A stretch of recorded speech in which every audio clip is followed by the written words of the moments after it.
Oh God, I can't see anything. Oh, there we go. There we go. And then start all. Hi YouTube, how are you doing? Doing good. Ahem. Good morning, ladies and gentlemen, boys and girls. Welcome to Friday. And Friday is a good day. Late, what do you mean? Oh, I am a little bit. Okay, listen, Linda, listen. So what ended up happening is I forgot that I had unplugged my camera. And so I was looking at OBS and I was like, well, actually I was trying to look at OBS, but everything was like blocking the thing and all that. Skibbity toilet, congratulations on first. Sammy, congratulations on second. Ookie, congratulations also on second. But I was looking at my OBS and I was like, where's my camera? And then I realized it was unplugged. And so I had to plug it back in before I started, but I couldn't get the little showcase of it. It was a mess. It was a mess. We're getting back into it. All right, anyways. Today, can we see first leaderboard? Sure, I can pull that up, I think. Nope. Open this one first. Boom, bang. Howdy Cam, how you doing? It's called first. Woo, got to each the ad first. Each the ad? Watch the ad first. Yo, what the heck? What is going on with this? I thought we were above Adagon. We did surpass Impractical, which is good. We surpassed Infinite Coder, Covino Man, Bad Cop. I don't know MetaMe. We still got a lot to do though. A lot to do. We gotta catch up. All right, how are you, Covino? I'm doing pretty good. Doing pretty good. Here's the leaderboard right now. Currently, it's Sammy with 322, Camilos with 280, iChives at 104, the North Pole Light at 82, Pagorli at 62, Uki at 58, Cam at 52. Rest in peace, Vongo. Gone, but not forgotten. It's lonely at the top. I'm off to work at the minute. Only 3 shifts left after this one. Hey, there you go. And then you're starting your new job, the new one. Do you start the new one right away? Or is there more? Do you have like a little time break between? All right. So, streamer bot. That's what I need. That's what I need. Boom. 1st of September. Gotcha. I was doing some very like, it was really yesterday was probably the most boring of work. I was just going through Tangia and I had to watch every Tangia pop-up thing and then clear out the dumb ones. Like, because there's some really like dumb ones that just make no sense whatsoever. So I had to pop all those off because it's like overwhelming when you look at the menu. Absolutely overwhelming. But I also was working on a new script. Why is my lighting? Holy moly. That was another thing I was looking at, by the way. I was looking at, so script first. I was writing my script. I really want to make you do push-ups right now. What do you mean? What do you mean you want to make me do push-ups? Why? I will admit, Sammy, I forgot to lift this morning. I was supposed to lift this morning and I completely had forgot until I took a shower. And when I took the shower, I looked at myself in the mirror and I was like, gross. I look gross. And so, yeah, now it's like, oh man, I wish I had worked out. But I have dropped my calorie count to compensate for the lack of lifting that's been going on in my life lately. So now I'm doing like, on average, I was eating 2K calories, about 2,000. And now I'm dropping it down to about 1,750. So I should be losing about half a pound to a pound a week. With assuming I can get my step count up. Something around there. But yeah, we gotta get in hot tub shape. I gotta drop a couple pounds. Because, like, the six-pack's visible when I flex, but it needs to be, like, visible, you know? And in the right lighting too. That's a big one. Anywho, yeah, so I was writing up a script, and it's like, you have to, for those of you who've never written like a script for YouTube, it seems like the best approach is you write it, and then you leave it. You just completely ignore it for like 24 to 48 hours. And then you come back to it, and then you realize that what you wrote was like pretty bad. And so what I started doing is I wrote 5 different scripts, 5 of them, all like on the same topic, but just slightly different, worded different and all that, with different cuts and whatnot planned out. And it's absurd. Like, some of them that I thought were good, I'm like noticing I'm just crossing them out. I'm like, nah, it's terrible. That's bad. It's a very long process. Like, it's longer than you would think. Longer than you think. What up, Max? How you doing?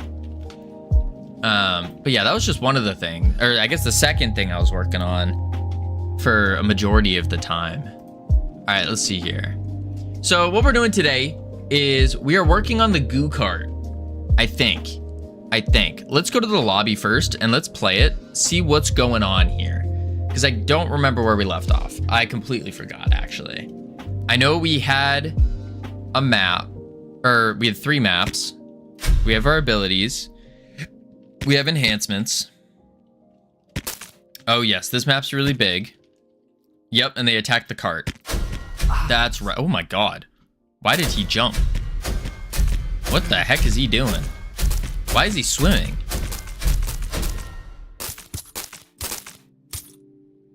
Okay, his axis is off, so we gotta fix that. That's a thing to fix, for sure. Another thing to fix are the heads are still not doing anything. The heads should be targeting us first, but they're just not even moving.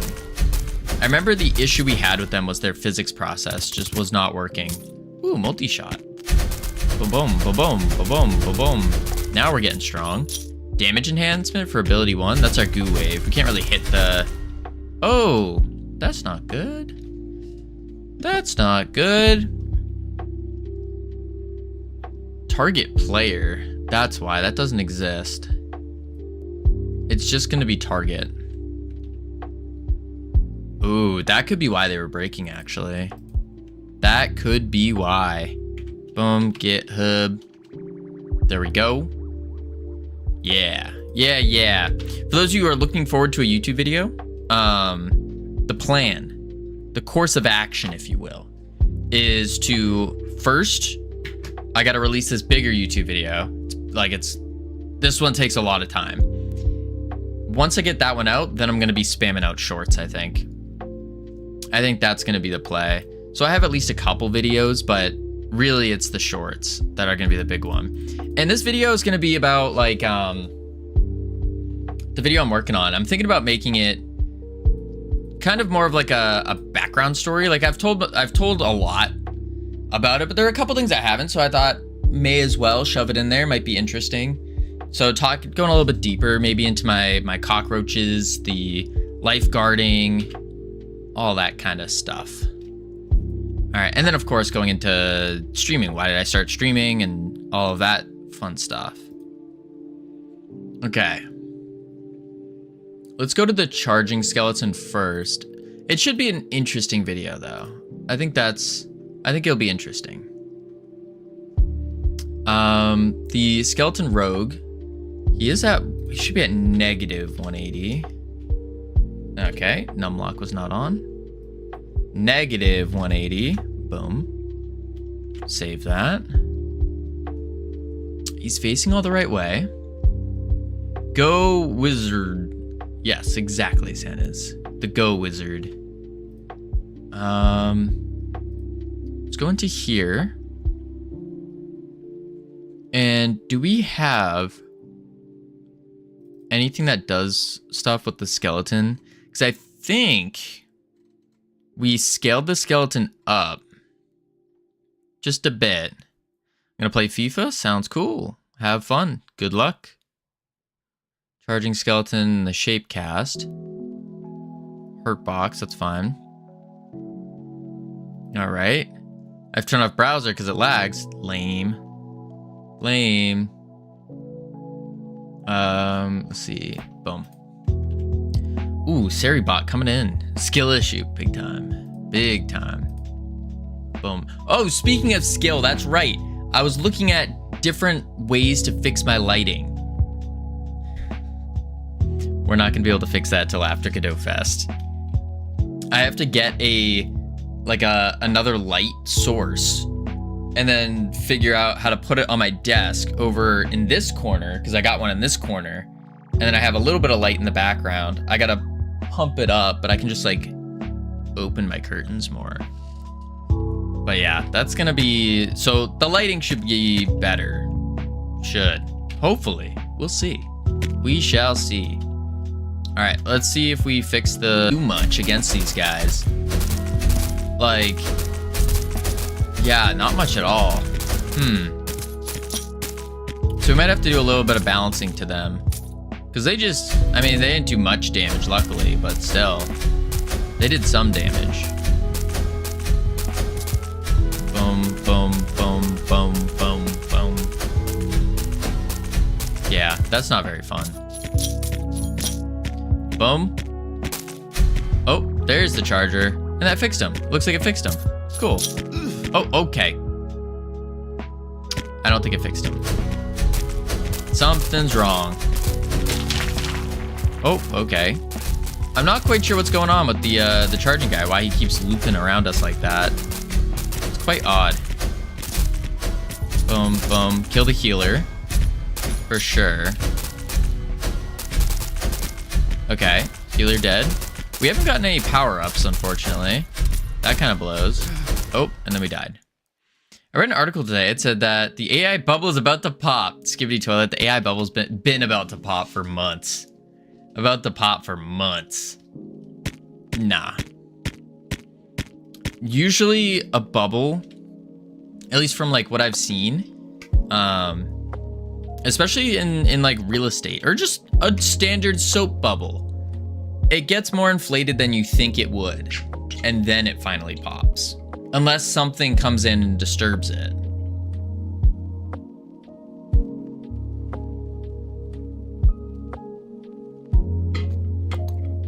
But now the CEO of OpenAI is saying that it is true.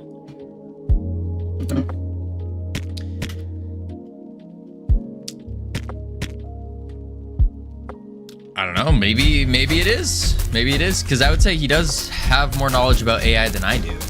I would assume so, at least. Maybe. I don't know. My gut... Ooh, I died again, I think. My gut is telling me that it's still got plenty room to grow, and it's not going to be popping anytime soon. What up, Bear Lake Lion? How you doing? All right, let's figure this out. So we kind of have, what was the big thing we needed to do on this game? There was something really big that I was saving for today, and I forgot what it was. Oh, here we go. So the scaling of the enemies, we have to add more enhancements. Oh my God, I got so much water in my ear during my shower. Ugh, doing great. Push my biggest content patch yet. Let's go. It's looking really good, by the way. Oh, this? Nah, I don't know about that yet. It's all placeholder art, and it's not very fun. Stoff, how you doing? Welcome in. I don't know. It's not super fun yet, and that's really the big issue, is trying to figure out how to make the game fun. And that's also kind of our priority, like the thing we're trying to learn how to do. Because I'm feeling more confident in the programming aspect. Like I can make a mechanic. I'm not feeling confident in combining those mechanics to make them fun. Yeah, it's always fun. It's always find the fun first, IMO. Yeah. I mean, we were kind of doing a. I was watching a video from the Indie Dev Clinic, and he was mentioning the toy box method of game design, and I realized that's kind of what we're doing for this game. with Realm Rapture, we did it completely different. We did the, I forgot what he called the design way or pattern, if you will. But the way we did it in Realm Rapture is we wrote out the full game design document and then made it. This one, for this game, we make a mechanic and we're like, oh, this is neat, this is fun, let's try to do something to it. And it was like really about this one, the goo ball. It's like, oh, this is neat, this is cool, let's do something with it. And that's what we've been doing, but it's not really given that experience we're looking for. It's not given the fun, you know? Oh, I totally just helped that guy. I don't know if it's the scaling, maybe? Like, the scaling could be pretty big. But I'm not sure. How are you getting healed? Is there a healer? Oh, now I got his attention. And you don't have your blocky thing. What the heck is going on? Weird. Dodge. Dodge. Dodge. What are these rips on the ground? What is going on? Okay. You're still just shooting at guys standing over or running towards you on the ground? True. Very, very true. I mean, they're not 100%, because there are some that are, like, as you can see, our cart's almost dead. Because this was round 2 or something. Howdy, Dash Razor. Oh my god. Oh my god. Yeah. And we're about to lose. And there's nothing I can do about it. Except for that. So, yeah, it does feel that way. Oh, that we're so dead. Yep. Yeah. It does feel like that. How are you? Where are you from? From the US of A. US of A. Oh, man, another bot. There we go. Valeria, how you doing? To be fair, making a fun game is hard. Making a fun AI enemies as beginners dev is hard. Yeah, that's very true. So does the protect the wagon thing work? Thoughts after its quick implementation? I see the fun in it. Is it a mechanic worth pursuing? I think so.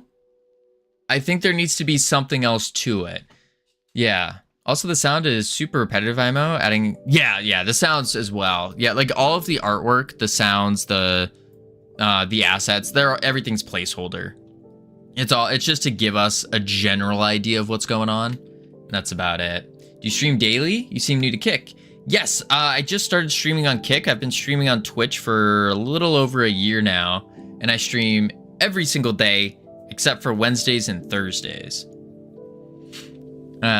Need to get back into Godot coding? Absolutely. Maybe a payload style protect the cart as a game type or part of a map. Interesting. I like to try amassing some assets before I start, so I'm not looking at placeholder blocks. I think that's a good idea, but also a scary one, because, and the reason I would say scary is because when you're pre-making a bunch of assets without the game itself in, you never know. You could be coding the game and then realize, oh, this doesn't work like I thought it did, and now you wasted time making an asset that you're not going to use. So I'd be very careful about that. I do think having placeholders is good, but I think the best one is just having placeholders like these where they're okay. They're not terrible. They're just free assets that we grabbed. But yeah, I wouldn't go out of my way to make them all first.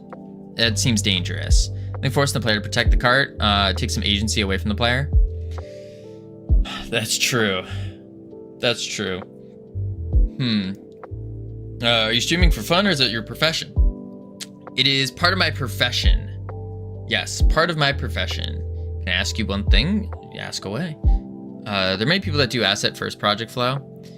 Yeah, I have heard of that, and I think it's good if you know exactly what you're doing and you know what the plan's already going to work. That's kind of my thought there.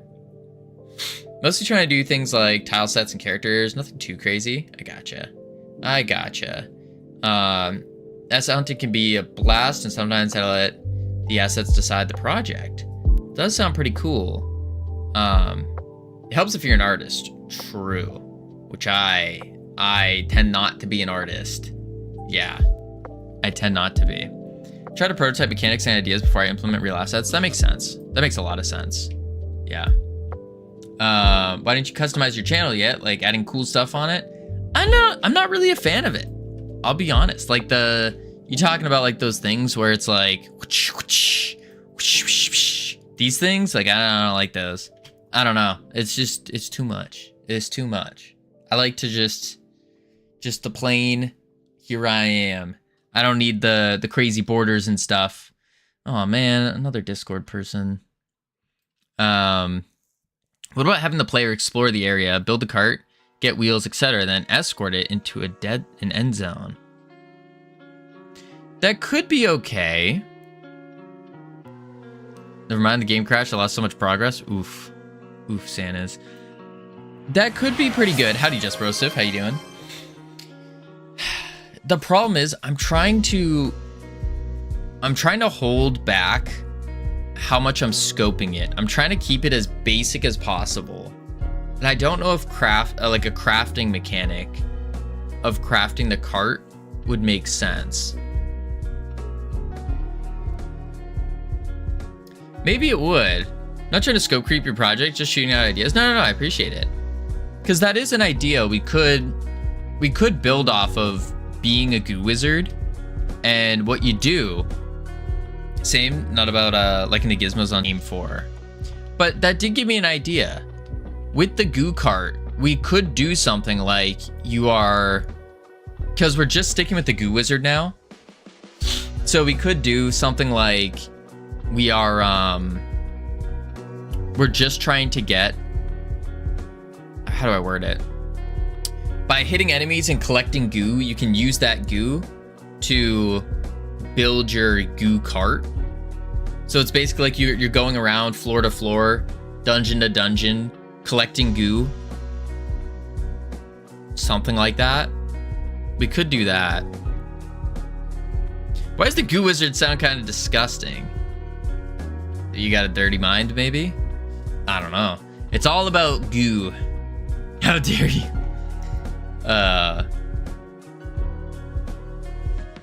Yeah, we could do something like that. I don't know how it would work, but if we do something like you're attacking the enemies and you're collecting goo already, which we have that mechanic in, and then you use goo to attack or to make a goo cart or something to collect the goo. But then do the enemies go attack that? Or do they leave it? But then another good idea, I forgot who said it, is it could be an optional thing. As in, we could make it so you don't have to protect the goo cart, but if you do, you end up getting like a bonus. And maybe that bonus is some kind of achievement. We tie it to achievements. We could tie it to currency of some sort. Because we do have this gold that we're not using. I'm not gonna stop you. I'm just getting a chuckle at the name. That's good. That's good. There's a lot of different ideas, but I think having something to do besides just killing them is a good idea. Could you even stop him? Stop who, Skatoshi? The goo wizard? The goo wizard's unstoppable. I mean, except when he dies. Then obviously, yeah.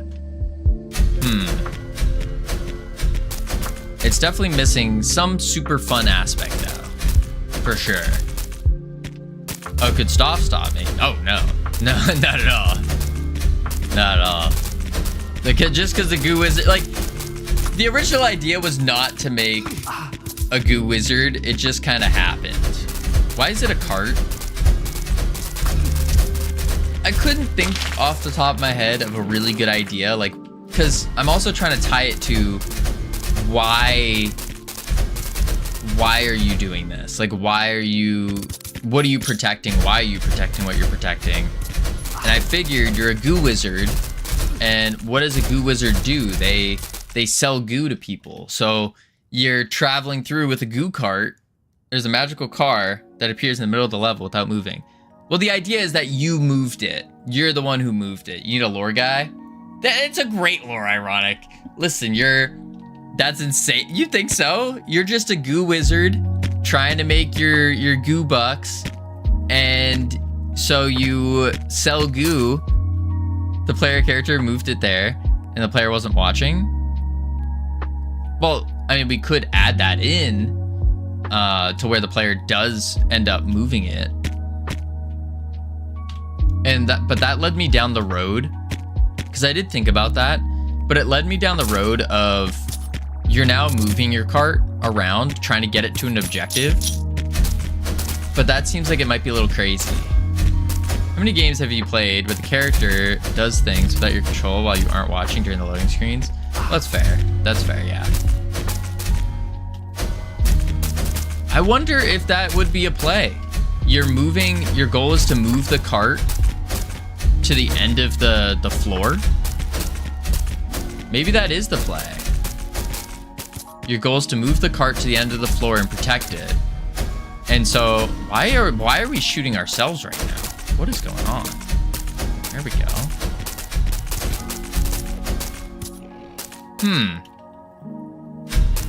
That's not a bad idea. Not a bad idea. Moving the cart to the end of the level? Yeah. Like competitive shooter mechanic. Yeah, we could do it like we're well, I don't know if it's moving on its own, like the protect the payload in Overwatch, or if like we're the ones physically moving it. And so it's up to the player to choose to stop moving it, to let go and attack, or just to send it and keep going forward. But now you need a good level design for that mechanic, correct? That's the big one. You need a level, like the maps need to be designed in such a way that would make it good to move a cart and all that. And I don't know if moving a cart through like a windy tunnel would make sense. It'd have to be a pretty big map, and we'd have to make a bunch of these big maps, which is another big issue. I think just being near it would be good. Having to manually push it would be a bit much. Could see that. So I'd say any idea that needs hundreds of hours of level design is not a viable idea. True. True.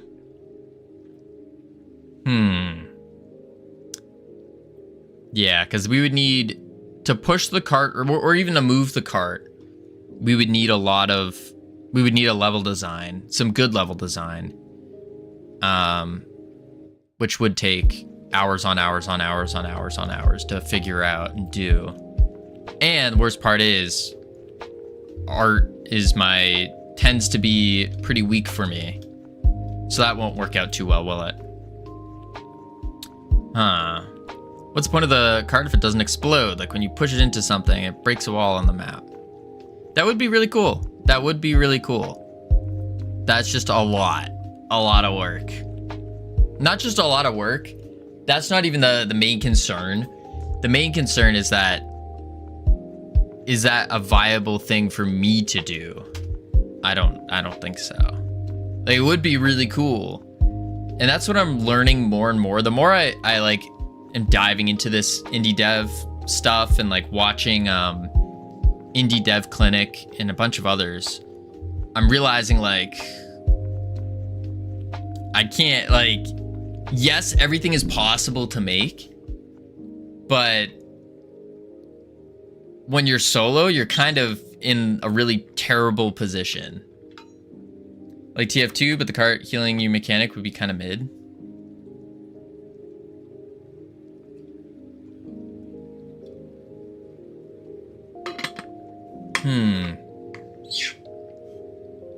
So we have to think of an easy way. What if we just oh no, because then you're still running around and stuff. We could, another idea is we could fill a container of goo. And then when an enemy hits the container, some goo leaks out, so it brings the thing down a bit. Dude, I'm lagging. Oof. So instead of it being a cart that has health, it starts off at 0, and then as we kill enemies, it fills up,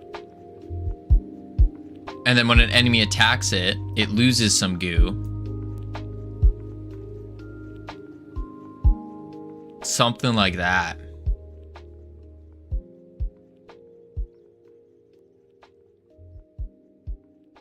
And then you have to kill when it loses goo, it's really the enemy that's absorbing that goo. So what would happen is, let's say we have an enemy that hits your goo cart. That's an evil enemy. He hits your goo cart and he takes some of that goo. He already was going to drop, let's say he was going to drop 10 goo. And now that he hit the cart, he's going to drop 12 goo. He hits it again, 16 goo, whatever the scaling would be. And then the moment you kill this guy, you get all of his goo. And then it goes in. So this way, I mean, but at the end of the day, you're still just running around shooting them. There's no real objective.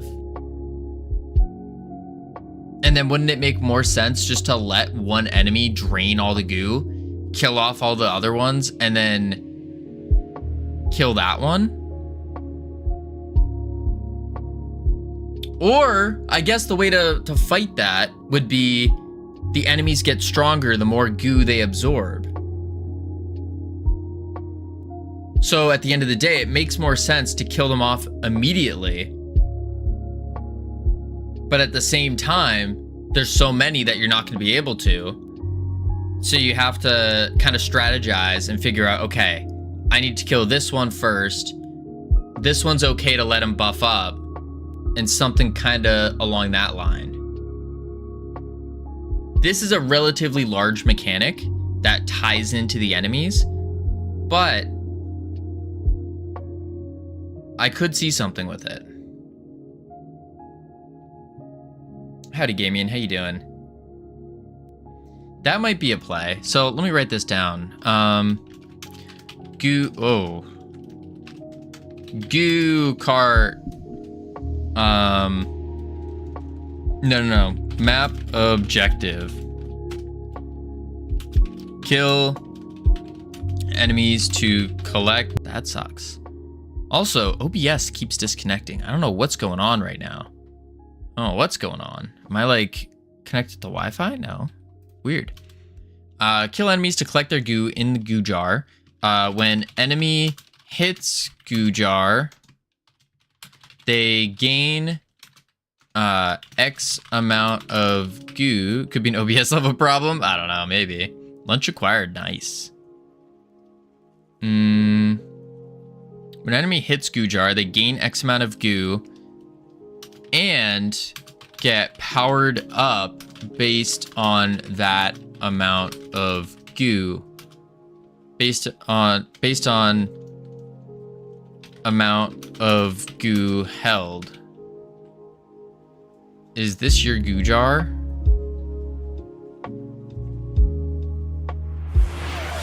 We're not going with goo jar. I don't know.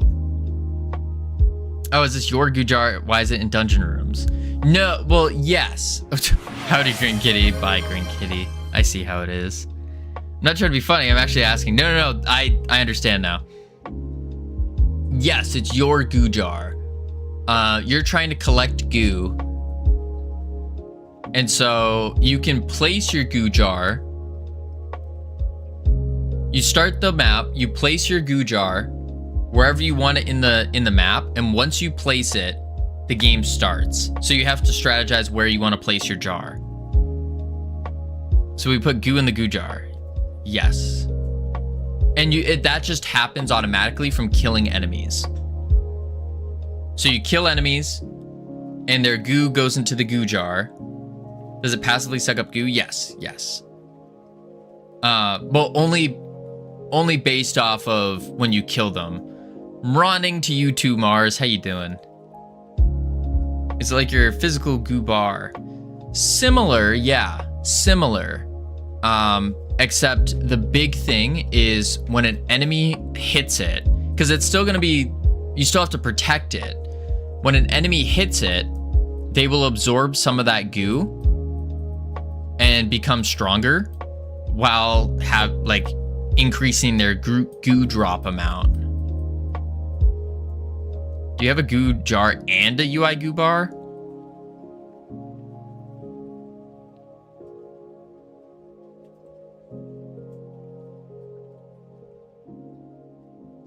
That's a good point.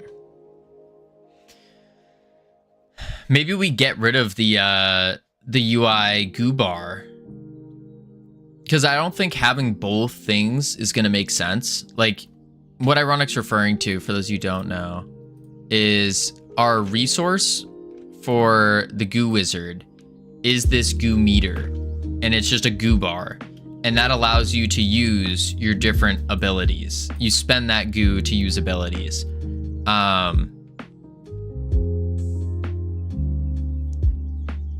Yeah, protecting your physical mana pool isn't a terrible idea, I guess, for a wizard-based game. True. But I wouldn't want it to tie, I wouldn't want to tie that physical jar to our goo meter. I think that might be a little too much, because we're also spending that goo to use abilities.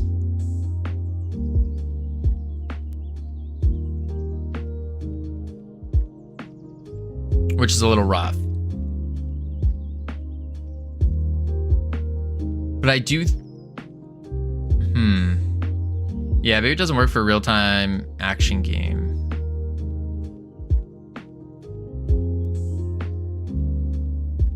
We would have to... I mean, alternatively, we could change this to just straight mana. Like a standard RPG game, because it's a wizard. Straight mana. And then we go and collect goo from killing enemies. It fills up that. When an enemy hits it, they gain it and all that. But more interesting for a strategic thing, I just meant mana generically.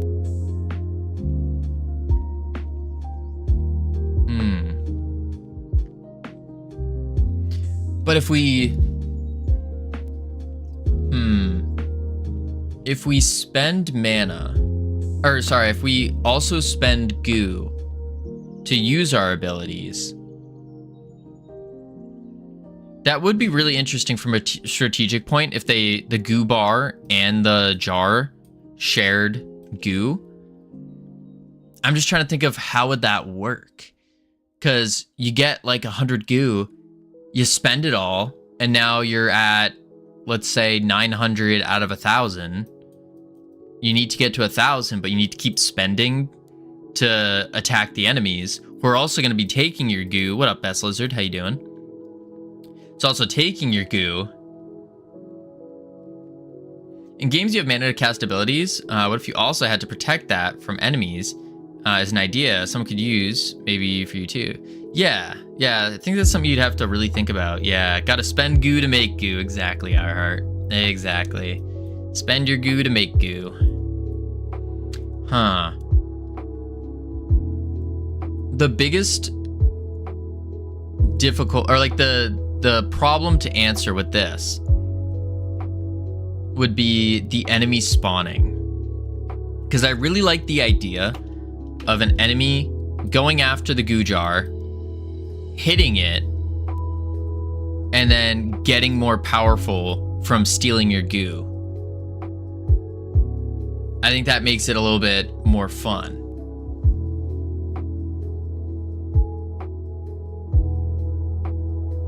So if you have enemies hitting it, but you're also trying to spend goo to knock the enemies away that are also sapping the goo, how do you get the goo? You only get goo from killing them. Does that mean we just have an unlimited number of enemies until the goo jar is completely full? That might be a little crazy. Hey Covino, I was fairly queasy this week and could hardly eat for the first half. It's better, but there's some reduced appetite and sprouts of pain/discomfort. Should I work out at the gym or just wait a bit longer?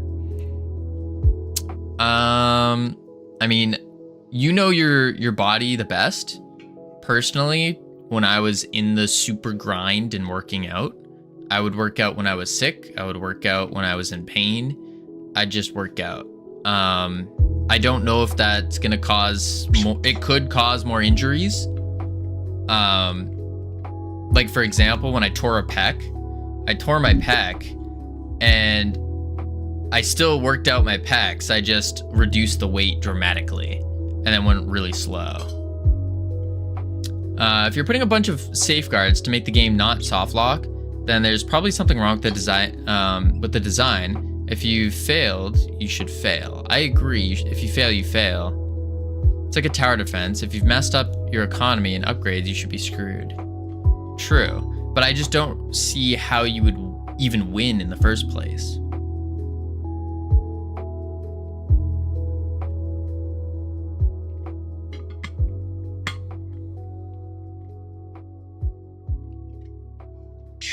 Because you have so many things that are sapping the goo away. In that case, I'm worried swimming/steam room may backslide progress. Don't really want to work out if I can't do those. Swimming is going to be the best thing for you. I mean, I swam with a broken elbow. I think swimming's really, really good. Like I said, this idea is better for something strategic and not action-y. True. For a queasy stomach? A queasy stomach, I ignore that completely. That's a non-issue, in my opinion. It sucks. But it's like, what are you gonna do, puke?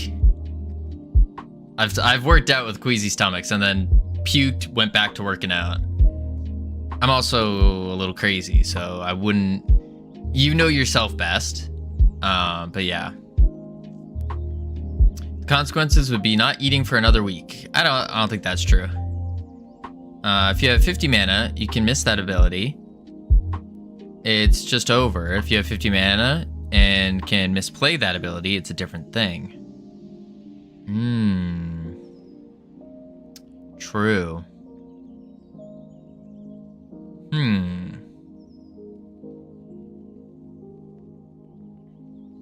That's a tough one.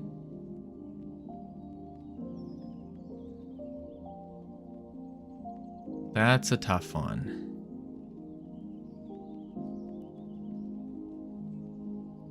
If the goo card's losing goo, but you're using that, what if you invest your goo? I think it is important to invest your goo. Invest it wisely. But not for this game. You have to time the market. Good luck. I don't know about that one. This is not a finance game. No.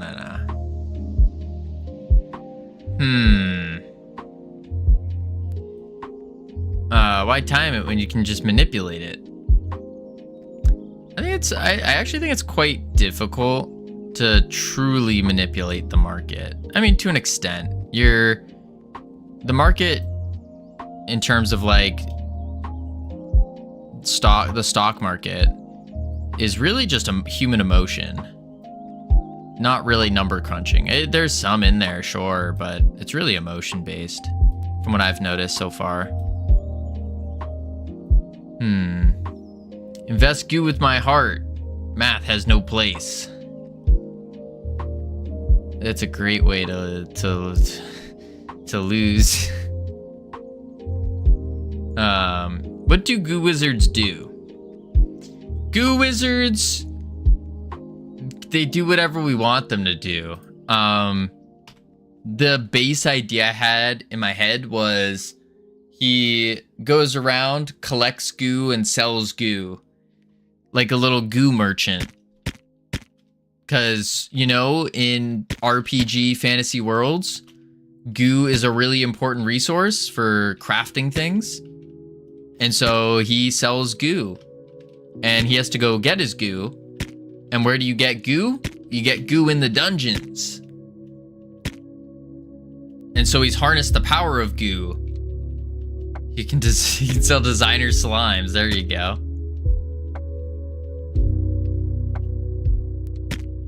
My investment strategy is based on vibes. I actually vibe code my investment strategy. Just whatever I'm feeling. So Goo Wizards steal goo from other people to sell it. No. Not from other people, from evil monsters that eat people in the dungeons. Yeah, not from people. They don't steal from people. They let people keep their goo. They attack evil monsters. Yeah. But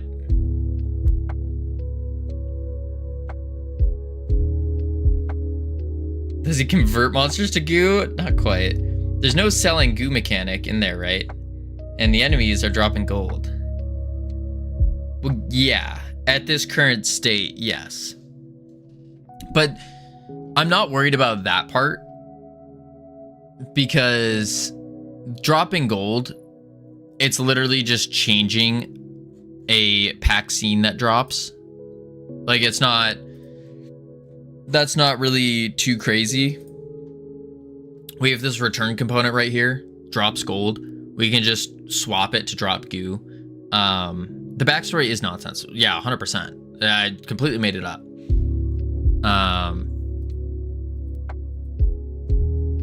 But yeah, I'm not too concerned because we have a lot of component stuff here that we can use to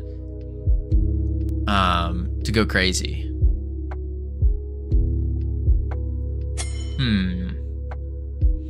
Dread Carabidus. Thank you for the follow. Welcome to the team. You now have access to the beautiful, the immaculate team emotes you can use to welcome people to the team. But yeah, I'm not too concerned with that. Because quickly making these little things, it's fine. It's really I think it's really the direction. It's good if the character motivation and gameplay match right, probably. Yeah, I think so.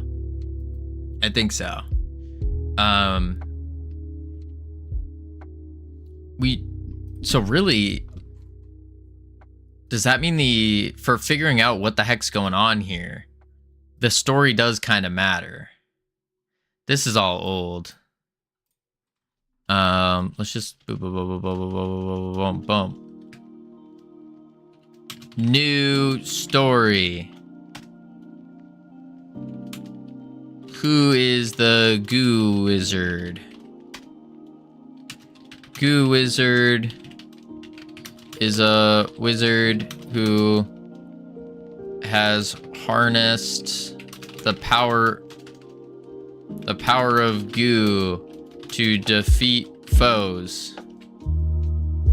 But he needs goo to use his abilities.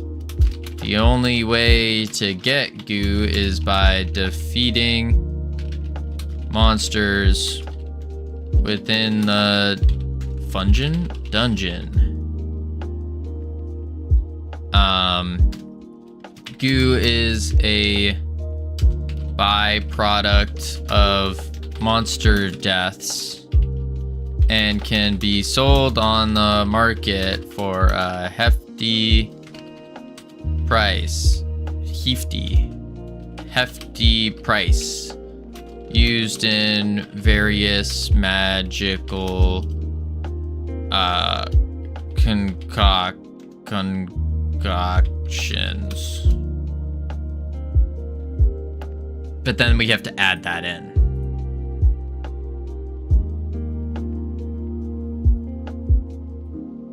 It almost feels as though designing a game or a fun game, it's like a fight between two different sides. On one side, it's the fun mechanic, and on the other side, it's the story or lore. And the reason I'm saying they fight is because they're like not dependent on each other, but together they make a game, or a good game.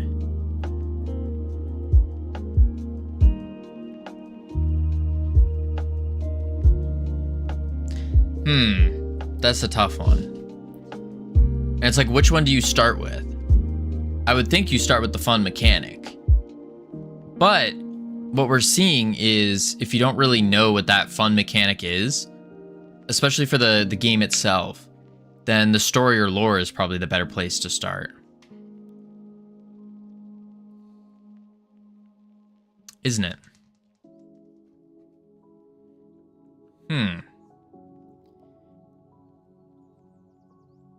Interesting.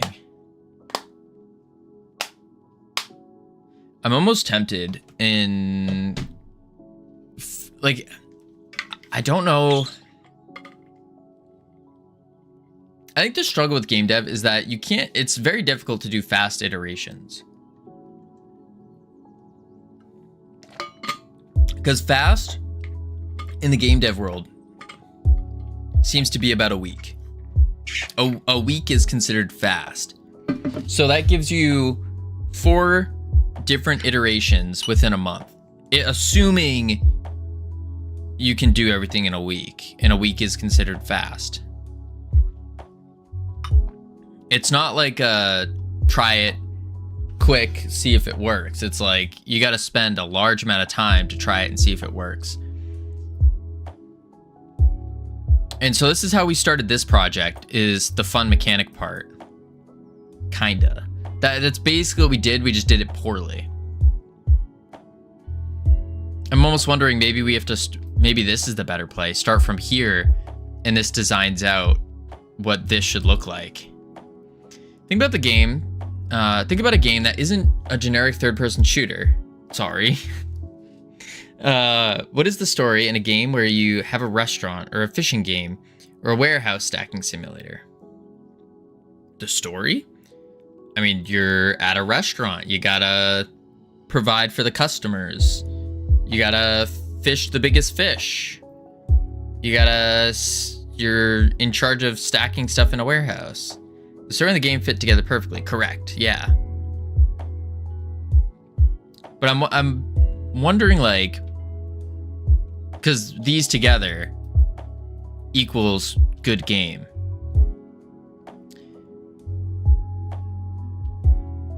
So I'm wondering, like, maybe this is where we start instead, is we start here and then go to here. In a shooter, the story just has to be, you're going to the other side of the map to get a cutscene.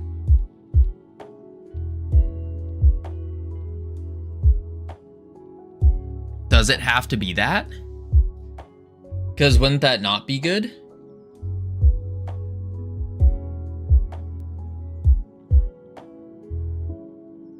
Every horror game since 2020, child died, child become monster, true. Master Chief and Sergeant Ramirez mow down hundreds of bad guys to do an objective at the end of the level. Yeah, but they were doing it for, like, an important reason. The planet was about to blow up. Because they have, like, a big campaign story. Yeah. But if they were just, like, doing it to do it, then that would be boring. Or I guess not as fun. I think it was about to blow up. Horror games are the reason Matt left.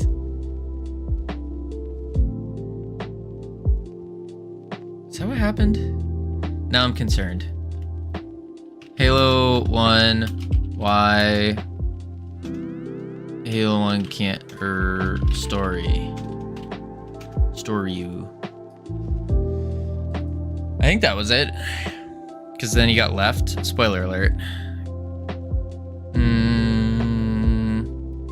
I think that was the story. The planet was going to blow up.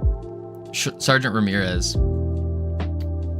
Because you leave him on an island or on a thing. Have you seen the game Dredge? No, I've heard of it though. What is it? Steam. Stream? Steam. It doesn't say what the story was. That's lame. There we go. Dredge.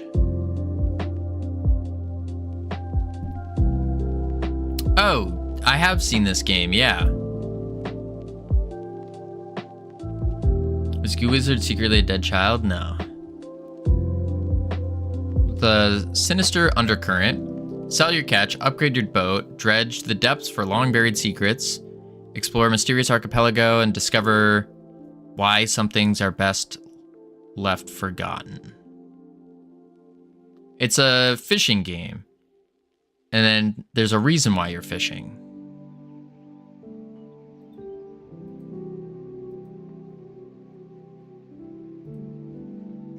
But this has a lot more complicated mechanics as well.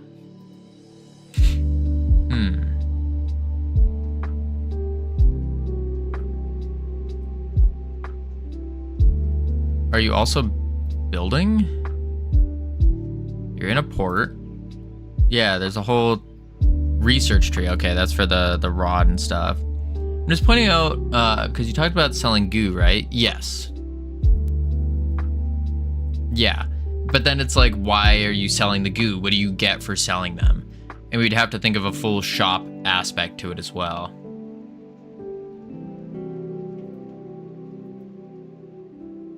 Which would be, yeah. I mean, your fish. Yeah. And in this game, you're selling the fish. In Dredge, you're selling the fish to upgrade your ship. So you can get more fish to sell more fish to upgrade your ship again. But with us, we wouldn't have anything to upgrade per se, or like to buy. We need to come up with a full... We have the mastery, which progresses as you get stronger. And I think that makes sense. I don't think it would make sense to buy your upgrades. I don't think that makes sense at all.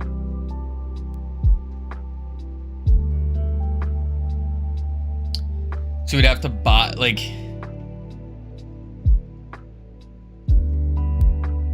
What are you buying?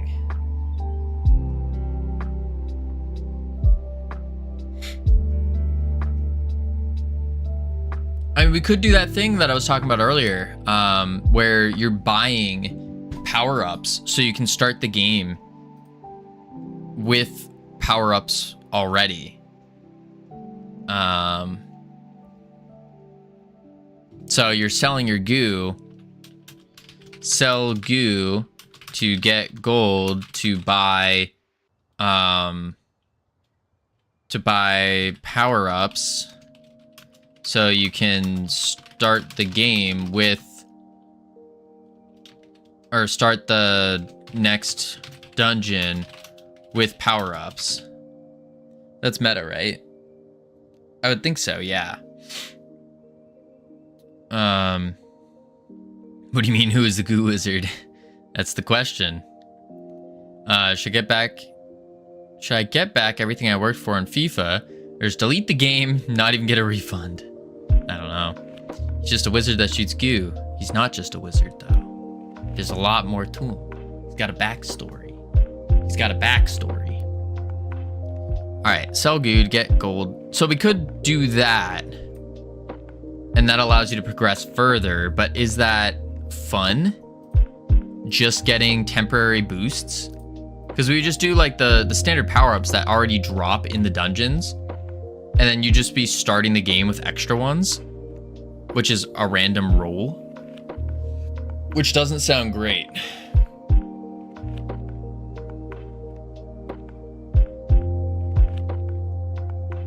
I guess we could also have goo like customization, but that doesn't really help you. Like goo color customization with gold, the gold that you earn through going through dungeons. Still, again, that doesn't help, though.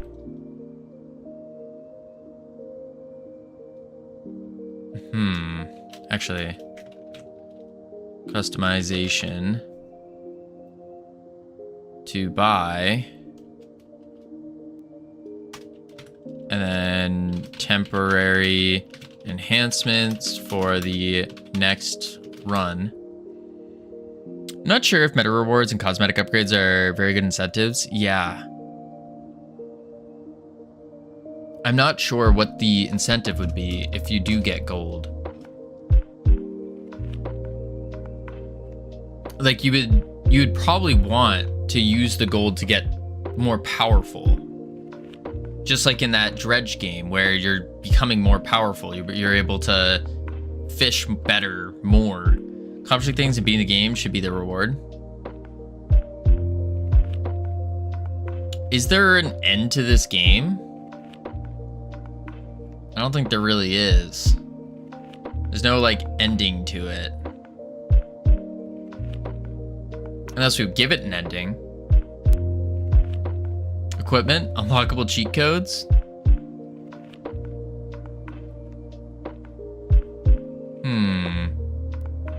Could use gold to buy further floors. Yeah, you could use gold to unlock the next, or like unlock the pathway to the next dungeon. If there's no ending, it's just an incremental game, right? That's true. They would kind of be, I mean, I don't know if I would consider it incremental. Like, is there technically an end to Hades 2? No. Would you call it an incremental game? Probably not. I wouldn't think so, at least. Because the end of Hades 2, the end is you defeat the big bad, but you still keep running over and over.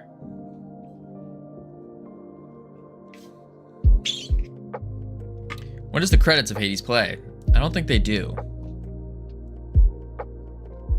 I don't remember.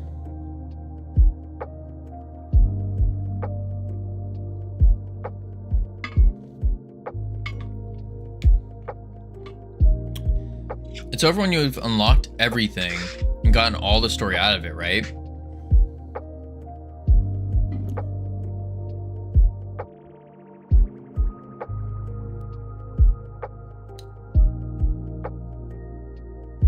I guess, but unlocking everything is like one of those things that the top Hades players in the world don't do. Like, they don't even unlock that.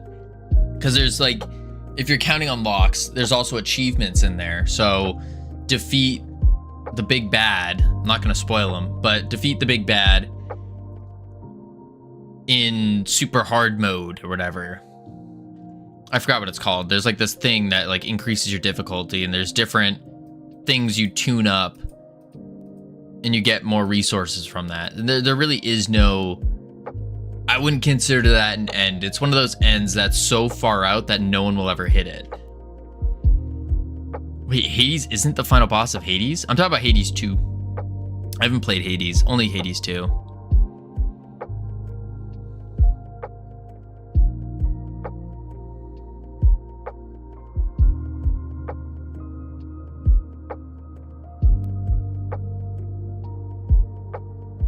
Sell goo to get gold to buy.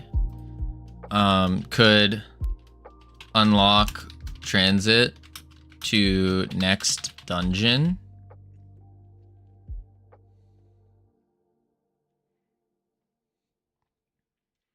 But then this would be akin to like free DLC content kind of thing. Downloadable content.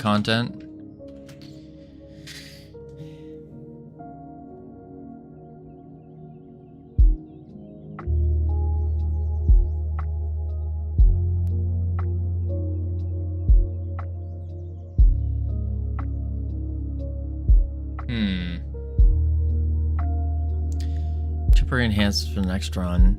Goo color customization. Why are you giving your goo a big slime patron to make it grow, and it gives you abilities? What do you mean by that? Give your goo a big slime patron to make it grow, and it gives you abilities. Like you give the slime goo and then it gives you abilities. So goo is the currency.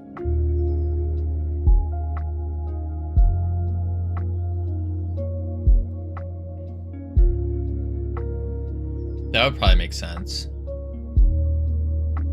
You collect goo, you give it to your goo god, or rewards you with new abilities. Yeah, that makes sense. So then we would be basically doing away with the mastery progression, and instead the like the meta progression, if you will, I think that's the term, isn't running through and getting unlocks. It's collecting goo, giving the goo to the goo god or whatever.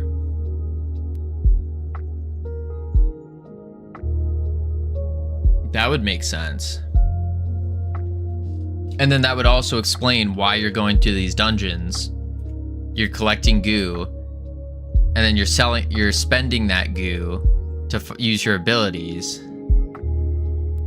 I'm just throwing ideas out. Yeah. I'm just seeing, I'm thinking through all the ideas thrown out, for sure.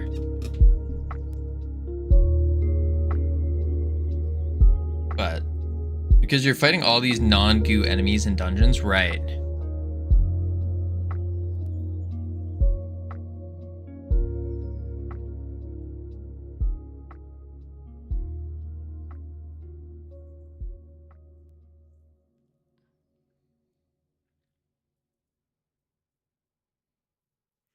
You're helping your goo boss master to take over the dungeons or something.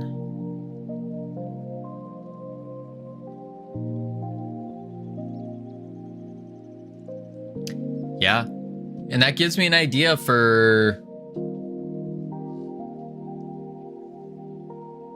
That gave me an idea. I don't know if I guess I'll just say it.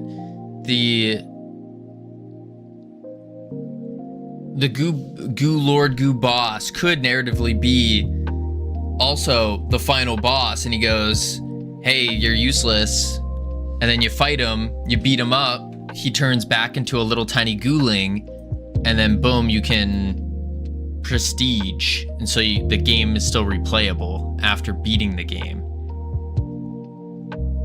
Because the more you feed the goo, the bigger the goo boss grows back again, and then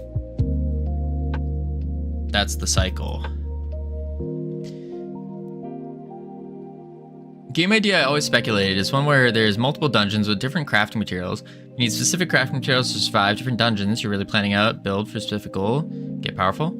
Sounds like a good idea. I don't want to do, I know me personally, I don't want to do crafting yet.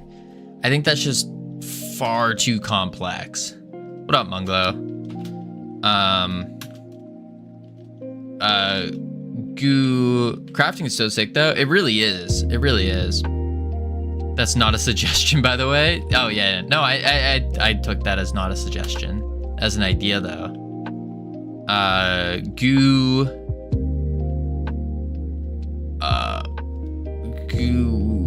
King Goo. Sounds like boo. If game is crafting and building, I usually like the game. Oh, me too, but it's dangerous. It's dangerous. Oop, don't want to do that. Give collected goo to the Goo King. I like that better, Goo King. Goo King. To the Goo King. And he blesses you with stronger goo powers, stat buffs, basically the mastery system from trainer. Also, as an artist, those games are great. So many fun assets. Absolutely. I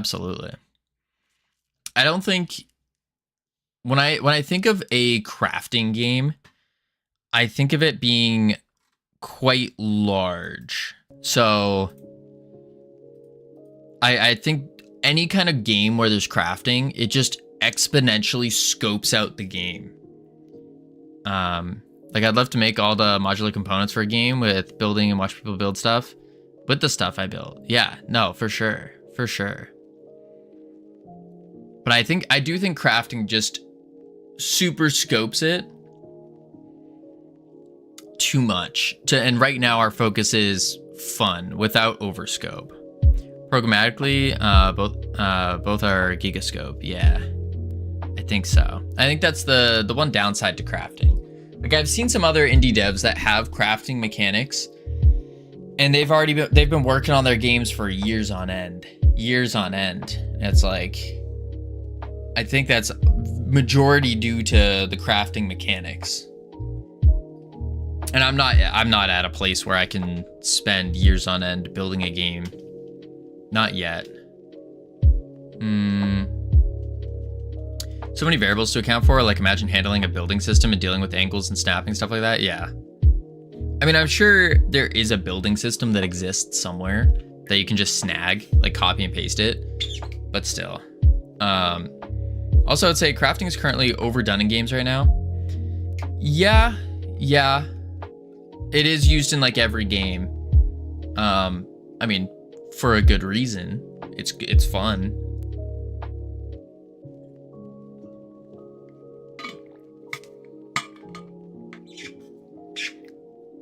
All right, let's try this out. So, does feel like it gets added as an afterthought because it's popular. You can see that. Goo King is holding out on the multiplayer goo power-ups. Yeah. Good crafting system, so nice. It really is. I like crafting. I just hate it when it's as a method of slowing the player down. I can see that. Collect 3 wood to make a torch so you can go in the cave and get 3 rocks. I mean, that's just standard progression. And as much as people would hate on it, I think at the same time, that's what keeps you going and keeps you playing. Let's see. I think that's secretly what keeps people playing. It's like, oh, I really want to go in this cave, but having the torch would help me a ton, so I'm gonna go get some wood. I think that's part of it. 3 rocks are used in a shovel. Use a shovel to get 3 dirt to plant 1 crop. I like it best when it feels like you have to make survival decisions. You're hungry and hurt. You only have enough resources to address one of those. I like when I can run into a cave blind and pick up 3 rocks. I like needing to make the torch. Yeah, I see that. Like when a torch makes it easier for you, but you don't need it. Game where I go from stick dummy to like kitted out with stuff I found and built super satisfying. I also like Subnautica's approach to crafting and progression. I haven't played Subnautica. The biggest crafting game I've played, besides Minecraft, because I think that we've all played that, would be Ark. Ark Survival Evolved. That one I played a lot.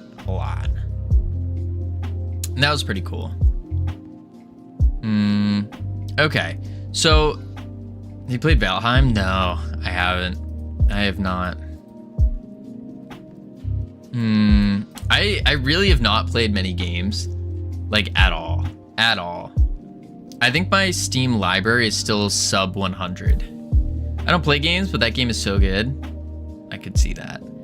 And that's what scares me. Like, I try to stay away from crafting games ever since I played Ark. I try to stay away from them. Because they're too... I'll get too engrossed in them. Too much. So I try to keep my distance from crafting games. Building system's really strong too. I was never much of a builder. More of a PvPer. So like in Ark, I would build, but I would build like those really, really crappy looking bases that like you could never, that were like fortified to the teeth and you could never actually defeat them. That would be me. Or like, basically go in full defensive mode in a little tiny hidden base in a hidden corner that's like a pain in the butt to crawl around and stuff. That would be me. Yeah, that's why I like Minecraft. I can craft, otherwise I play how I want. Yeah, some crafting is look at you slowly making progress, which is fine. but only if that's what I'm playing the game to do. Fair. Like aspects of building, I'm not like a go-to builder, but Minecraft Redstone is beyond me. I liked Redstone. Meanwhile, there's games like Satisfactory where it's crafting but overkill. We played Satisfactory on stream quite a bit. There was a whole server hosted by Nerkmind, and holy moly, let me just tell you, Sammy was kicking butt, taking names. I'd log on after like the end of the game dev portion of stream. I'd log on, and we have like nuclear reactors going like as far as the eye can see, and Sammy's just like, "Oh yeah, I made this." It's like, what? Builder in Minecraft, I make towers to the sky. Nice. Stay away from investing heart games. You might become heartless. Investing heart games? What is that? I feel like I can make a game that takes where... I feel like you can make a game that takes where roguelite and survival crafting overlap. That would be cool. But again, I can't do it. I'm not going to do crafting. It's just too wide of a scope. And right now the focus is on learning to make games fun. Which I think this Goo King thing might be the play. I think so. This is stuff for me to experiment with? Absolutely. Closest I got to was pressure plate doors and carts if they're nearby. Yeah, people who do like automatic sorting system stuff with Redstone are gigabrained. Nah, it's easy. It's easy. I do automatic sorters. It's just a minecart that just with a chest in it or with a hopper in it. And it just goes around in circles. And that's it. You put a big chest, drops down, and then it goes in. Super easy. Super easy. But what if crafting? Covino. Crafting. What about crafting? Make the player craft the Goo King. I mean, that's kind of where we're going with it. Where Goo King starts as a little gooling. By feeding him goo, he blesses you with powers and grows bigger. Craft. No crafting. No. I heard said she invests with her heart. Pretty sure she lost her investment. What up, Mystical? How you doing? Game goal for next year is a horror game with a large roguelike maze generated once. You go in and back for materials. Let you go further more safely. I do not want to do a horror game. Sounds a good idea for you though. But how do you get specific items to specific chests? Usually it's through the hopper. The hopper has items. It has like the slots, and you fill this with junk with a full stack of 64. And then if you want like carrots, you put one singular carrot in there. And then what happens is when it starts filling up, then the carrot goes down into your carrot chest. That's basically how it works. There's also it changes with every little patch basically with the redstone, but that's like the base premise of it. But if there's junk in the hopper, it'll go into the chest. Not if it's a full stack and they're in the back line of because the way the hopper sorts is it goes from it's an array. So it goes 1, 2, 3, 0, 1, 2, 3. This one is obviously the first one. So this is the thing that will drop down into there. I don't remember exactly. It's something like this. And then this is all junk. Or you just fill out an entire thing. Are you really talking about Minecraft mechanics? We got off topic. Doing well? How about yourself? I'm doing. Does that mean I'm out of goo? I think you've been out of goo for quite a while.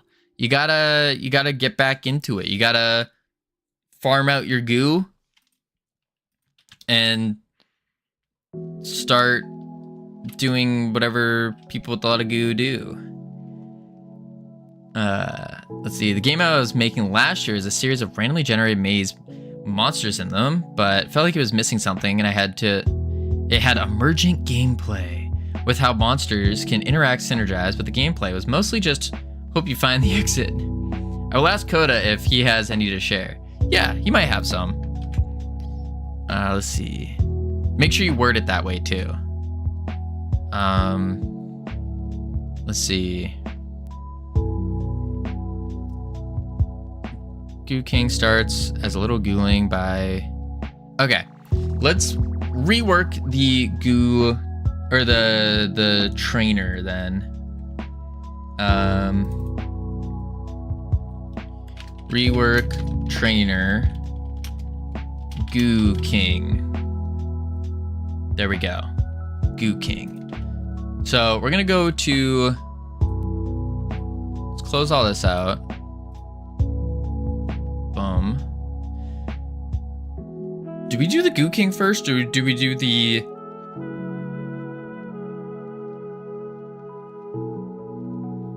It doesn't matter. No, we should not do the Goo King first, actually. That's a good point. We should probably do the in-game collecting of the goo first. Yeah. Yeah. Goo collection system. Okay, we'll do it like that. And then what we can do here is we'll do...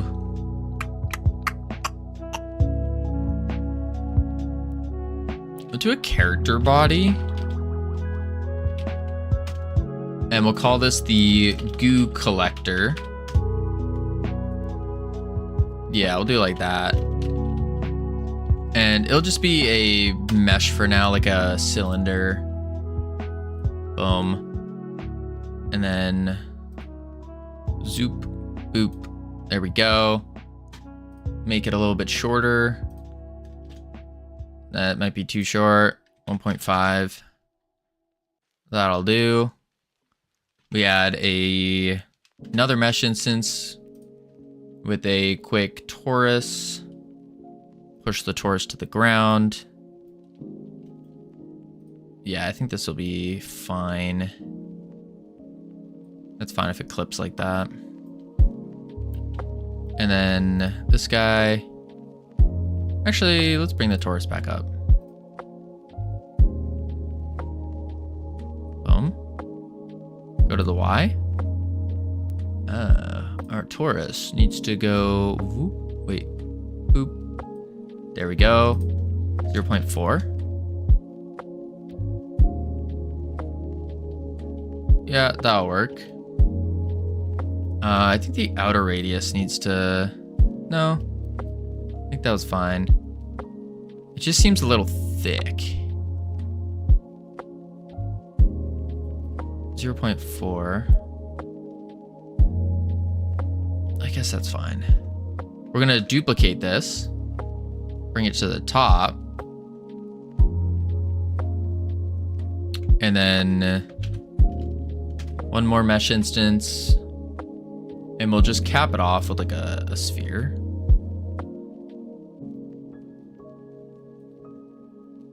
Sure. Sure. That's our goo canister, goo collector. So in the base, we can add a material, alpha, add, and then we do shading, tune. We're gonna want to do albedo, make you a little bit more gray, kind of like a glassy color. Yeah.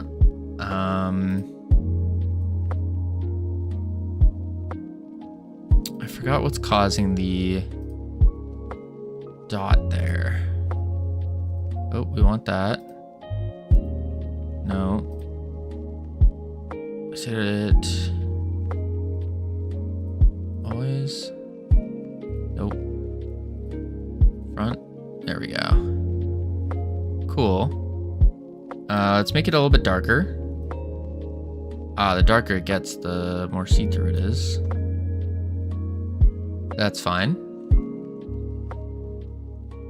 And then what we do is this will be the collection chamber. This is the base. The base just needs a standard material. We'll just do like a gray color. We'll tune it up. Boom, boom. We can also probably make it a little bit more metal-y. Oh, that's not metal. That's metal. Something like that. Whew. I'm hoping going back and out of static random maze to collect resources means not finding exits will still be rewarding. There's choice in exploration, especially without a linear series of floors. No idea. No idea. Alright, and then this will be the top. This will be the top sphere. Top sphere, we'll just make it like something. Maybe something more electric. Purple and green kind of go together. And then we can even add a noise to it so it looks a little crazy. Sure. We'll tune it up. Could do an alpha transparency to it. Sure. This is just programmer art though. Doesn't have to be too crazy. Like that. Flip it up. There we go. Seamless. 3D space. There we go. Delusions. Thank you for the follow. Welcome to the team. You now have access to the beautiful, the immaculate team emotes you can use to welcome people to the team. But you're a programmer. What are you trying to say, Green Kitty? I'm an artiste. An artiste. I'm whatever I wanna be. Whatever I wanna be. Ain't nothing holding me back here. We're just making. Oh, okay. It's okay, I forgive you.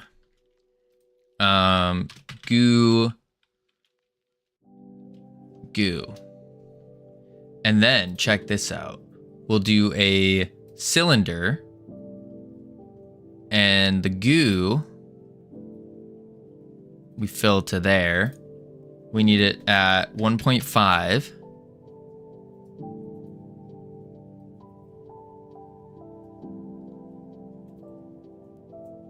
Maybe even less. No, I think that's fine. I'm just a 3D artist who struggles with coding. I am a game dev that struggles with coding and 3D art. Crazy. Crazy. I'm a pixel artist and I also struggle.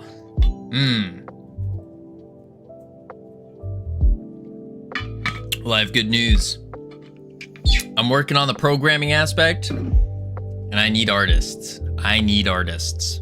Do I have any money? Not yet. Nope. We're working slow and steady. We're gonna do a shader material here, and then we're gonna quick load our goo shader. Ooh, that does not feel like I want it to.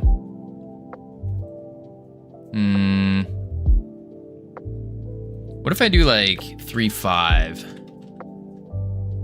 Okay, that looks a little bit better. We could probably bring it up to 0.4. Now it kind of looks like it's filled with goo. I don't understand what I'm looking at. Just wait, you'll see. You gotta see the artistic vision coming through here, Ironic. So this is the goo collection chamber. So this is the thing that fills up with goo. And the idea here is all we gotta do is manipulate this height. Oh, but it doesn't do it from the bottom, which sucks. Is the Goo King an alien? No. We're not doing the Goo King. We're doing because I realized that doing the Goo King first doesn't really make sense. What up, Condi? I think doing the collection makes sense first. So we need something big that will collect goo. And so I just made like a little chamber. And then what we do is the goo, change the origin of the point of mesh. Yeah, I don't know how to do that in Godot yet. But the idea here is as you're collecting goo, it goes up and up and up and up, and then it fills, and then you win. Kind of the idea there. Yeah, that's the idea. And so that way the player also has like visual feedback towards how far progressed they are in filling up their container of goo. I don't know what would actually, because this does look a little sci-fi-y, I guess. I don't know what we could do to fix that. But Godot/Blender interop is nice for stuff. Super easy to change origins if you're loading assets via blend. True. That's typically what I do, but not for quick programmer art. Maybe I should start using Blender for that. Maybe that would make sense. Slap some runes or stone texture and instant fantasy. Yeah, maybe. For prototyping, it's completely fine. Yeah. I think it might be interesting to start using Blender for prototyping like that. Maybe. All right, we need to add a collision shape. I saw that, Condi. I thought if I ignored it, it would be best. So in that way, you don't have to live through that horrific experience. Boom. And we'll just pop this up like that. Bring it. And then zoop. Something like that. Yeah, that's pretty good. It's okay, I thought it was funny. Like when I was dabbling, it was really easy to make changes. I didn't know how to do it in Godot, like origin, smooth shading, hard edges, etc. For sure.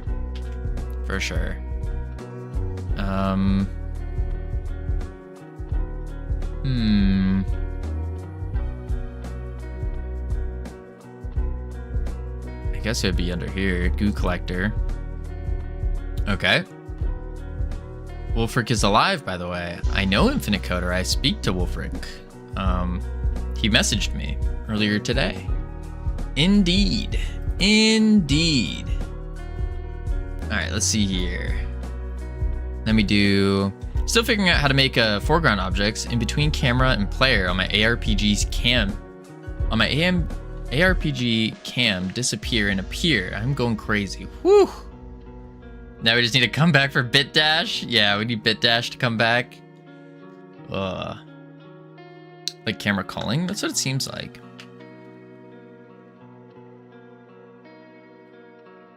In between the camera, though. It's some kind of occlusion culling thing. I don't know what. I think the engine does a lot of that stuff automatically. Yeah. All right, so goo collector. And this needs to collect goo. Let's do class name goo collector. We can just delete all this. Zoop. And then we're gonna want, let's see.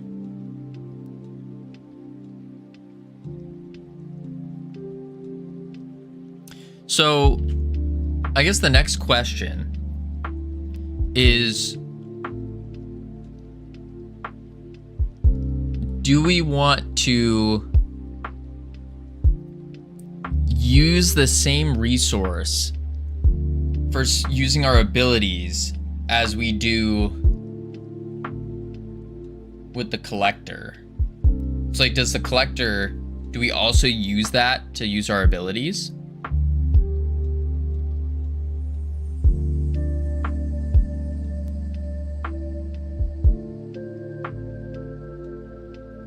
I don't think so.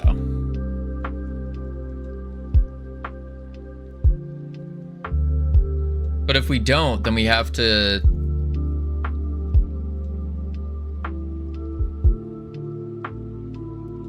We'll have to rename it. Because having two goos would just be very confusing. Wouldn't it?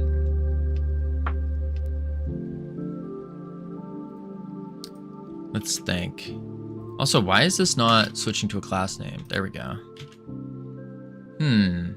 Goo collector. We got that in. It now will collect goo. We need a function to actually collect the goo. Collect, or actually adjust goo height void. What we're gonna do here is export var goo, or collected, no, we'll just call it goo mesh as a mesh instance 3D. Boom, boom. But how do we adjust the height? Adjustment amount as a float. Just got an ad from bank about their student banking options. I'm not a student. They scrape all this data about me. Can't figure stuff out like this. Yo, Lizard, I get some wild ads that make zero sense whatsoever. I get some about being super old, like arthritis medication, dementia, life insurance, which I guess isn't super old. But there's a bunch of random things that I get. And I think that's just because they don't have enough information, which is weird.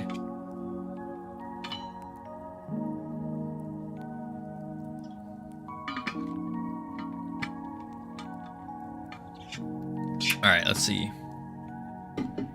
The ads think I'm a pregnant woman. Skibidi toilet. Maybe there's something you don't know that they know. All the beer ads get obnoxious too because I don't drink any alcohol whatsoever. They're trying to convince you.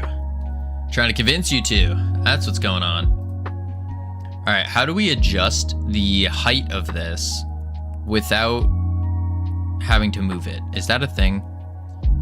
I don't think so, because we have a bad origin point on this. The origin point's in the center.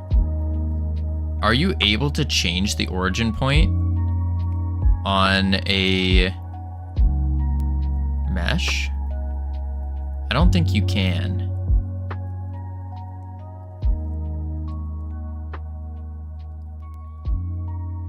Doing an awful job. You can do Coronas made up tradition of stuffing lime into bottle.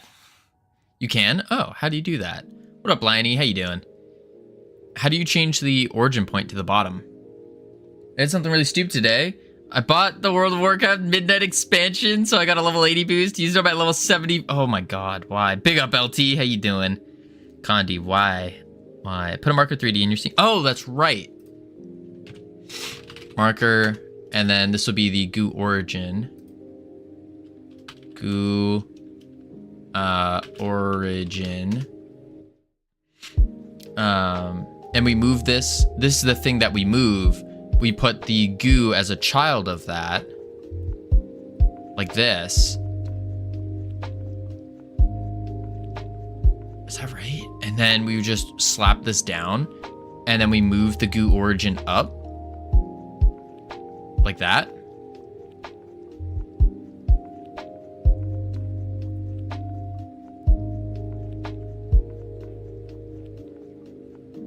It's still green. Why can we see that? Yeah, that's a way you can do it. Is there a different way? Maybe an easier way? Better way? Oh no, not WoW releasing another expansion, but the Legendary Edition for War Within and never played it? Oh my lord. And scale the marker too. Ooh. Scale the marker. Let me see what this looks like. Yeah, I will admit, I am pushing for Gladiator. Oh, I see. I am pushing for Gladiator this season. Because I told myself 15, 16, 17 years ago, 20 years, no, not 20 years ago, 17, 16 years ago, something like that, that I will not quit playing World of Warcraft until I hit Gladiator. And I never actually made the full push. So now this season is the season to LOL, you play WoW. Okay, Plobby. I do, yeah. You will never quit playing, it sounds like. Listen. I'm gonna hit Gladiator this season. I'm gonna hit Gladiator, and then boom, that's it. Uninstall game. I'm done. Never play the game ever again. That's exactly what's gonna happen. Okay, never. I shouldn't say never again, but I won't play it because I'll hit my goal. That's the goal. That's what's going on. What class? I play all bunch of classes. Mostly, lately it's been mostly, or at least like within the recent years, it's mostly been Rogue, Balanced Druid. That's really it. Like Rogue and Balanced Druid. Some Holy Pally in there. That kind of stuff. What about all the quests or exploring all the areas? Or making a challenge for yourself? No, I don't really do. I'm not really like into the questing and all that. I'm more of a PvPer. Big time PvPer. I haven't been active because school started, but today I didn't go to school. Maisie. I forgot about Discord bot. I'm a fire mage. Plobby, I could see that. You're a fire mage. Do you PvP though? Frost when fire sucks? That's fair. Arcane is OP right now. Achievement hunter, transmog collector. I could see that. That makes sense. Need to 100% the game? No. I'm not trying to. So you flex to a girl. I'm a glad and wow. She says, but can you maintain it? And then you just uninstall. Camilos. Oh, as always. What do you mean, oh, as always? Listen, I didn't bring this topic up. This was not me. It just so happens that other people in the chat decided to bring it up. Covino talk about his addiction to WoW. Listen, I can quit whenever I want. It's not an addiction. Arcane sucks to play though. It's like the opposite of what I like about Fire Mage. High mobility, burst damage without ramp up. That's fair. Man, oh man.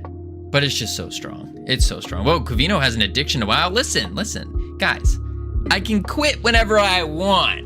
It's just, you know when you set this goal for yourself and you gotta hit that goal? Because if you don't hit the goals that you set for yourself, then like, how can you ever trust yourself in the future? Like when you say you're gonna do something and you don't follow it up, even if it takes a long time to do, I think you're letting yourself down, and that's the worst person to let down, is yourself. So that's why I gotta go hit it. Boom. And then I have no reason to play WoW. And then I have no reason.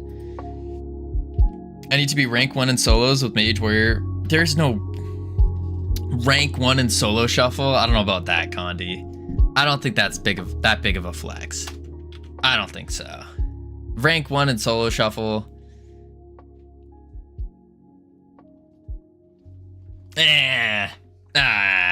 How close have you gotten a glad? 2200. But to be fair, I didn't make a solid effort to push. That's the coping mechanism I'm using. But 2200, I'm a rank 1 challenger. No, I hit duelist and stuff, but yeah. 2200 basically. And I haven't had time to push beyond that. Because what I noticed is beyond 2200, it's just games. Getting the games in. And that's it. Went down the WoW rabbit hole. Absolutely. You gotta be careful. That's one of the games. Who brought it up? I think you brought it up. What do you mean, who brought it up? I could live with that. I've only PvP for like seasonal armor mogs. They're cool. Yeah, I prefer RPGs. Nah. I like the PvP. Gotta go study physics though, right now or something. Ooh, promise myself to study at least 2 hours of going through the topics, concepts, 2 hours of practice, questions. Oh, good on you, Maisie. Good on you. RPGs is PvP. Yeah. No, that's fair. That's fair. Oh, no, that's right. It was actually all Condi's fault. Condi brought up midnight. Can't get glad, though. That's true. That's true. I'm big fan of the arenas, for sure. Dot scale. Actually, let's tween this.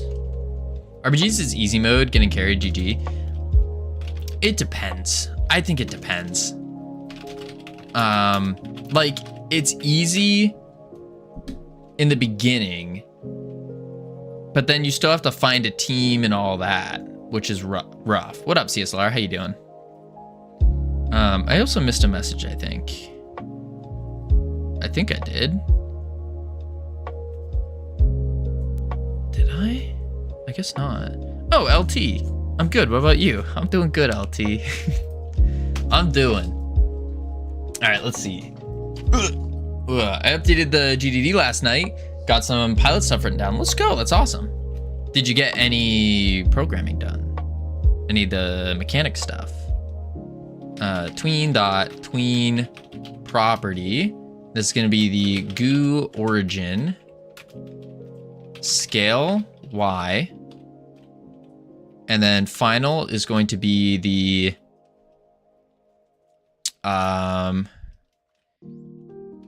goo origin dot scale dot Y plus adjustment amount. And then over the course of 1.25.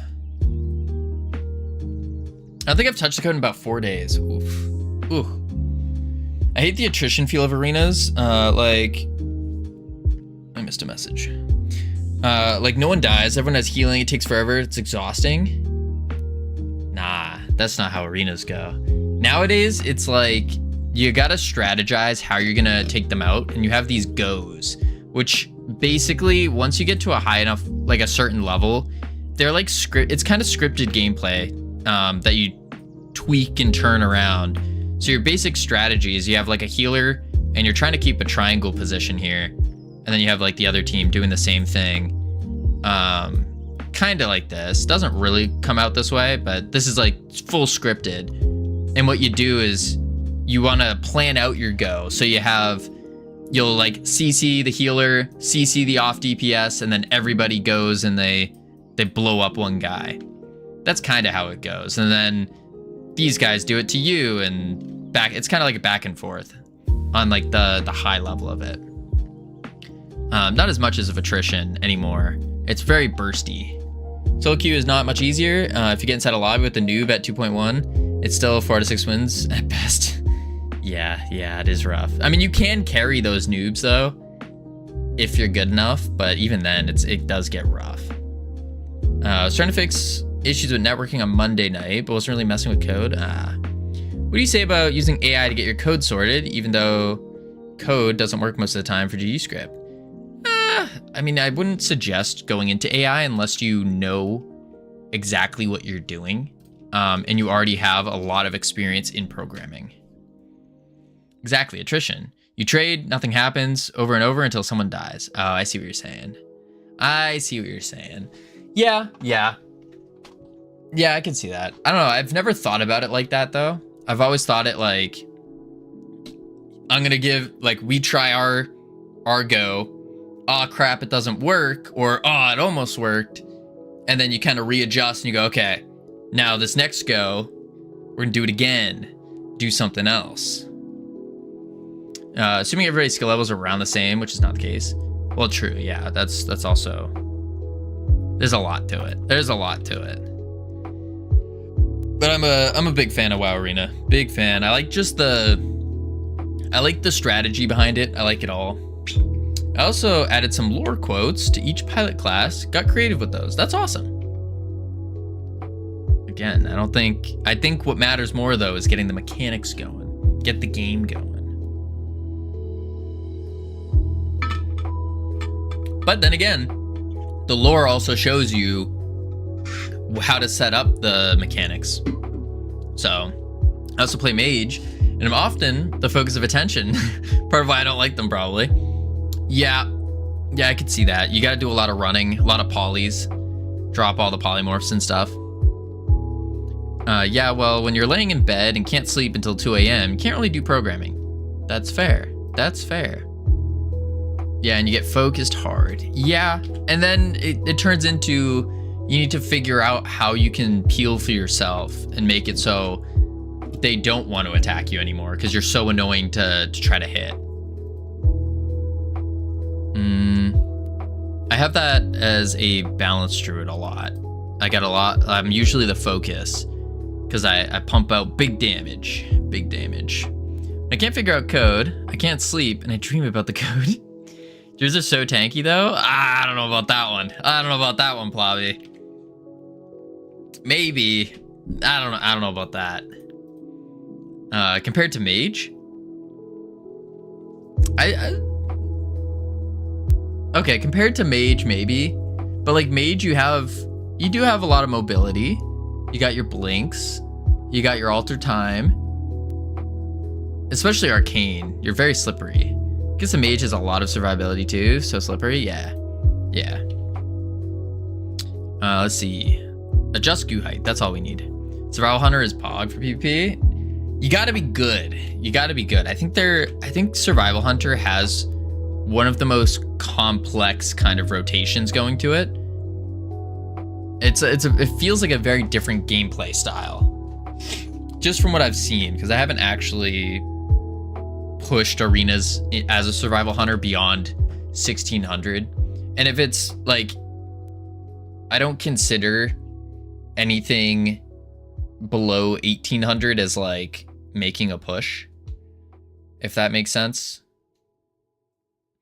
So 100 feels completely different from every other class. Yeah, that's what I've heard. It's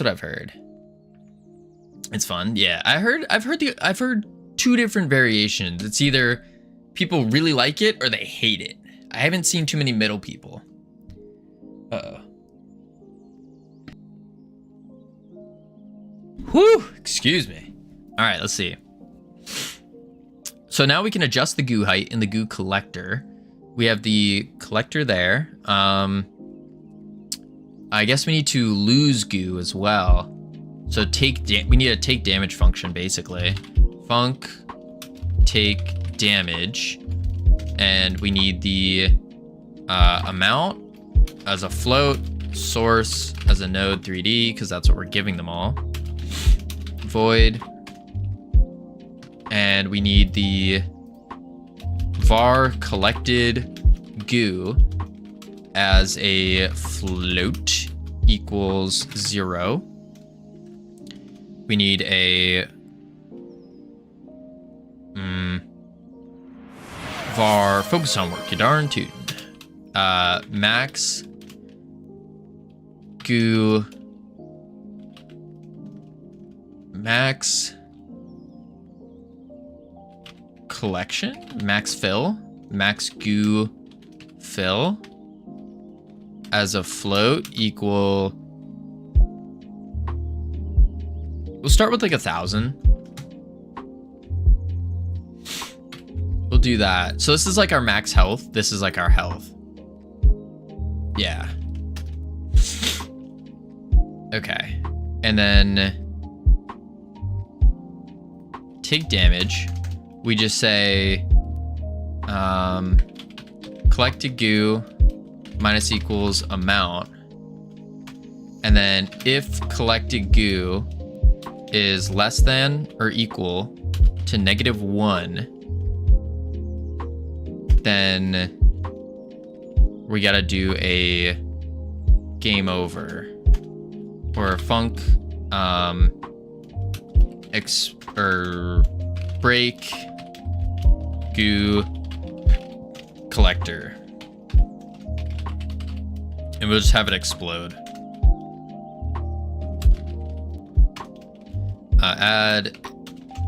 Add explosion, add visual explosion of container collector. I keep calling it container of collector. No, not that one. Add explosion. And then we need to probably do a signal manager dot goo collector broke dot emit. And this will change our scenes here. So let's see, player, goo cart damaged, goo cart died, not used. Not used. And then we can goo collector signal goo collector broke. Goo collector broke. Yeah, we'll do that. I think that'll work. Goo collector broke emit, and then here we just do break goo collector. Cool. Oh, and then we also need to adjust goo height. And we could, I mean, we could just shove this into the process, and that would probably make more sense, but I don't think it would give us as nice of a, I guess we could lerp it. We could lerp it, never mind. Yeah, no, that would probably make sense. Instead of doing a tween, we lerp it in the process. Yeah, let's do that.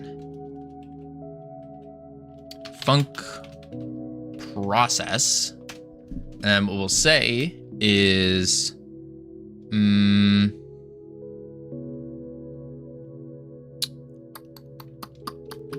goo origin dot scale dot y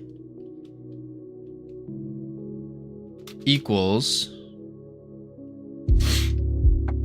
and then we can just say what, collected goo divided by max goo fill. But that probably won't work, because that will give us a number between 0 and 100. Or 0 and 1, sorry. No, wait. It will work. Look at me go. Yeah, that'll work. Sick.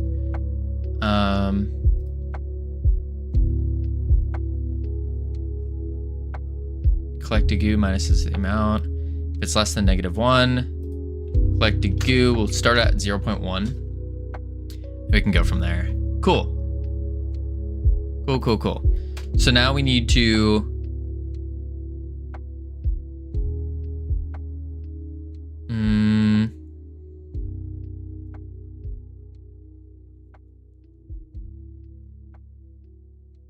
we need to put it in the game, but we also need to fill it. So let's put it in the lobby first and do goo collector.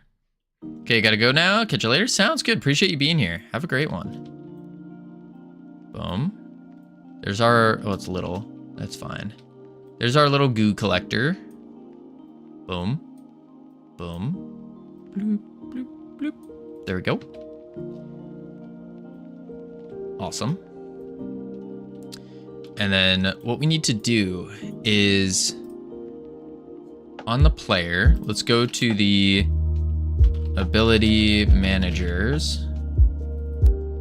Goo Wizard ability manager. That's the player died. Can cast, can afford, clear enhancements, basic attack resource. Minus equals basic attack. So we could just have it actually based off of the player resource.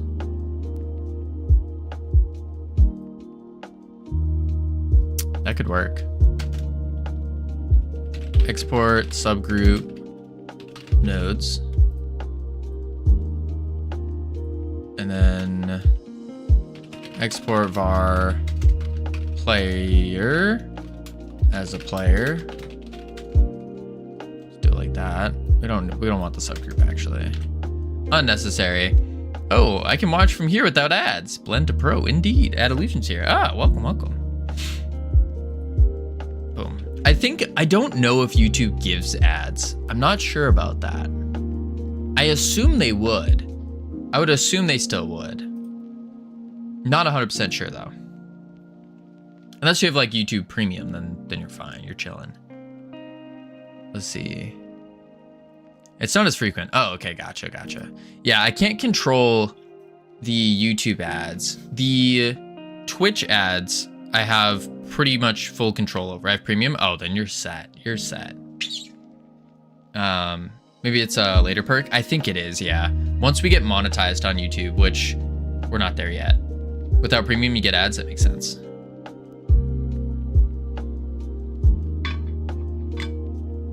Yeah, we get... YouTube gets monetized at... I want to say 500 more watch hours. Something like that. Something like that. Or it's 1,000 subs and 500 watch hours. Something. I forgot.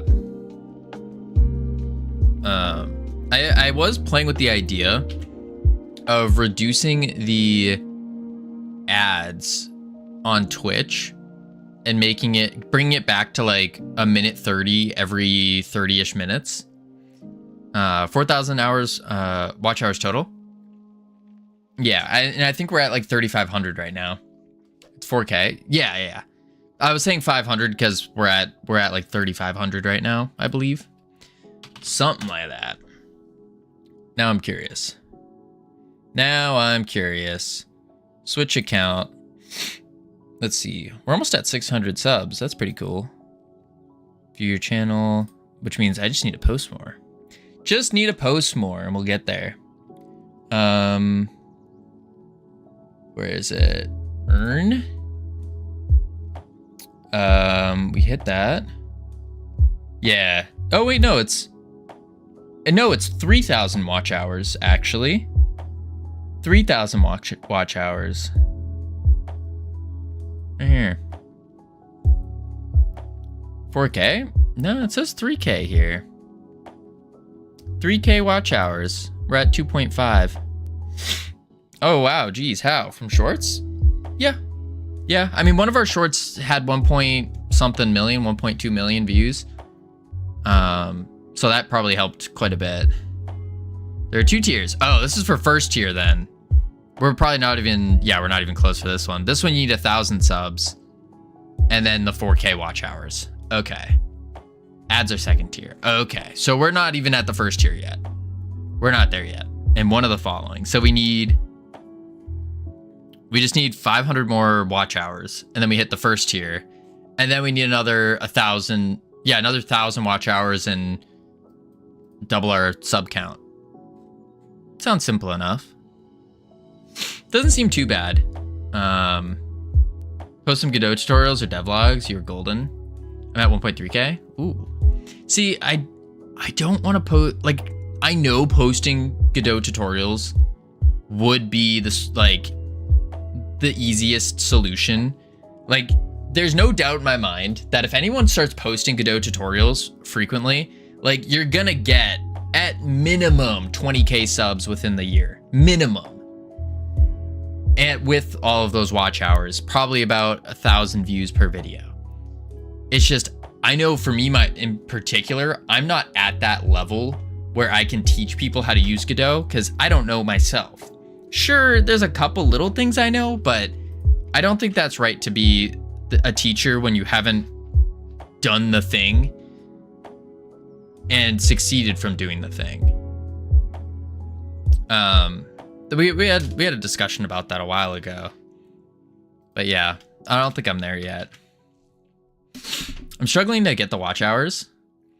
I don't think getting the watch hours is too bad. It's just a matter of posting videos. That's really all it is. Just keep posting. And yeah, like, I wonder if streaming also counts towards the watch hours. I wonder. I haven't done many shorts. Yeah. I'm gonna be, once I get this big YouTube video out, I'm gonna be diving into all the shorts. All the shorts. I like small videos, like how to collect goo. That's it. Yeah, I could do that. I could do that. Like a little mini tutorial type deal.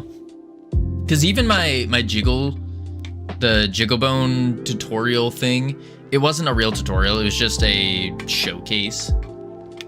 I want to make art videos for game devs. How to collect goo.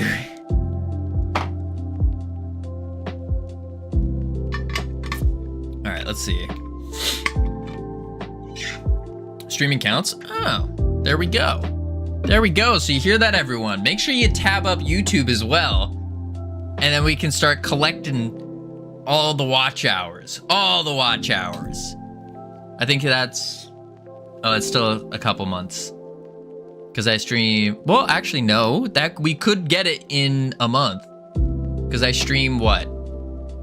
200 hours a month? Is that correct? Let's say there's 30 days a month. 30 days a month. Minus... 8 days, because I don't stream for 2 days. 22 times 6. Oh, it's only 132. Gross. Never mind. Never mind. Take damage.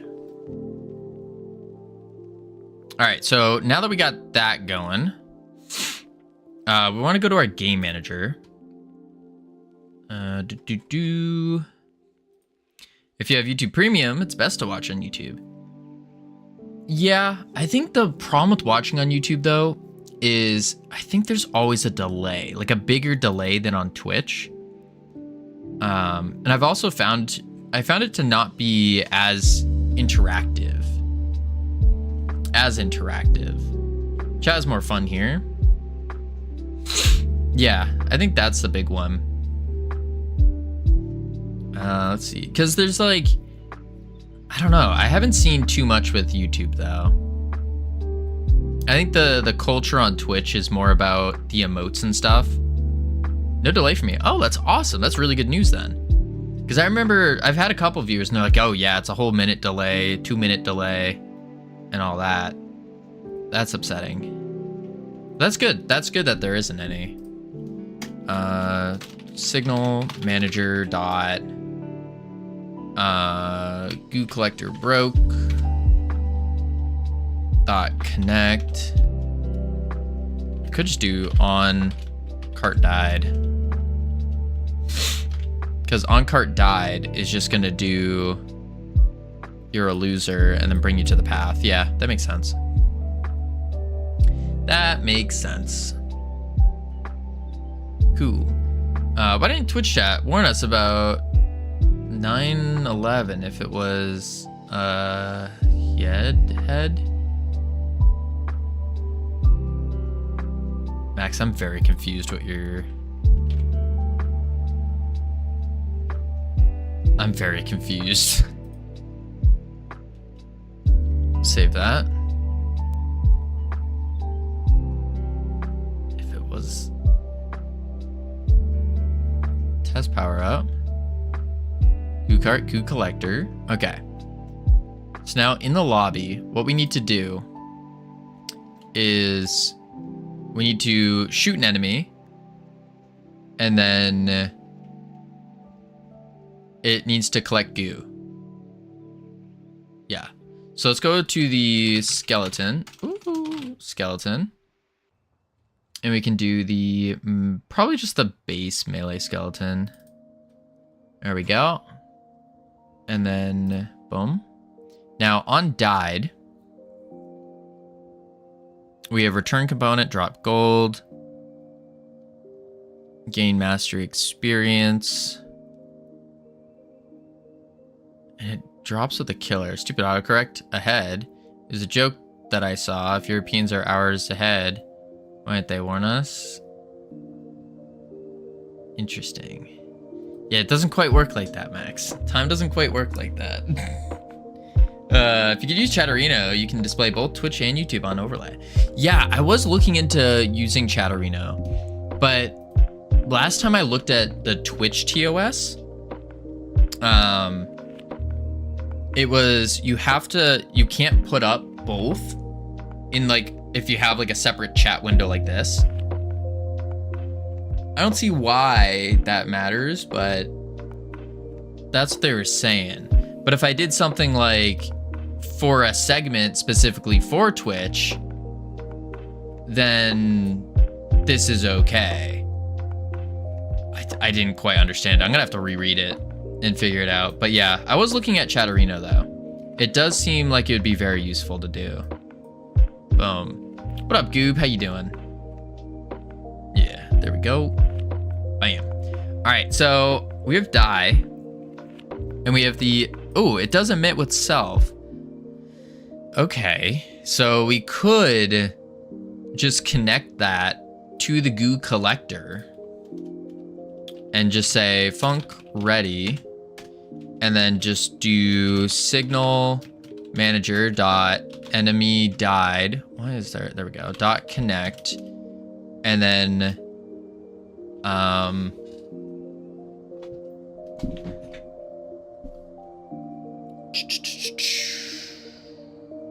guess we'd have to do a, oops, func.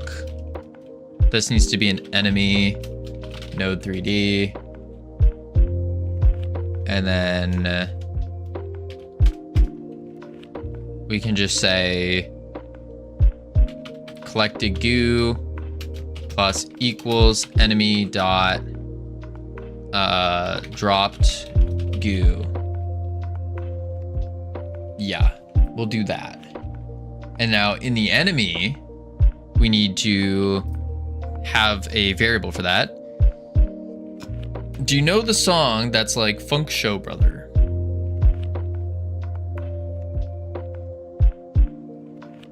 No, I don't think I do. It doesn't ring a bell.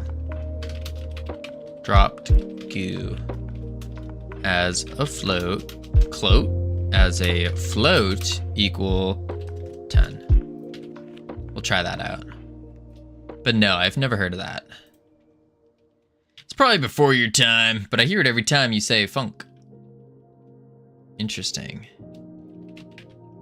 Is it a good song? Oh shoot, I gotta change the skeleton because he has weights. Check it out now, Funk Show Brother, right about now. It's danceable. Listen, I'm not in a dancing mood today.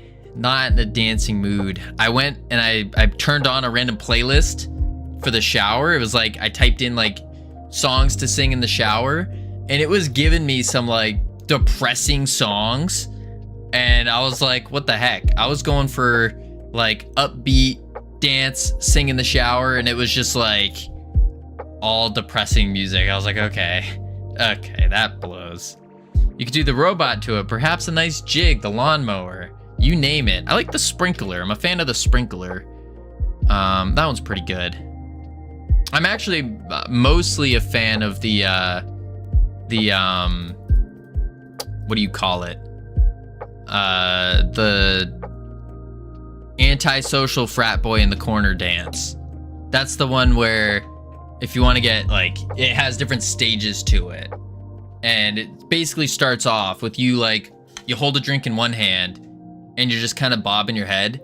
And then if you want to get real crazy, you put your hand in your pocket with your thumb out. And you can do that.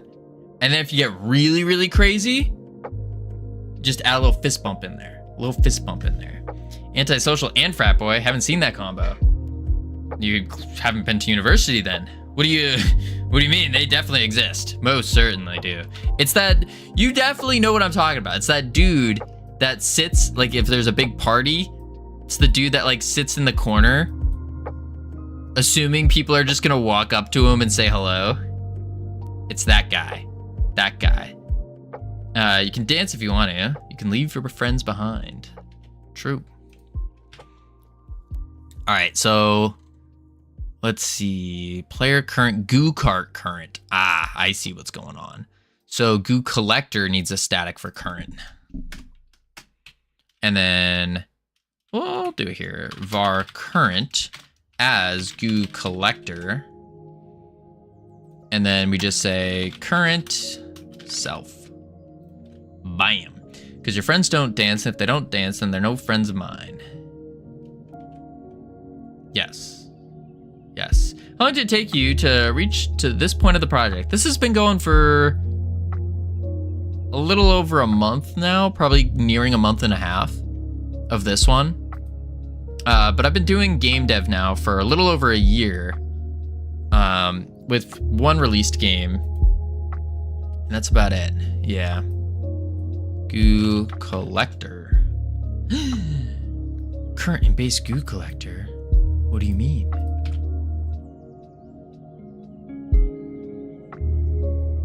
It definitely exists. Why are you bad? Goo collector. Var current.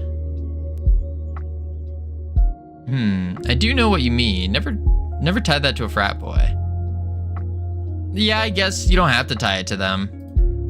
You don't have to tie it to them. Current base goo collector. Why does that not exist? Goo collector. I mostly just call any college, university dude a frat boy. Which I know is not correct, but shorthand. Shorthand. Let's see. Cannot find member current. Why? You're right there. Do I need to reload?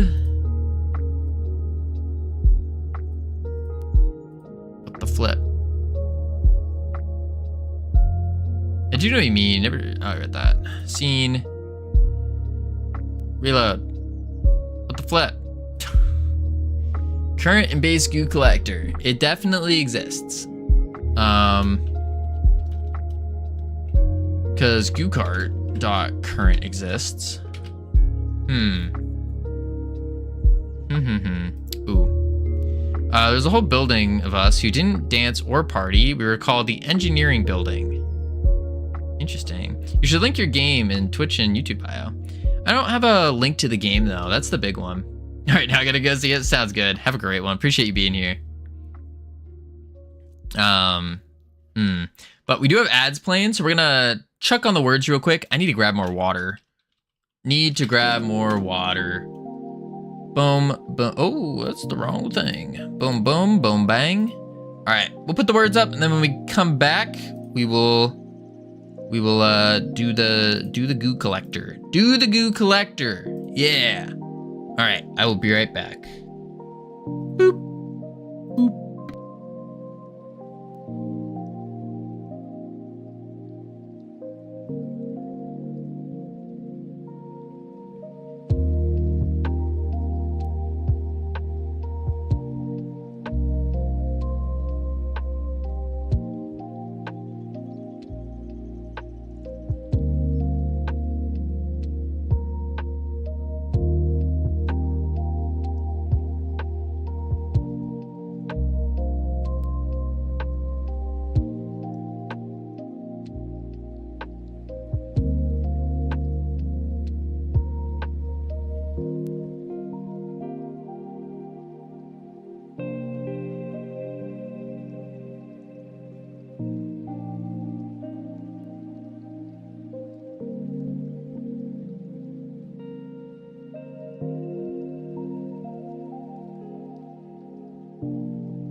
I've returned. Oh my god, Covino's back! Wow! I missed you so much. I thought my life was over without you. Why do I not see my words? My little word scene. What the heck is it? I need to, that's what I meant to do. What? Oh, there it is. I meant to set up a button where I can just press the button and it will turn the words off, put the camera back on, or vice versa. I think that would be really cool. Parse error. Could not resolve all of these classes. That's fun. That's everything that uses the goo, though. But it still says goo cart current. Let's try. Oh, we gotta flip the music back. Here we go. And then we'll do goo collector dot current. Yeah, it still does not find the goo cart current or goo collector current. Class name goo collector. Var current as a goo collector. In the ready, current equals self. Oh my lord, that's why. There we go. It wasn't a static variable. And then this is going to be goo collector current.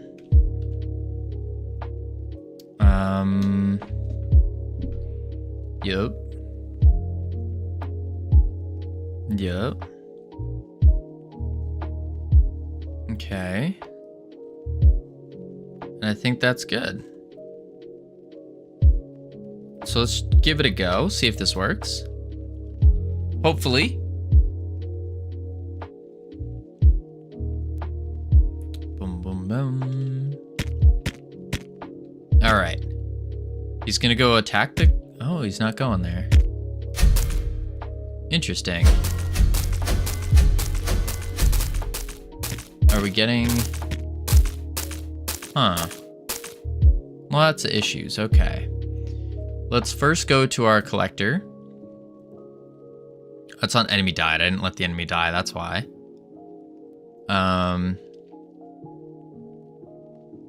Goo origin scale.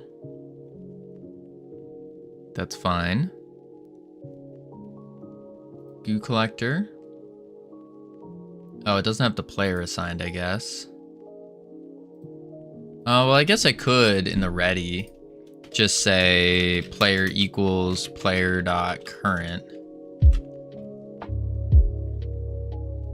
I don't know if that'll work though, because children get ready before their parents. Might still work though. Just might. So we kill off this guy. And when we kill him... Ah! Ooh, that added a lot. Okay. Too much goo was added. Why?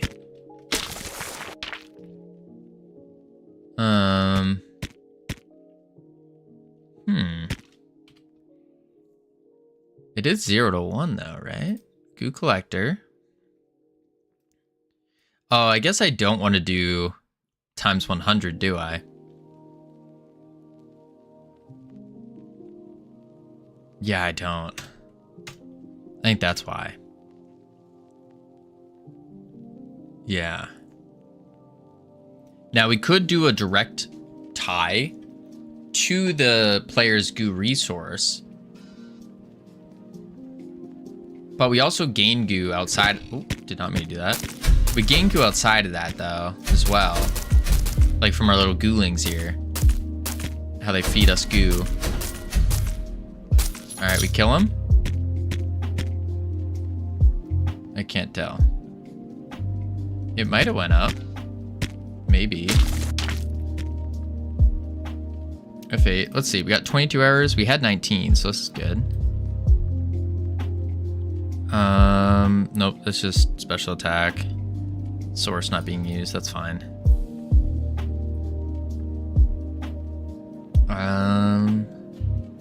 Goo collector. And then, ooh, I should probably change the stream title as well. That would probably be important. Goo collector. Extreme. Done.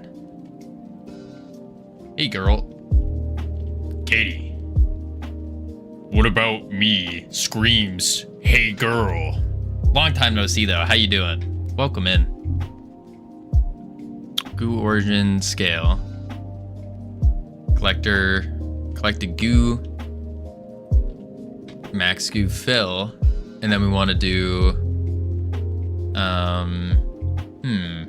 I thought I'd mix it up. That's fair. That's fair. Just keep me on my toes. I see. Max goo fill. David, welcome in. How are you doing? Locust and raid indeed. Indeed. What were y'all working on? What are you doing? We are currently working on our goo collector. What have you got going on? Katie, I will show you. Perfect timing. So, we're working on a roguelite. It's working on my Godot overlay. Ooh, your Godot overlay, if you will. We are working on not on an overlay. We are working on a roguelite. And the idea here is it's all about the goo wizard. So you're running around as a goo wizard. You got when you think of goo, what do you think of? You think of bouncy and you think of sticky. So those are the types of goo we have. We got a bouncy goo ball that bounces around. We got sticky goo ball that will stick a little... Okay, we'll do it over on this guy. That will stick a ghouling to their bone, and then that saps goo from the enemies and fills up our goo meter here. And then we fill it up some more. Wait for it. There we go. And we use this goo for our abilities, like our bouncy goo wave. We can use it for our... I need more goo. I don't know if I'm going to get enough. Let's see. There we go. And our ultimate, which is our big goo explosion, where we explode with goo and coat our enemies in goo. We also got some power-ups and stuff. I didn't get to read what that one was.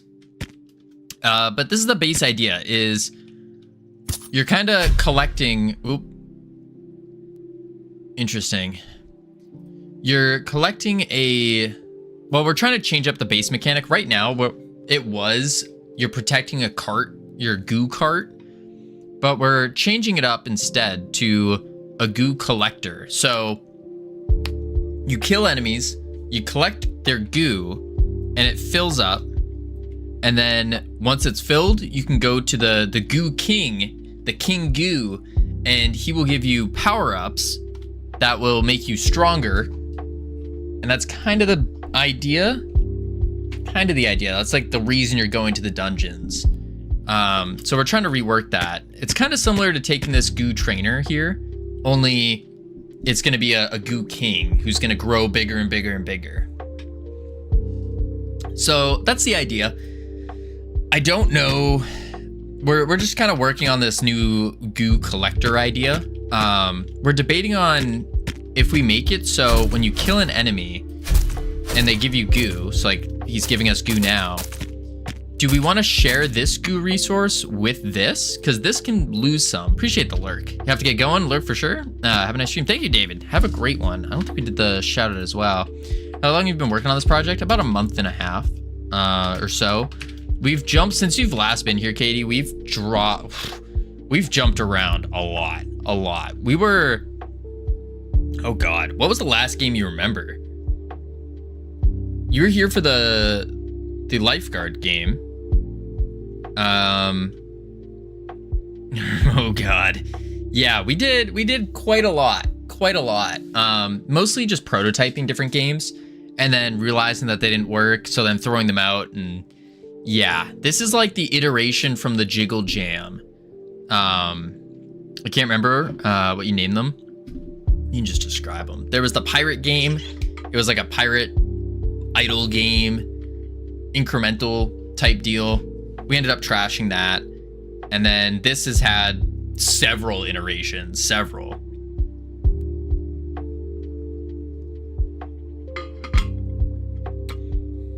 But the one where your character had a cape.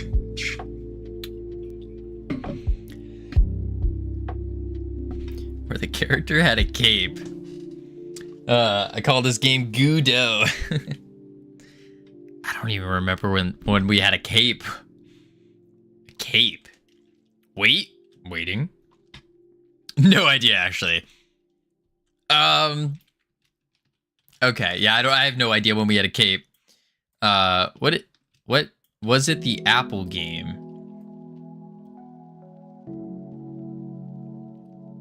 Wait, Katie, there's no way you've been gone for that long. You talking about Realm Rapture, the iOS game?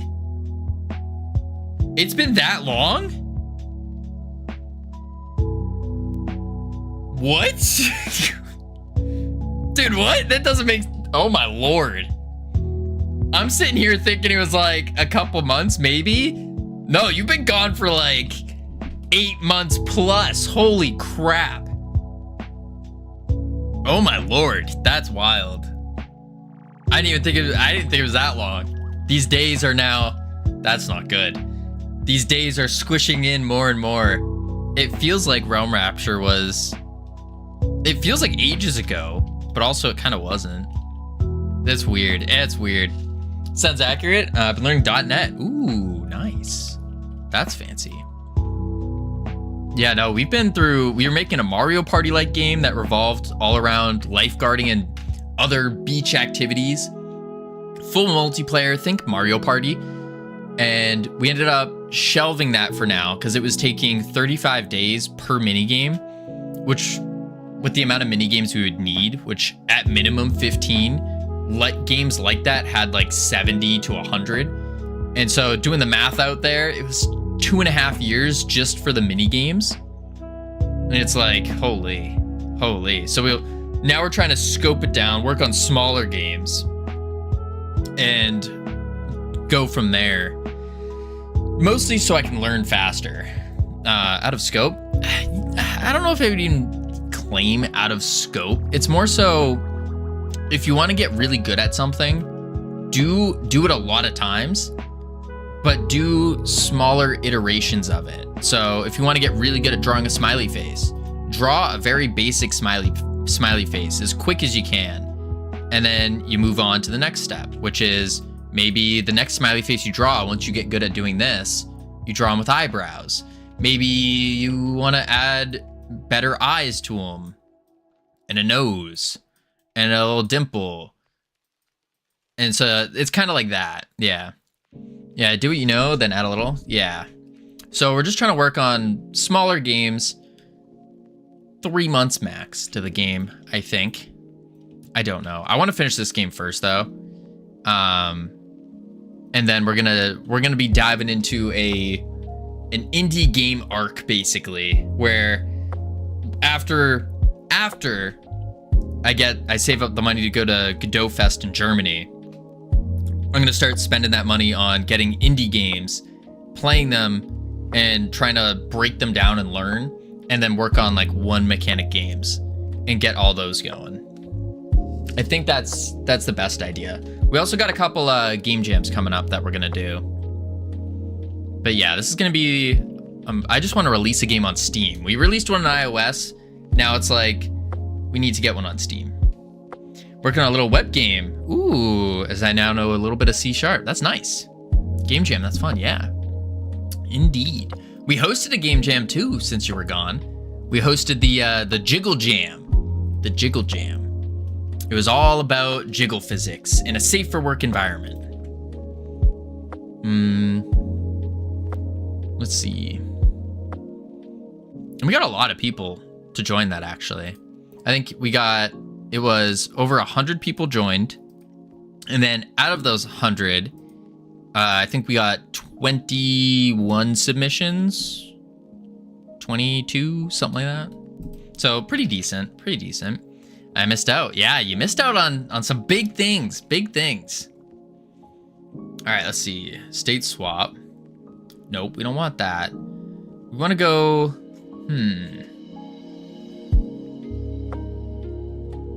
It's something to do with this weight. Oh, know what it is? The goo collector is not on the player layer. I think that's what's going on. I think. Has your studio gained any people? No, Katie, it is not. We are still broke. Broke. No.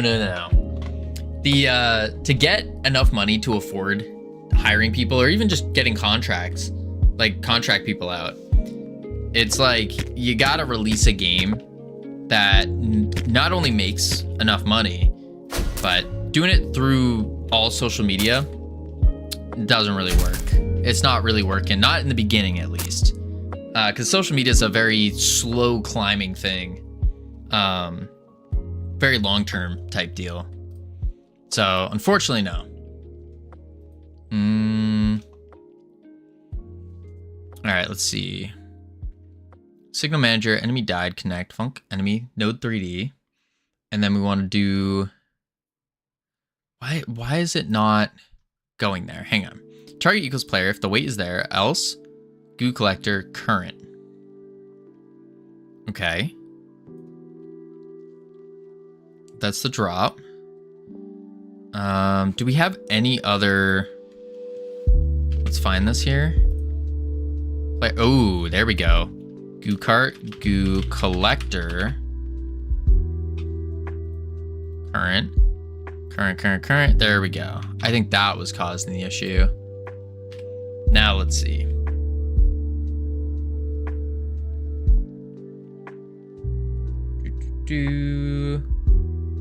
So this little guy should be running at the collector. Perfect.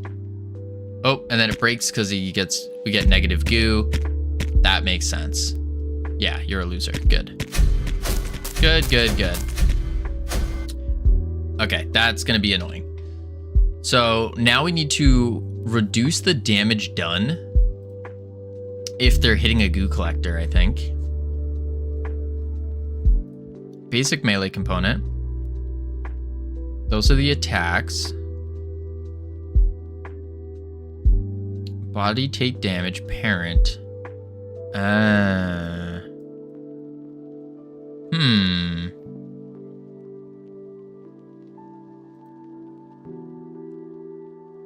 What about a Patreon for people to support you and making it like a devlog? That thought had crossed my mind quite a few times, like Patreon or coffee, that kind of stuff. My biggest issue is I don't know if I will, like, I don't know what kind of stuff I would post there. Because having a devlog, I mean, I'm basically just streaming it anyways, you know? And you can get all the streams on for free on YouTube. So I don't know what other like extra content I would put in Patreon. Would you at least join the theme elimination this week?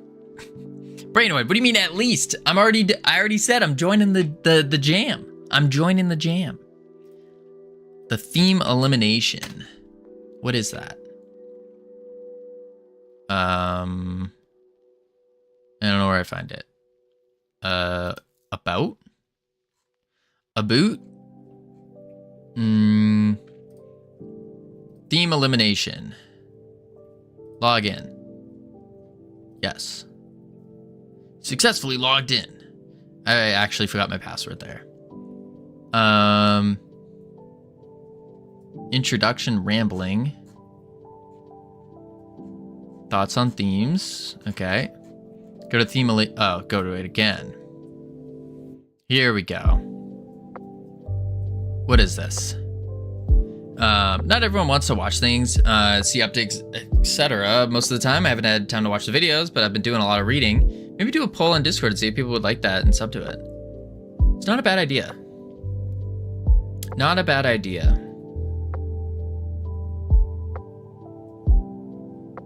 Yeah,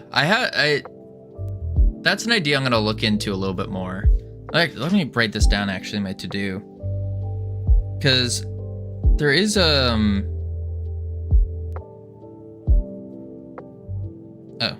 there is something I've had in my mind that I've been debating on doing. I just haven't gotten around to it. Let me add this. To Patreon. There we go. Yeah. All right, what is this? We eliminate themes here. Then themes who have the most votes will get picked. We vote again, seeing a list of top 15. So you vote on the theme you want. You like or dislike. You can go to the voting rounds. You can vote as many as themes as you want. Themes with most score, positive votes, negative votes. Oh, so I can give negative votes. Okay. Love. No. Trouble? I'm too old for this. Flightless Antarctic birds. Definitely not. Erosion tat. No, I don't like cats. No. You can use your keyboard to vote faster. Oh, but I could, yeah. I'm not trying to speed run voting here. I want to go through it completely. The parade. I don't know about that. Lights out, cascade. Growing together. What is this? This is a game jam we organize. It is indeed. Why so many penguins? Who did this? Get them out of here. We don't want penguins. Now everyone loves games with jank, but I do. Bugs in games are interesting. Exploring the bugs can be fun. Jank can be fun. What would be jank about a game? I don't think I would want to make a game that's jank. Light and dark, that's used too much. Neutrality, no extremes. Preserve the overall electric neutrality of a substance. Concept of no man's land.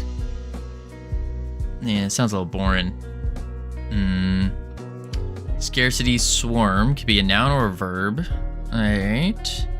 Scarcity, home. Never gonna give you up. Tangent, mathematical tangent, going off on a tangent. Physics and momentum, metaphorical divergence, breaking away from the norm. Branching paths or nonlinear progression. So that's too complicated for me, for my brain. Slop. I don't want to make a slop game. I don't think I'd want to.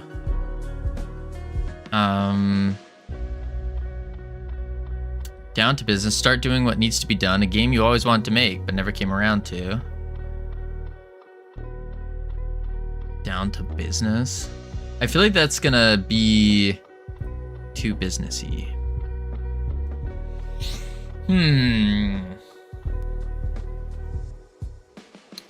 Balloon, and we can crush that. Diplomatic. Okay, blast, explosions. I like explosions. Divinity, a broad theme that can call some interesting art and ideas involving either strong character, lore, blessing of one. I mean, that's basically our game right now, the Goo game. Since we're going with this Goo King. Second, time or second place. Let's see. I'm just going off of like the way I'm just picking is I'm just removing all the ones of nah. The ones that sound like they're overused or seem like it might give off some boring games. Not boring. I shouldn't say boring, but I don't know. I like some spunk to it. A little something to the theme. I've seen Spark a lot. Pick 3 is giving every game ever. Yeah. I like the idea of broad games. Oh, like broad themes, I should say. But yeah. Take a bow or a bow? Take a bow? Bow or bow? I assume it's bow. Bow. Are they the same? Are they spelled the same? I'll leave that one. That could be interesting. Historical inaccurate. I'd have to do history lessons. Minimalism and maximalism. Contain some elements of elegant simplicity and other elements that are chaotic, excessive, or out of control. That's a lot for a 3-day jam. Hey, that's too much. Too much. Signal. That's fine. Take it literally. Common saying, taken too literally. Elephant in the room, break the ice. Okay. I see. Deflect. Because the theme of deflect can generate an unlimited number of ideas. For example, what comes to mind might be a defect of vision. Oh, it's defect, not deflect. Oops. Defect of vision or a character having a physical disability. Leave that. Disarray. A mess. Magic. That's pretty... I mean, that's kind of the games I've been making lately. Out of memory. Narrative, amnesia, corrupted, disappearing worlds, old memories, nostalgia, memory erasure, mechanics, glitches, memory leaks. No, it's just every game I make. Train again, meet expectations, lucky, be a lucky dog and jam. Or title.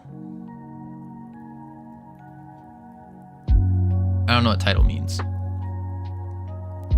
Wait, what is this? Oh, here we go. Elimination stats. Voted yes on 0 themes, no on 16. Voted skip on 0. Did not use vote on 60. Interesting. None stood out to you then? No, a couple of them did. Nothing crazy. Nothing too crazy and unique.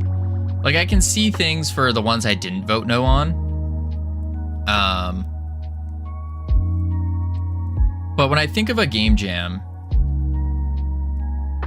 no guy in a square shooting on things theme. Listen, that's not our games here. I don't know what kind of theme that is. That sounds like a boring theme. Now you add a goo collector to it. Whew. Whew. Solar system theme. That could be interesting. Let's see. Trouble. Trouble seems a little... I'm too old for this. Like, I can see things for these. None have really jumped out at me, though. None have jumped out at me.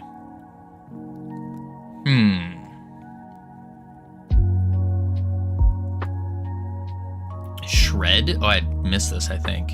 Scrap material, tears into shreds, playing guitar, snowboarding. It doesn't excite me. Tools of the trade. Make tools to help with game dev. Contribute to open source. Oh, that's not actually a game. Get it out of here. I mean, it can be, but get out of here. Teamwork makes the dream work. Make a project about teamwork. The value of collaboration, aspiring greatness as a group. I do like multiplayer. This would be a good excuse to do multiplayer.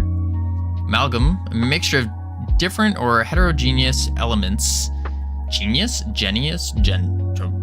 Elements of a whole. At first, I imagined a mix of 2 game genres, but nothing prevents a blend of art, mechanics, media, realities. Multiplayer in 3D in 3 days? Yeah. Maybe. Potentially. I don't see why not. If it's like, because this game, like, for a 3-day jam, it's like one mechanic, super simple. But then again, no, that's a good point. Like, you can't make a teamwork game multiplayer. And you can in 3 days, but yeah, this might cause bad games. I like historically inaccurate. Could see some fun ideas from that. I could too. The reason I voted no on it though was because I'd have to go through history and figure out something, you know? And I'd have to tie that in properly and anything about horror / mystery. I feel like horror's done too much. But that's not like this isn't a theme. We'll skip that. I don't know what skip means, but we're gonna skip it. Speed. That makes sense. Go fast. I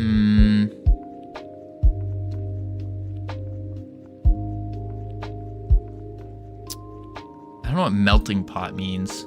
I'd probably make a pot that melts. Underneath. Roll reversal. Rags to riches. Crash. Lacks depth. Yeah. Yeah, I don't think melting pot is very... Maybe. Underneath. Melting pot, a place where different people's styles, theories, etc. are mixed together. Yeah. I mean, I know like what a melting pot is, but from in a game context, I don't know if it would produce fun games.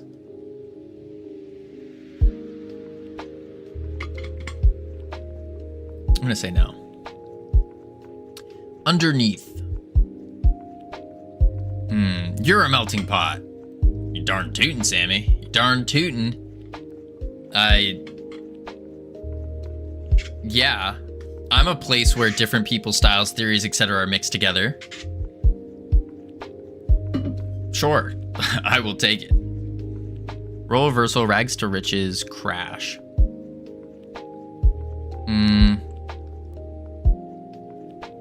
Coordination? We don't want to do coordination. Audio is definitely not this one. Can't do audio as the main mechanic. Multipod sounds like it takes way too much time for a jam. Yeah, because just by the definition, you need to have a lot of things. Coordination is open for multiplayer games. Right, but Brainwave, the problem with a multiplayer game in a three-day jam, I don't know about that. Plus, I don't have like a server, so I'd have to do peer-to-peer. And then the only way to test that out for people would be, what? Get their IP? Unless I had a server. And that just sounds like not a great idea. Yeah, not easy for a new game dev, I'm afraid. Yeah. Diplomatic, blast, divinity, unexpected, up to date, lie. What is solar punk? What does that mean? Solar punk. Is it like steampunk? Only with solar energy? But if you team up. Yeah. But it's still the whole problem of needing a server. Imagine a post-apocalyptic world where everything is solar energy. But, like, yes, but 3-day jam, it needs to be like a singular mechanic. Or at least that's the way I'm going about these jams. Is I want to use these jams to work on like a very singular mechanic and make that as fun as possible. Is it fun of solar to not have an apocalypse? I think so. I'm gonna say no. I'm gonna say no to it. Boom. Pick 3. I mean, that's just an easy... I think that's easy to do. Bags. Purses, suitcases. Gonna have bags under their eyes. Packing bags. Yeah, I could see that being a thing. He's teaming up with me this jam. Ooh. You accepted my offer, Ironic? Then heck yes. Yes. Then we're gonna crush it then. He's making one game with me, and then we're never speaking together ever again. What do you mean? Like God intended? What? Ironic, that is not what God intended. No. This is the start of a blooming, budding, beautiful flower of game dev. It's just the start. Just the start. We've been planting the seed, we've been tending it, and now it's time for this flower to bloom. Flower to bloom. That is the way. How many of your former jam guys are you speaking with? 1, 2, 3, 4, all of them basically, except the only one I haven't spoken to is BitDash, because BitDash just went away. We don't know where he is. But I speak to Wolfric. I speak to Hypnotic. I speak to Matt. I speak to Jedum. So all of them pretty much. So very excited for another long weekend. Yeah.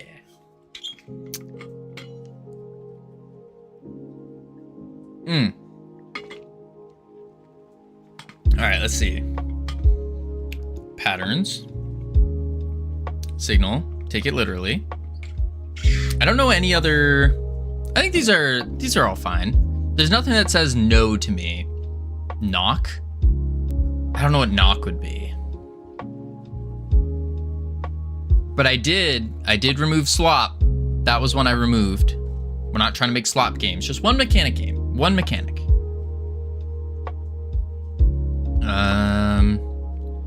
Train again. I don't know what train, like, I guess it could be like a train or like training.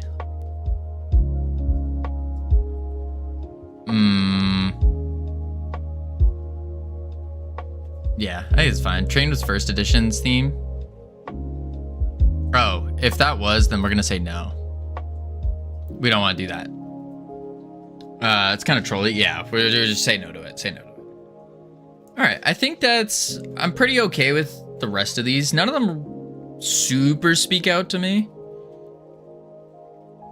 But I think we eliminated a lot. Dog. I mean, I removed cat. Do I want to make a game about a dog?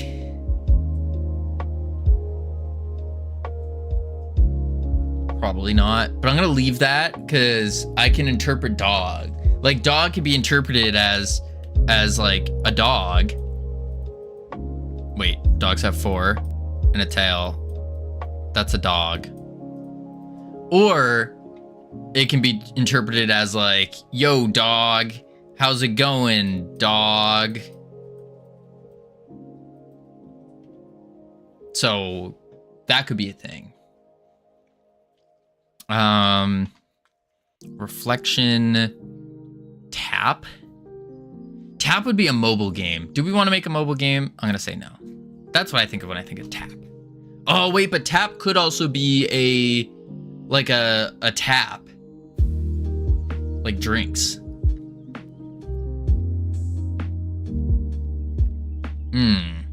So we will get a list of 15 themes on August 29th. You can think of a one mechanic idea for each theme. If you like, one of them will get picked. So on the 29th, you're going to release a list of 15 themes. I don't know if isn't that cheating if like we come up with all these ideas ahead of time? I think that's cheating. 15 themes with the most score. That makes sense. I don't know. I think it's cheating if like I look at the list of 15 and I just lizard.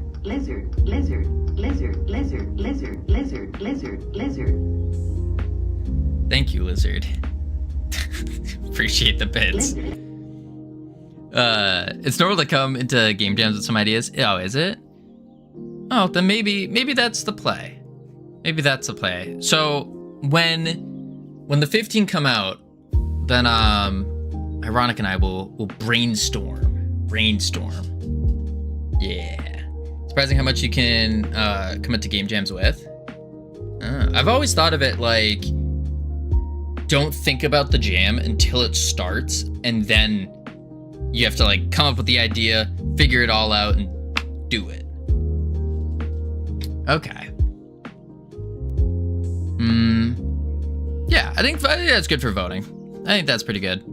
There's enough ideas here. What did we do? Voted no on 25 of them. Skipped one. We didn't vote on 50? Wait, how many themes are there? Holy moly. Surprising how much you can come into game. Oh, I read that. Lucky meet expectations. There's 76. Holy. If you come into a jam with an idea, it's often you then see how you can make it with the theme. And that usually comes with an even more new idea. Okay, I see. I'm picking up what you're putting down. All right, let's see. Yeah, I think that's pretty good. I think that's pretty good. Yeah, cool. Awesome. All right, let's close this out. Back to work. Back to work. Or it's incompatible entirely and you come up with something different. I see. Thanks for contributing. Of course, Brainoid. Of course. Thanks for reminding me. If body is goo collector, then body dot take damage, parent dot damage, divide by 2, parent. We're gonna do that. Reduce the damage done to the collector, and then we need an elif here. Elif body is player. Boom. I think we'll do that. Yeah. Yeah. That way it just does a little bit less damage to the collector. All right, we need to now fill the collector. And we do the things. So we're gonna have to first go into all of the little maps. The rooms. What was that? Oh, all the rooms. Boom. And let's clean this up real quick. Game manager, that's just gonna be the same thing as cart died. Spawner, clear that out. Goo cart, don't need that. Charging, close that. Test power up, close that. Now we go arena map, crossroom with pit, and vertical room. Goo Collector Extreme. Sounds like a Ghostbusters ripoff game. It kind of does, doesn't it? I was just looking at the title and I went, just saying Goo Collector, it seems a little boring. It doesn't speak out to me. And so I was like, well, how do we make it sound better? And so I went extreme. Means absolutely nothing, but it just sounds cooler. Sounds cooler. I was watching a couple shorts from this dude who takes like unhealthy products and then makes them sound healthy through just like advertising tricks, little marketing tricks. And I just thought it was so funny. I thought it was so funny. First, congratulations, Phil. How you doing? All right, that's good. And then cross room. We're not gonna put that in there. Arena map, we're not doing that. All right, let's see if this works. See if it works. Boing.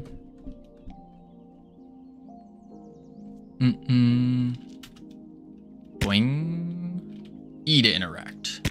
Oh. Oh, nice.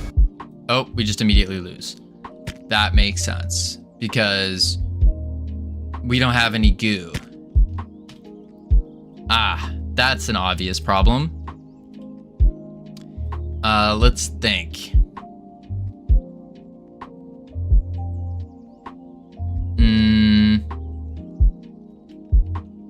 Because when they hit it,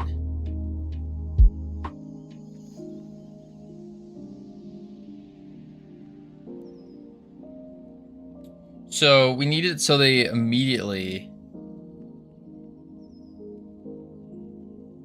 I guess we could tie the weight to it.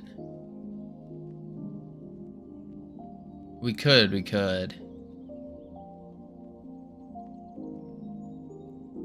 Yeah, that could work. Let's see.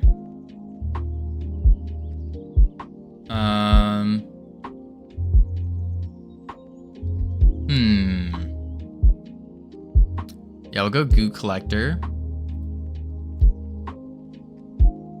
And then we'll do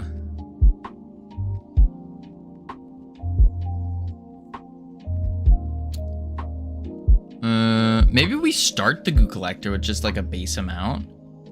That way it can absorb a hit. Maybe. Maybe.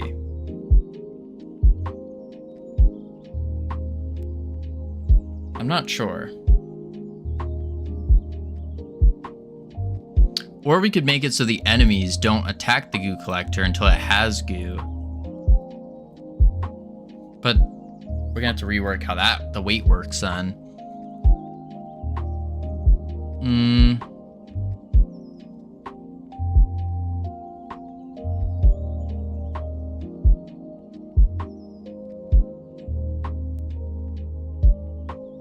Maybe that's fine. Target weight drop time. Well, they all have a drop time, so...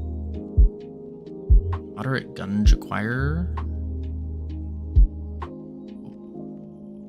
What are those words? What? Target weight. So we do have a target weight timer that will...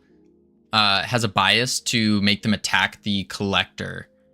So we could just start their target weights at a higher number. That way they always attack the player first, and then over time they'll just get closer to the thing. That could be the play. I think so. So we need to make all the target weights above 50. So we'll do 60 for the melee. And then, oh, I need to open all the skeletons. All the skeletons. Let's see. Skeleton boss. No. No. Charging. Boom. And then you're at target weight of 85. That's fine. We want healing to be at a target weight of 59. Heavy.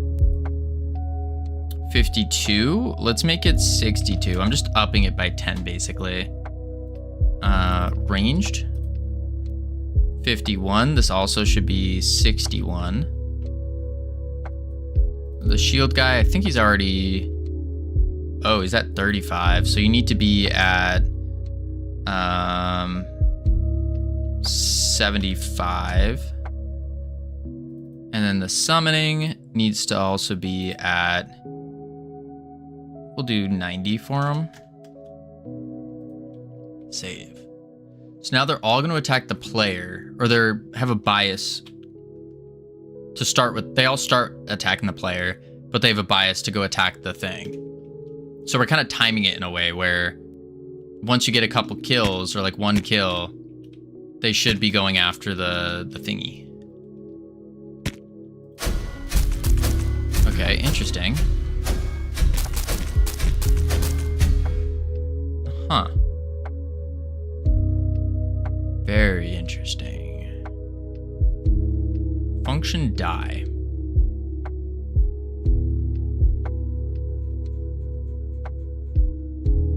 Who is this? This is the... I think this is charging skeleton. Yeah. I think the charging skeleton doesn't have a... No, he should. He should have a death. Yeah, right there. There it is. Now that works. Okay. Weird. Who didn't have the death? Was it the... Maybe it was the summoning? Summoning doesn't have death? Animation tree? Nope, you got death. So you die. There you go. He dies. Weird. Let's try it again.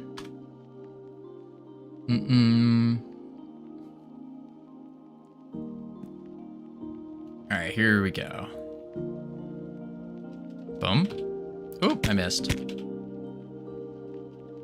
Boing. Yeah, look at that. They're not coming at me. Oh, there we go.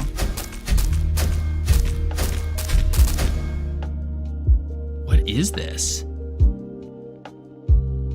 Travel on null value. The anim playback is null on this character. On the base enemy. Animation node. Animation tree. So somewhere it doesn't have the animation tree.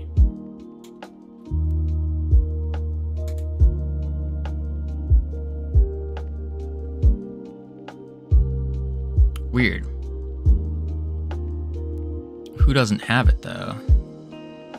100. We drop by 2. No, it does have an animation tree. Cannot call method travel. So it's saying that the anim playback is null. But how is that the case if... Oh, wait a sec. I think that was the heavy. And then the animation tree, no, that's fine. Is animation tree parameters playback. Animation tree.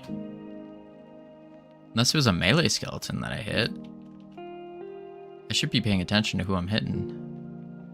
Melee skeleton. Animation tree. Go to the tree. Animation player. Animation tree, there's the death. Play it? Yeah, you die. Huh. Try it again. And this time, I'm gonna pay attention to who I'm shooting.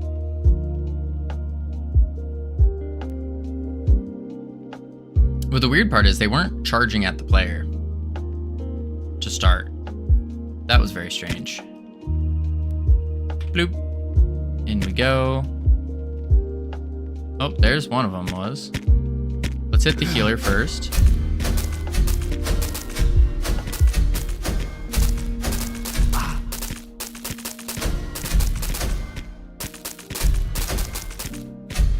Boom, boom, boom.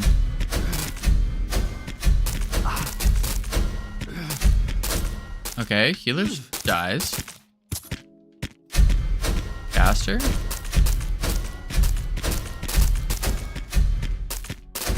Caster's fine.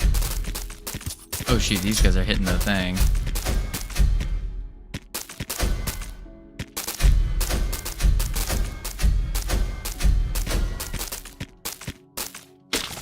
Knock him back.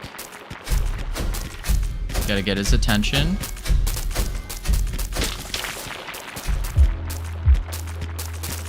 Oh, it's the shields. The shieldy dudes. That's who it is. Why did they... Shield skeleton. You know, the other thing with the shield skeleton is sometimes they spawn without their shield. Which is very strange. Animation tree. There it is. Ooh, let's actually check. No, they have a death animation. Right there. So why was that breaking?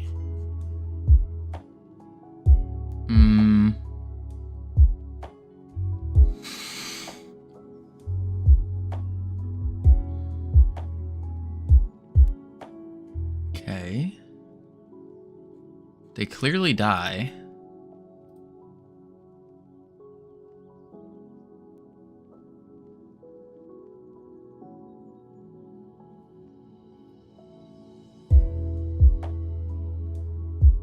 Block component.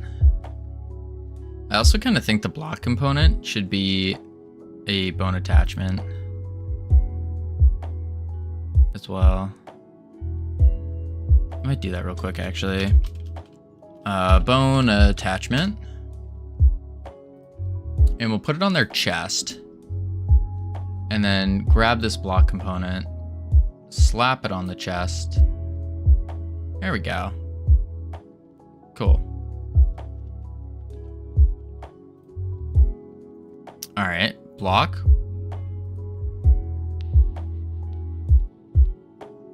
Yeah.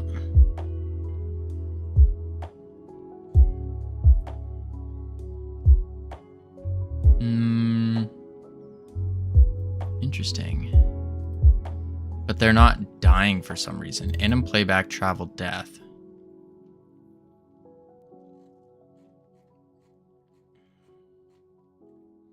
But it's right here.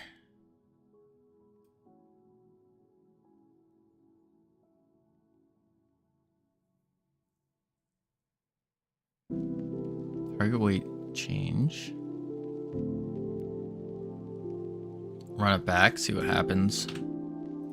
That's very weird though. It's the shield guys. When they die, they aren't...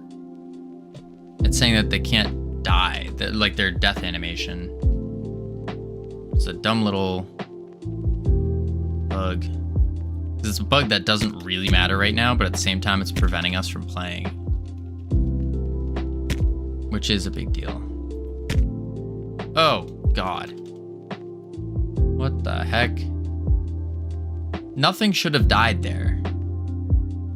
Like, at all.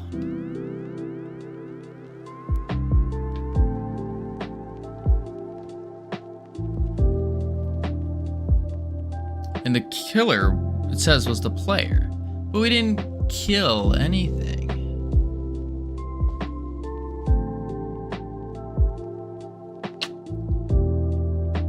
Function, take damage, die, source. What is the source? Yeah, so it says source is the player. Damage taken was 25. And this is on who? Go down somewhere in the function.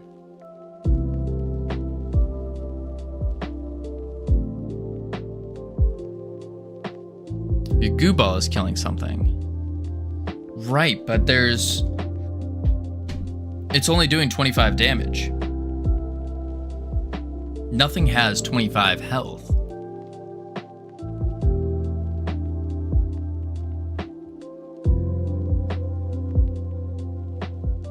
Wait.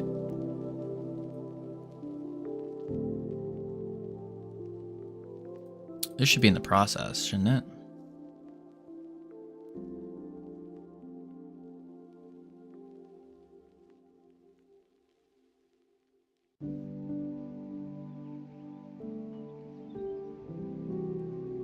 I'd admit. You're making a goo ball on top of something.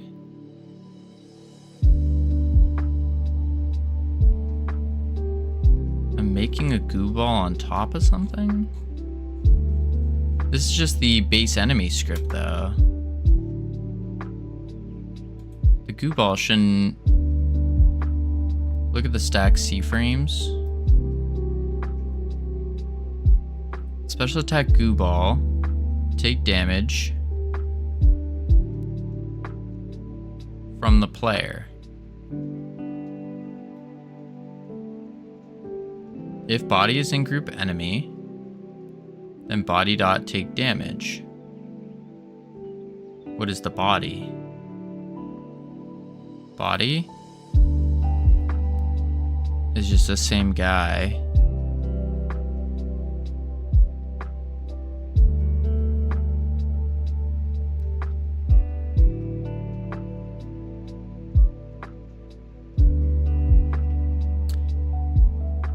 Is it because he got hit before his animation, maybe? Like before his process turned on? That doesn't make sense, though.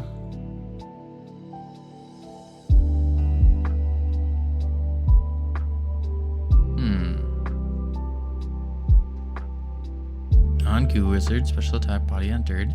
If it's in group enemy. You show me what you're doing in the game? Yeah. I'm just, all I'm doing is I just threw my goo ball at a pack of enemies. And that was it.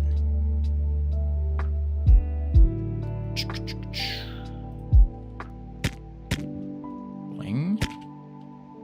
So I run through, chuck my goo ball, and that's it. I just chucked it. I don't know why it's calling die on them. Die from source.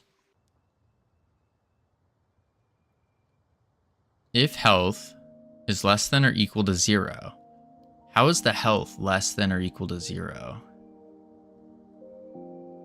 If dead, return. If not aggro, then it aggroes them.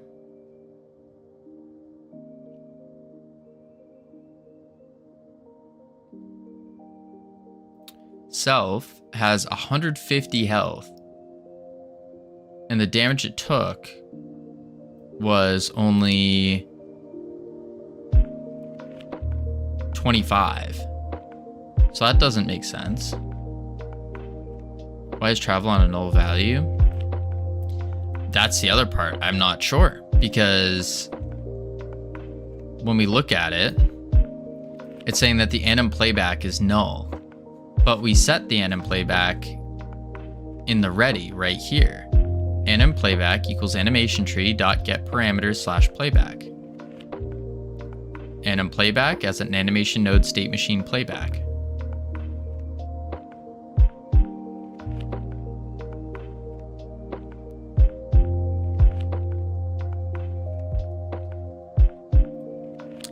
We look in here and we have the animation tree. That's fine. Node state machine. It's on the shield skeleton in particular. We look at the shield skeleton and we go animation tree. This is it. Animation node state machine. Skeleton minion animation player. That's correct.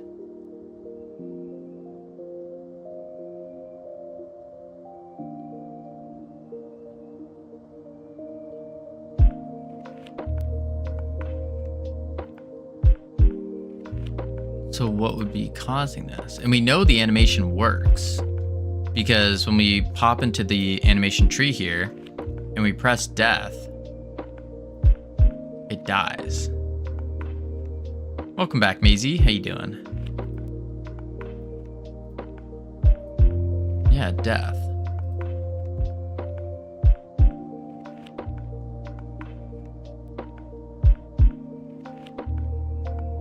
Node state machine. It's our YouTube channel. Underrated. Underrated. You think so? I think it's pretty fairly rated. Still got a lot of work to do on it. A lot of work on it.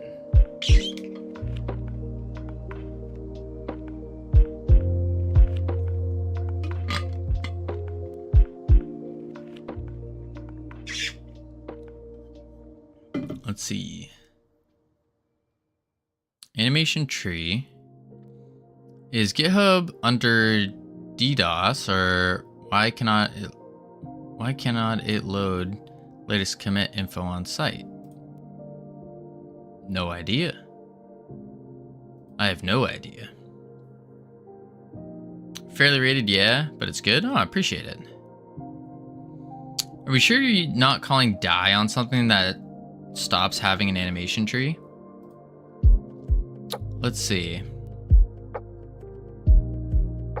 So let's go back to the die. If it's dead, howdy North Pole.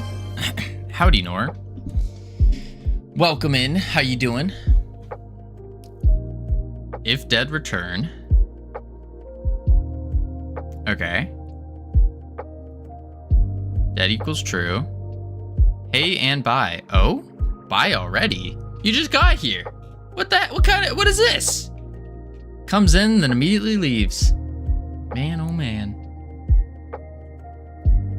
Let's see.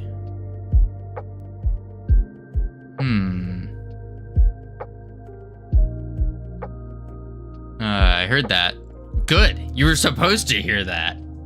Absolute jerk. Jerk. Howdy, Lupo.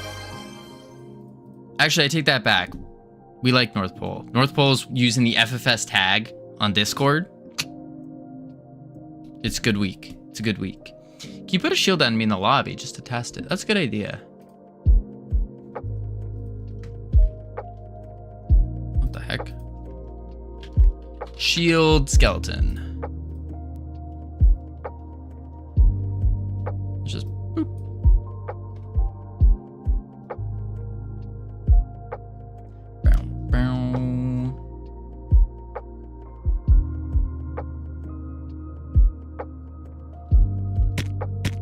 All right, climbs up. That's weird that his shield did that. Interesting. Yeah, the moment he gets hit,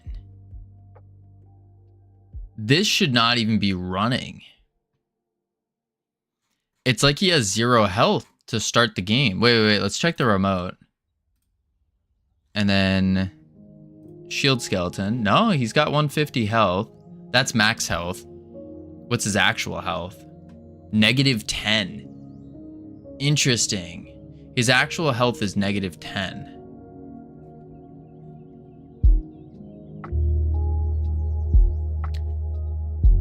Weird. How is that -10? Health equals max health.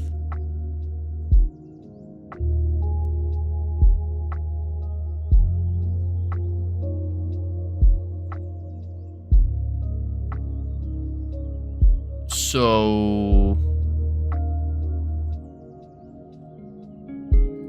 how does that work?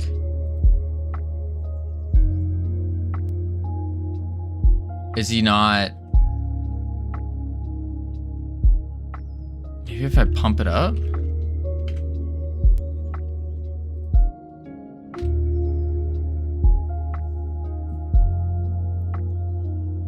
Interesting emote choice. I thought you were leaving, Nor. What the heck? Claude, why is my health not equal max health when I put health equals max health? Yeah, I am. Oh, you are leaving. Oh, dang. Got us excited here. We're like, oh, yay, it's here to stay. And ditching again. It's fine. It's fine. We're not hurt. We're not hurt. No one's hurt. Okay, now it's working. That was weird. Let's see if we kill it. Die.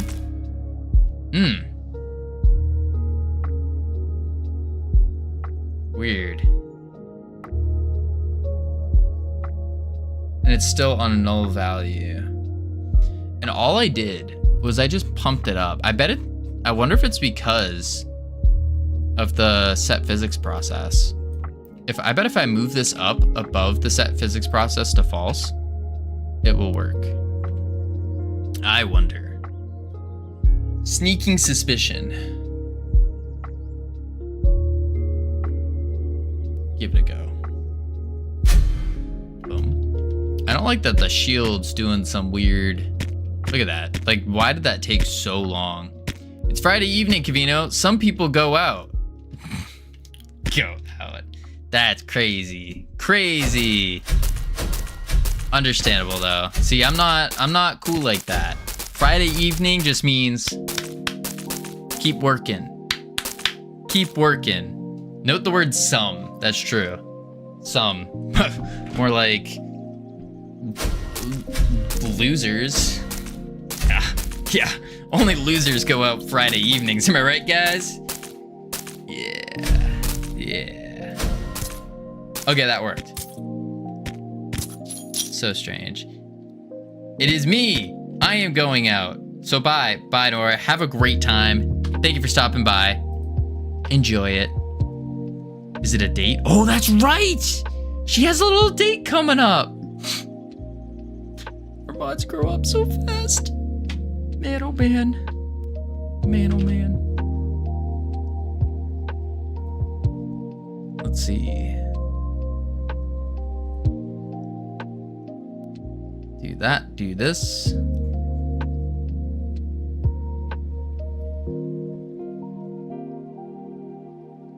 Okay, that's fixed.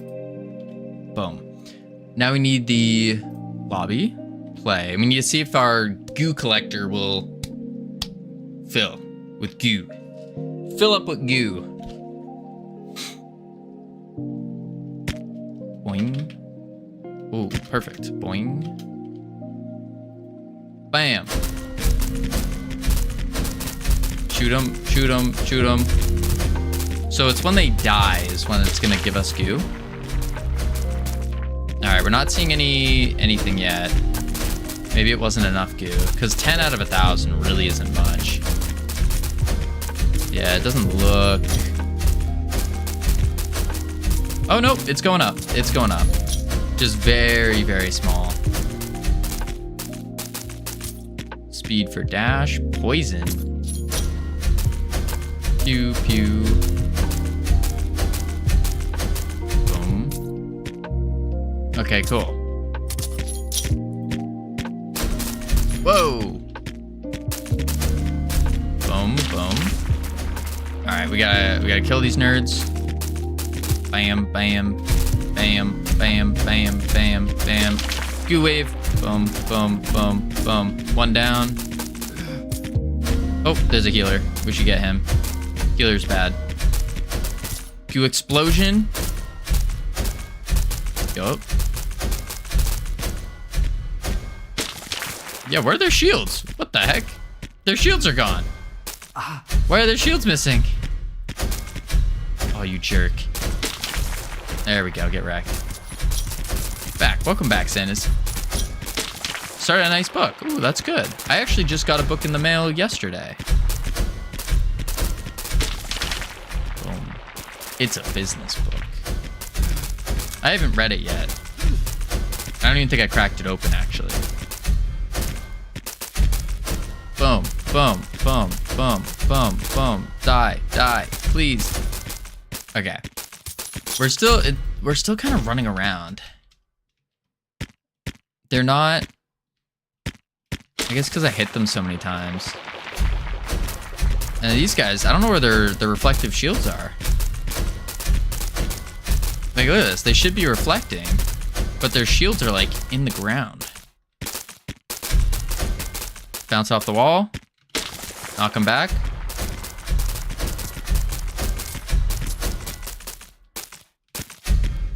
Oh, shoot. We ran out of goo. I wasn't paying attention. That's good. That's good. I wasn't paying attention, so I lose. Not bad. Not bad. All right, let's do this. Oh, did my stream crash? What's going on? Oh, no, it didn't. Weird.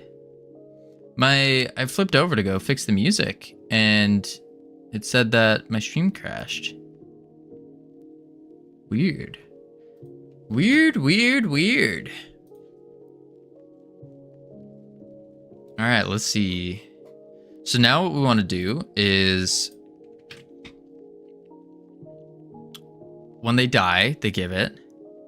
They give goo, which is good. We need them to absorb the goo. Yeah, that's the next step.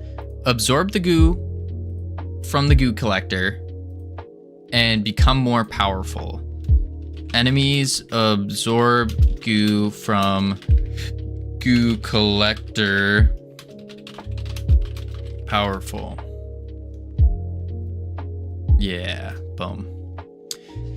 The book is like for little kids, but I actually enjoyed the story so much. That's good. That's awesome. I mean, I don't think... I know there's like books that are for...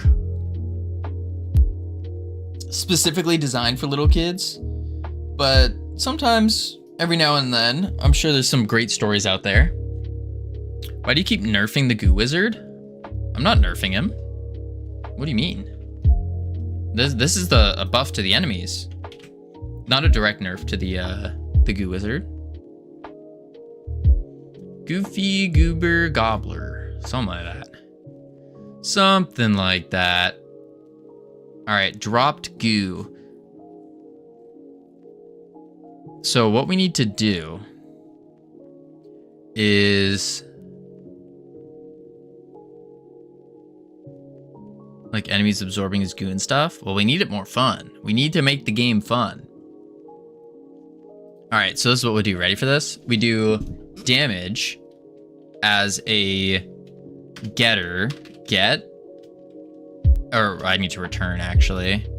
Return, get, and then damage, wait, no, it's in the thing, isn't it? No, it's get return. Holy moly. Get return damage, and then Covino, do you listen to King Von? I don't know who that is. Plus damage times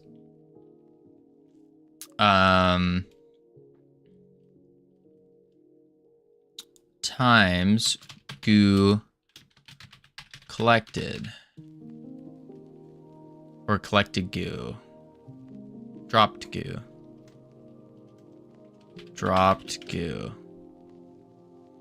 yeah. Y'all call me a Gen Alpha, huh? What?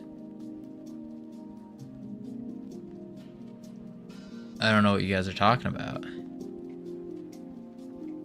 I don't even know who this is.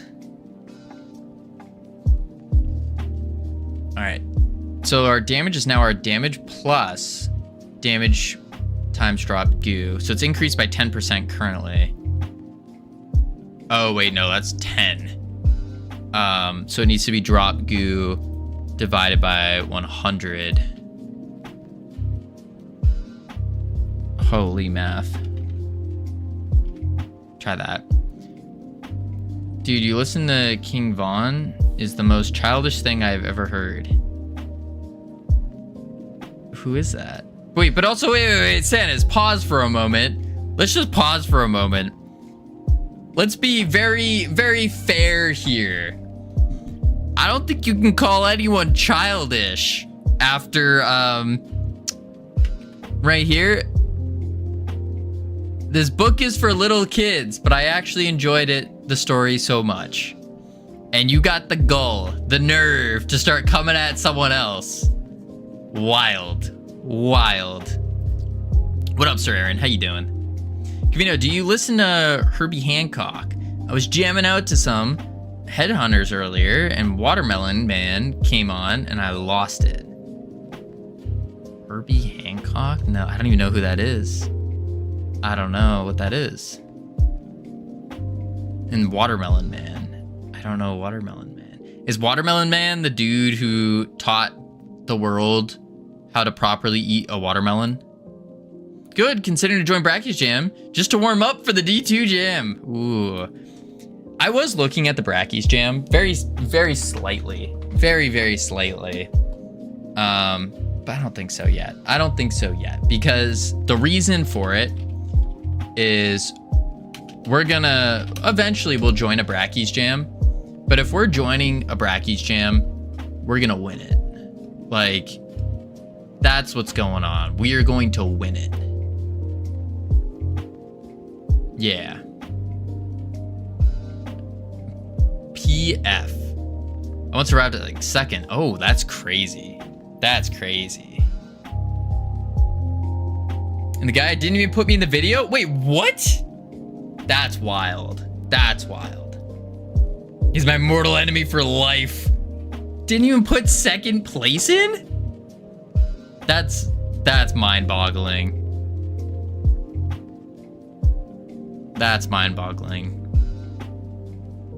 There's no prizes. Wasn't graphics though. Gotcha. Still top 10 overall. Huh. Yeah, that's wild. A lot of these jams, it doesn't... Wait, I don't think D2 Jam has it either. Do any jams have, like, a prize? I think they need prizes.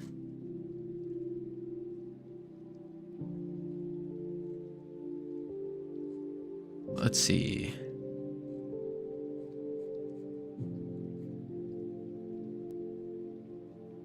Well, maybe one day. Some do, but usually it's the friends you made along the way. Man. GGJ has prizes, but it's local. What the heck? Dude, ours had, I paid out like, I think it was a total of $2 $250 or something for ours? Yo, imagine. Yo, that's an idea. Adagon, Brainoid, if y'all are still listening, I got a business proposition. Big business proposition. Yeah. Boom. Like once I won GGJ in your city, I got a t-shirt, mug, and other merch. That's dope. I'm listening. Can relay to the other guys on the D2 Jam. Oh, King Von is a rapper. Oh, yeah, I had no idea. No idea. The thought stems from, what if you could make a living off of game jams? That's the thought that popped into my head. And I think that's a pretty dope problem to solve. You gotta be really good at making games then. Well, yeah, but I'm saying right now with there's holy crap, 24,000 errors right now with how little money you make in game jams, because most game jams just aren't doing a prize pool. So you gotta be, yeah, you also gotta be strategic, true. If you could make a living off of game jams, why wouldn't you just make games and sell them? Because that takes a little bit longer. Like there's a difference between a game jam game and a polished Steam game. Like they're very different. Game jam games, the meta strat of a game jam, like if you want to go into the actual game of game jams, you gotta have an HTML game. Like 9 times out of 10, it's gotta be a web game. It's gotta be small. It's gonna be short. You have to allow the player to make it to the end of the game by whatever the average play session is. You can't make a 3-hour game.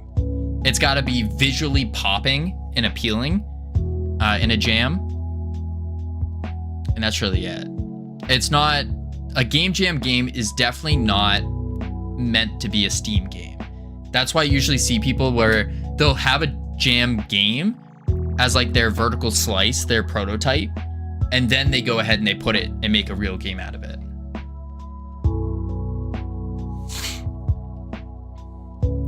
Especially in art, you need to be able to do decent stuff in like 1 out of 10 of the time. Yeah, 1/10 of the time. Some developers really good at some semi-annual game jam at the point of winning every time decide to make a bad game to fail. That's funny.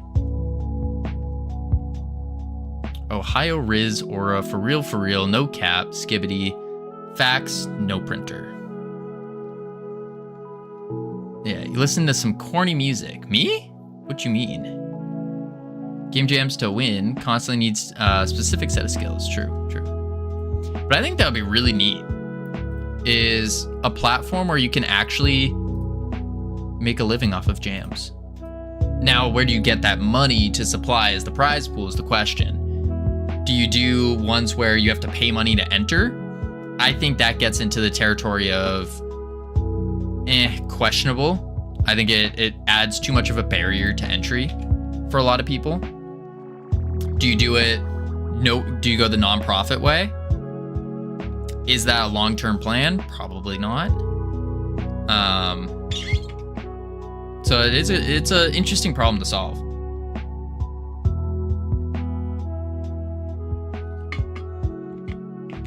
There's no way a game jam will supply you enough money to live in the US or game jams. Well, that's simply not true. Like if you do, let's say, a game jam a week, and then the prize pool's got to be what? What's the average household income USA? 80K in 2023. So 80K. Wait for it. Hop og the Zaza. What is going on in my brain? Average game jams are 300, mostly less. So we're saying 80K, which I think 80K is definitely, I don't think that's the average. There's no way. Okay, so you got to make, we'll say 7K a month. So 7,000 divided by 4 weeks. You got to make 1,750 a month. That does not sound right, dude. I can live a lot less than 80K. I guess because that's the average, and the US tends to be more on the wealthy side in comparison to the world. So how much does it actually cost to live? We'll say live super comfortably. I'd say like 5K. That covers insurances, your food, all that kind of stuff. Divide by 4. So 1,250 a week is what you need to make. So if you have a jam, 1 jam a week, that pays out 1,250 to first place. But then the real question is, how do you make that money to pay out? So that means the jam itself needs to at least make 5K a month to pay out the 1,250s to the first place. That doesn't even include second, third, and all that. So then you have to take into account, okay, 1,250. 1,250 a week? Where do you live? No, this isn't for me. No, this is not for me. This is, I was saying we're talking about how much money you would have to make to live comfortably off of purely doing game jams. And I was saying, okay, 5K a month. I think most people, single person, can live pretty comfortably off 5K a month. Pretty dang comfortably, I think. Like, that includes insurances and gas money, everything. Plus a little bit for an emergency fund. Because we times that by 12, that's not even the average in the US. Like, the average in the US, according to what we just looked up, was 80K, which is wild. But the US is also a wealthier country. 5K a month, I would live like a king. Yeah. So that makes sense. Americans are so weird. Y'all pay so much on water bills. How much y'all have to pay? It depends on the month. Like $300, $200, $150. It all depends. But yeah, that would make sense. So 5K a month for your first place prize winners.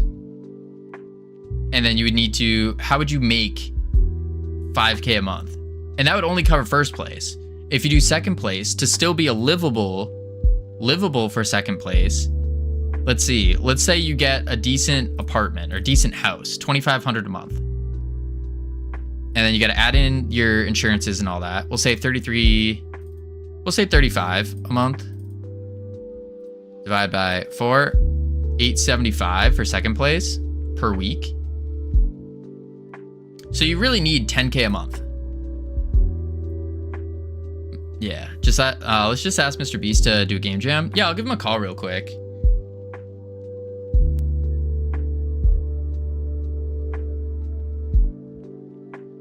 No, I don't have his number. That would have been good. Sell access to all game jams for a small price per jam. See, that's what I was thinking, but the problem with that is that that creates too big of a barrier to entry. Please don't let him know our space. What's wrong, sir? You don't want to... I paid 10 game devs to make 5 games in 100 days for $1 million. You don't want that? You don't want that?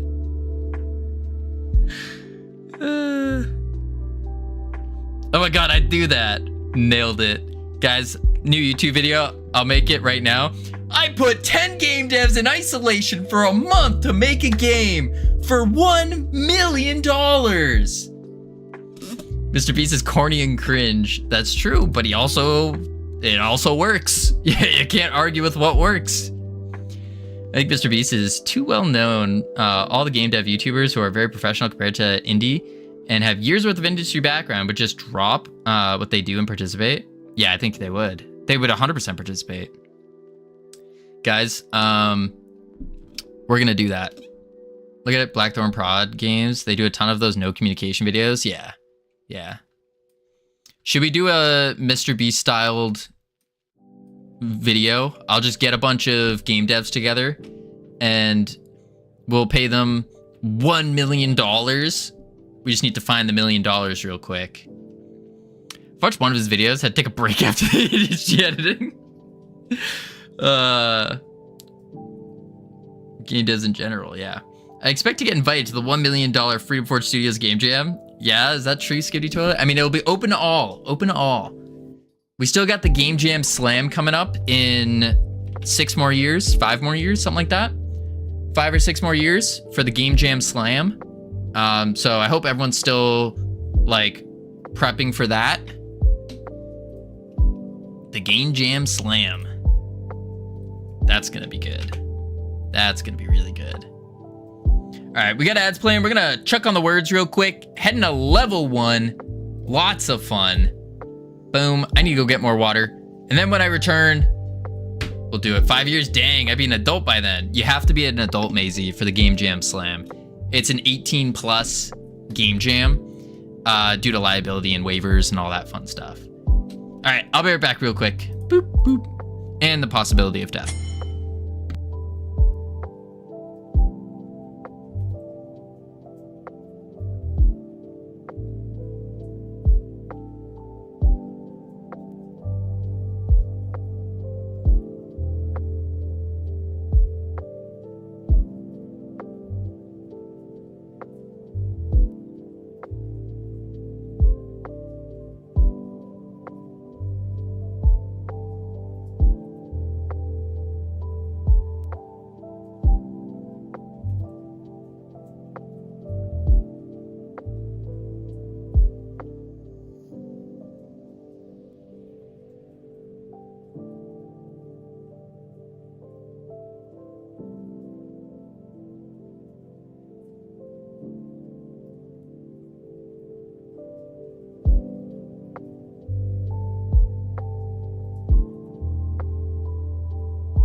I've returned. Oh my god, Covino's back. Wow, I missed you so much. RL Gem. Jim? Gem? Why did I say Gem? Thank you for the follow. Welcome to the team. You now have access to the beautifully immaculate team emotes you can use to welcome people to the team. Boom. Alright, turn off this autopilot. Back to work we go. Back to work. Work, work, work. Do that real quick. A little bit of this, a little bit of that. Boom. There we go. Oh, why is that? Skip that. There we go. Fixed. Oh my god, Covino's back. I missed you so much. Thank you. That's uncalled for. What's uncalled for? Ads are still playing. What is that emoji? Angry. I demand more words. I'm speaking words. If that satisfies your need, your want. Yes. Yes. All right. So, you suck? For real on G Frong? How would you know? How would you know? That's my question. How would you know? I'm with Sammy. What? What the heck, Green Kitty? I thought you were on my team. More words. Guys, we need to do game dev. Game dev. We need to collect goo from the enemies. We need to use our goo to power up the Goo King. Like, do you just want him to die? To never see existence? That'd be terrible. Absolutely horrible.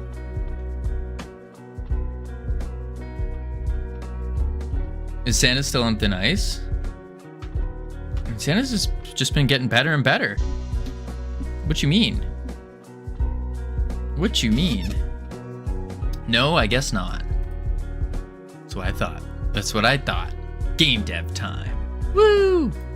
Alright, so what was I doing? I forgot what I was doing before the ad started. Play. Boom, boom. Boom, boom.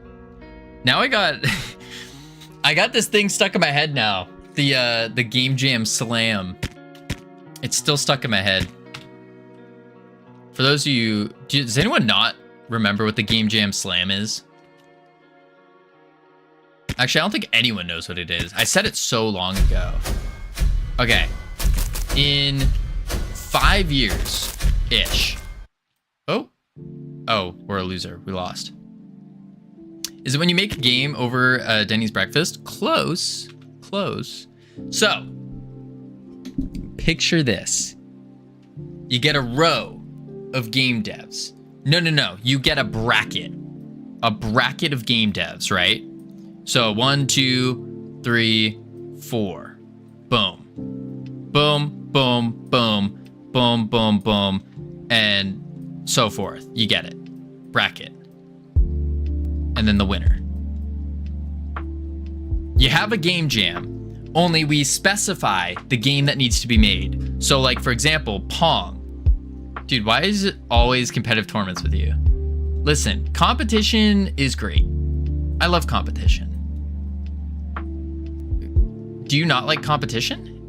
Competition is just so good. Game dev tournament, yes. So you make Pong, right? This is called the Game Jam Slam. So imagine everyone's divided up into weight classes. And what happens is they're tasked with making Pong. So round 1, they start on the computers. They're making Pong. They're going at it. Boom. 10 minutes pass. Next up, second round. Computers are moved to the side. And then a giant puddle of mud. And they have to mud wrestle for the next round. And then after they mud wrestle, they come back to the game. They keep making it. And it just keeps going back and forth until the game is done. Here we go with the goo. No. This has nothing to do with goo. This is the Game Jam Slam. It is a mixture of mud wrestling and game jam together. It's kind of like chess boxing, but mud wrestling instead. And so you either lose. The only way you can really lose, you just want a muddy, wet, sloppy game dev tournament? No. That's weird. No. It's because I don't want to do boxing, because that's just like game devs, big brains. We don't want to scramble the brains up. So what's an easier version? A little bit lighter. It would be wrestling. But hot and sweaty, that's lame. So we do mud wrestling. It's just more fun. Replace the mud with the Smash Bros tournament? No, it has to be physical, because that's the thing, is it's non-physical and physical. That's what makes chess boxing so interesting, is it's the not physical thing plus the physical thing. Game Jam Slam. What up, Spaghettio? How you doing? More fun, or is it? It's gonna be a lot of fun. We're taking 18, it's 18 plus, because that way we can, make sure they have the proper insurances. We can make sure we have the proper insurances. So it's in like 5 to 6 years. 5 to 6 years. And there's gonna be a huge grand prize, massive prize. It's gonna be great. We'll fly people out. We'll Game Jam Slam. Yeah.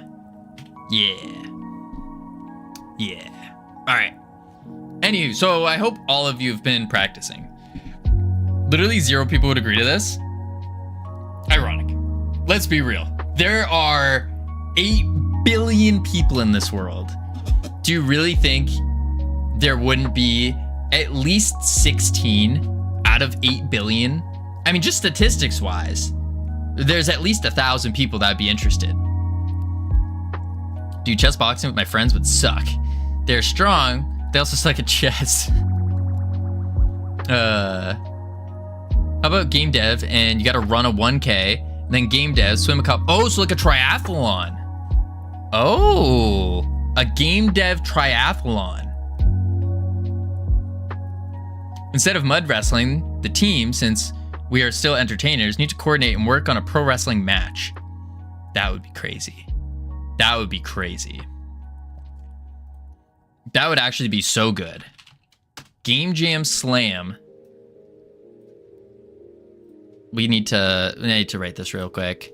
Hashtag game devs.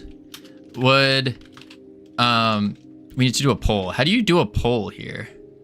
Would anyone be interested in a 1 game jam plus mud wrestling event, or 2 game jam plus triathlon event? Actually, which is more appealing? Game jam plus mud wrestling event or game jam plus triathlon event? There we go. I like the triathlon idea though.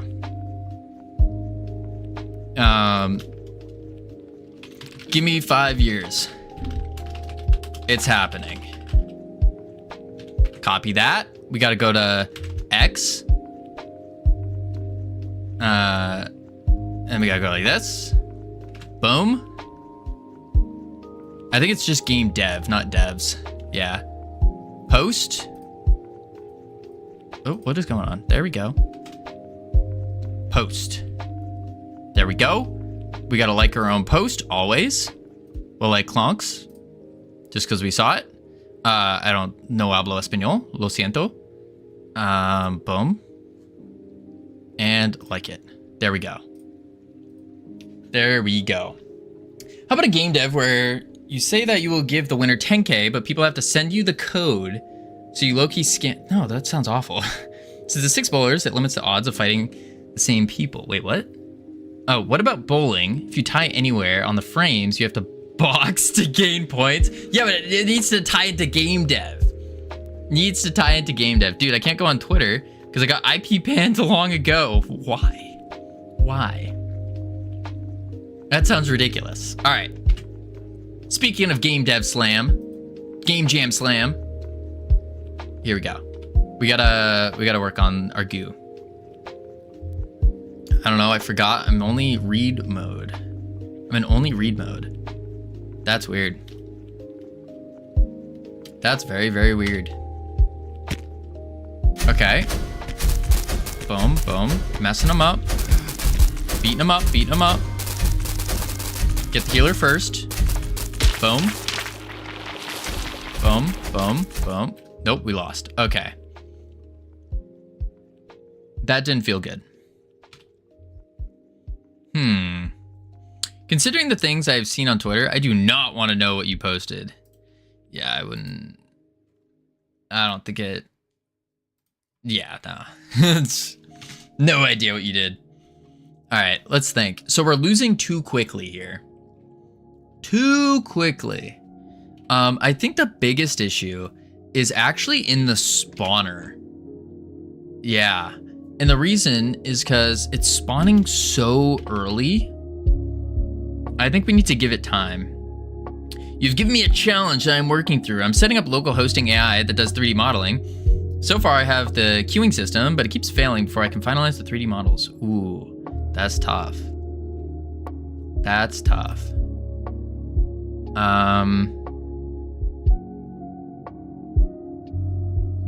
By the way, Grok AI's all combos got leaked. Interesting. That means it leaked all of my combos with Grok, my secrets. Get tree dot create timer. 2.5. I tried several AI 3D model generators and still topology is worth this for games. Yeah, it's really bad for games. Really, really bad. AKA the code for this game? No, we actually have not used, have we? I don't think we've used Grok for this at all, actually. At all. Oh, oops. .connect. Do you know what causes it to be bad? I think it's the way that it actually sets all of the vertices, because there's like a math equation that it uses, that most use, to create the triangles, and it doesn't have any concept of like space or anything like that, so it just makes it based off of code, which then gives it like inside faces is a big one, but it's the topology for sure. For sure. Even if you do low poly ones, it has some weird topology, as in like a face, instead of being like, we'll say if we're doing it in squares or whatever, instead of being like this, it would be more like there's just like triangles everywhere that makes no sense whatsoever. It's wild. Absolutely wild. Convo's only leaked if you press the share button. Oh, gotcha. Try to quad. Yeah. Yeah. All right, let's go here. So now that we have a delay on it, not really trainable, not even professionals can agree on how to do proper topology for a singular model. Multiple 3D models with different scope, quality, shape, function will be wildly different topology. Yeah. Yeah. Well, I want to see that. Over 300k combos got leaked. I mean, if they get shared, yeah, that makes sense. Okay. Yup. Beating him up. Boom. You. Die. Oh, I missed. Nope. Nope. Oh! Oh, he almost hit me. Boom. Boom. Oh. Oh. Look at that. Dash through him so he stays in the poison. Well, it's not poison, but it does damage. There we go. Kill the head. Let's see. We don't got much goo. That was a whole wave, and we barely got any goo. We did get explosion for our dash though, which could be interesting. Those heads have not been moving for 3 weeks now. Yeah, those heads are very broken. Very, very broken. They need to be fixed for sure. Oh my god, they're stuck up there. Oh god. Oh god. Uh-oh. Oh, I lost. Okay. Yeah, the heads I'm not super worried about right now. I just want to get the base, because that's like it's an additive enemy. It's not like a core. I mean, you could consider the enemies a core, I guess, but I think the collector is more important right now. And what we're seeing with the collector is there's a lot of times where if you focus too much, it gets a little crazy. Oh, wow. Wow. That's a crazy difference. I think the enemies are a pretty big part. Yeah, they are big. They are big. The flying in particular is pretty big, but I don't think it's as big as the core mechanic of like, what are we protecting? What are we doing? I want to get that down first, and then we can add the enemies. Like enemies as a whole, yes, extraordinarily important. The specific enemies within there are more additive than the goo collector itself. All right, let's see. Let's put a label on the goo collector, just so we can see what's going on. Do a sprite. Oh wait, that was Control A. Control Shift A. Sprite 3D. And we can do a, we'll probably just do a,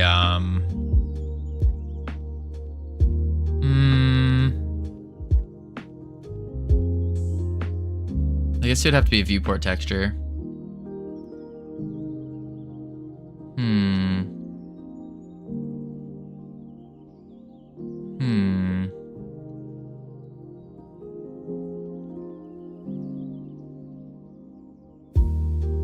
Yeah, it has to be a viewport.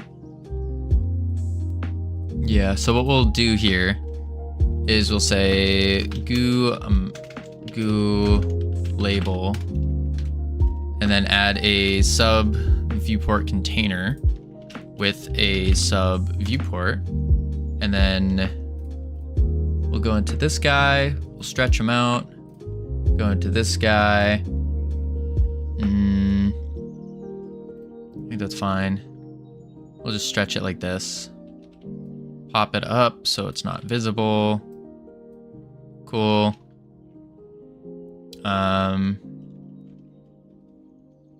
Adding random Y and stuff like XX username, XX. Yeah, I hate that. Make a voiced uvular fricative sound by vibrating the back of your throat. That is very confusing. I think if we just do a label, and then we full extendo, there we go. And then 100 out of 100. Center, label settings, font, 24, sure. Yeah, that's fine. It stretches a little bit, but I'm okay with that for now. Goo label value. Okay, 3D. Go here and zoop it up. And then what we can do is export var goo label holy moly, label value as label. There we go. Save that. Boom. And then here we just do goo label value dot text equals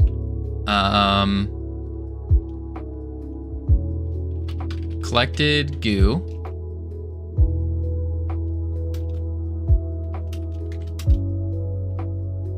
I need a plus sign.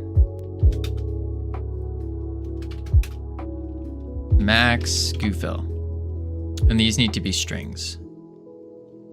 So I can just go boom.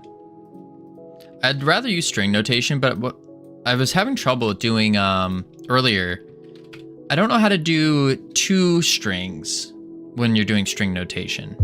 I don't know if that's possible. I assume it is, where you do this and you do like S and then you go my into string. Oh, you put them in an array. Interesting. You put them in an array. I want to try that real quick then. Let me do that. So if I do S and then S,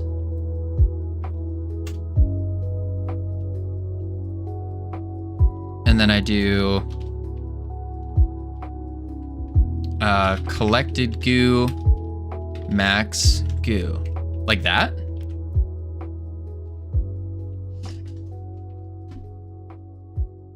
Because that would be pretty cool if it's as easy as that. I like that way more. I like the string notation just feels better to use. Way better. Let's go try it out. E. Boing. Interesting. It ain't showing. Why is it not showing? Ow. Jerks. Jerk. Oh, I died. It still didn't show, though. Huh. Why did that not show? Oh, because I didn't do the viewport texture. There we go. Save, and then we need to hit it with a enabled billboard. Transparent. Save, 2D. There it is.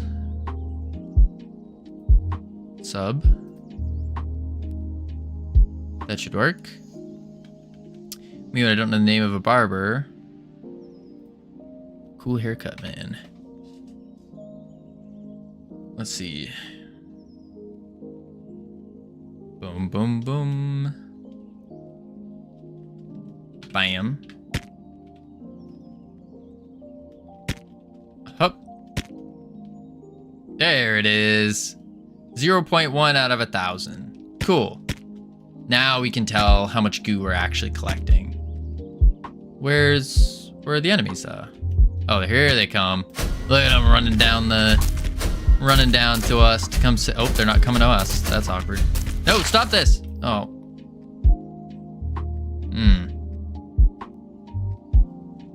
Interesting.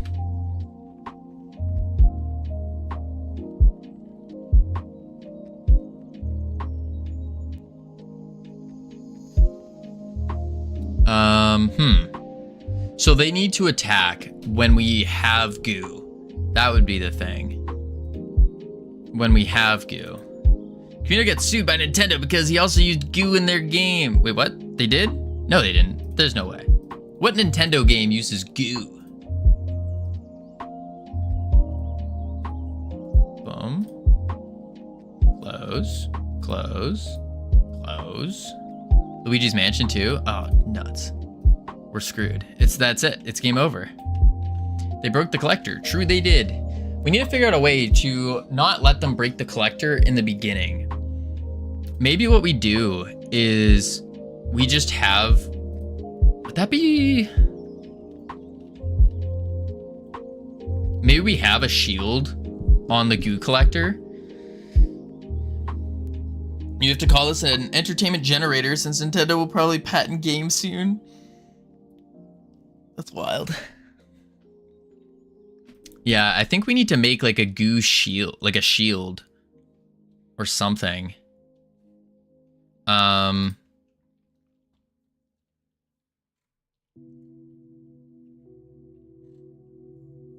Yeah. Or what I could do is, let's do a var initial lock as a float. And this will be our time. Making a tower defense now. Don't say that. I'm not making a tower defense, but like, so we can't just randomly spawn enemies on random positions. Man, I hate Nintendo, but the studios they own are all right. If they're gonna randomly spawn right on top of the thing you're defending and killing it before the player can defend it.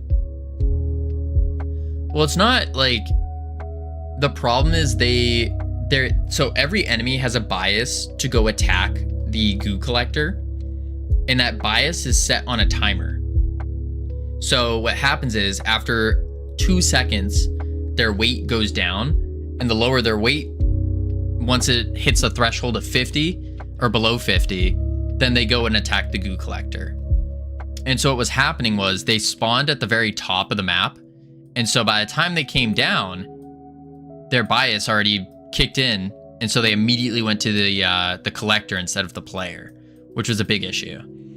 So I'm thinking what we do is we just put up a shield on the goo collector until you actually have goo.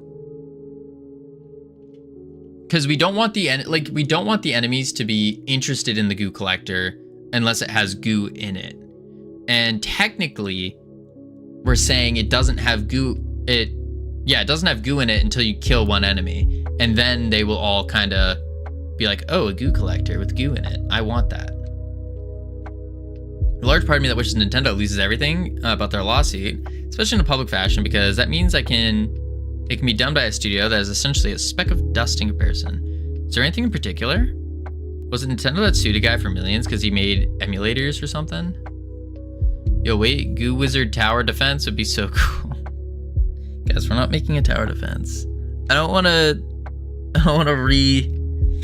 rework the entire game. We need to pay a guy like $500 to design the game. Ironic, I do that, and I can't go to Godot Fest. I can't go to Godot Fest.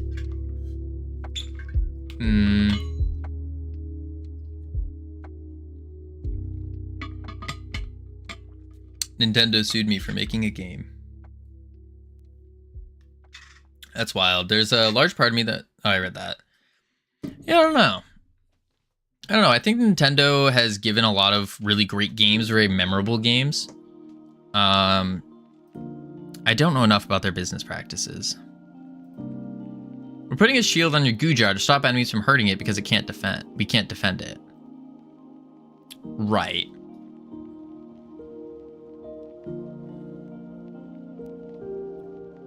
Something is wrong with the fundamental game design here. Is it? Nintendo's bought a lot of studios that have made really great games. They themselves have not. Oh, I see. That should be a fail state that your gameplay stops. Yeah. How petty you gotta be to go after your fans that love your games and want to preserve them. It is kind of crazy. I don't even think they're looking at it like that, though. I have a what do you call it? A hypothesis that there is some level to a lot of these studios, or like big game development companies, that they become so far disconnected, especially the C-suite, the big execs. They get so disconnected from their player base that they don't think, and they're just doing the things that analytically will make them the most money, so they can hire more people and do more things. That's my theory. Now, do I think that's kind of why Freedom Forge Studios, why we're going in it with a player first mentality. That way we can never lose this whole perspective, and we don't lose that connection there. About AAA is that the stock market drives the game. Well, yeah, if the AAA company is on the stock market, yeah. Can't improve nor innovate because that's a risk, and they can't risk. Too big to fail. Yeah, I mean, that's a whole nother issue. Once you start taking in investors, and that's another big thing with our studio here, is there's a reason why I'm not taking investors. Or not, I shouldn't say not, but very, very, very, very, very particular about them. Because once you start getting investors, especially in the public market, that literally has to be your goal, is to pay them back. And now that transitions the whole mentality of player first into revenue first. But that's not how we want to operate, because I have the hypothesis that by doing player first, then we will get the revenue to be able to afford to hire top tier talent to continue making the player first.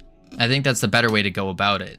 Not only that, I think it's going to create a more positive work environment in general, because people are doing it for the love of the game, for the love of their players.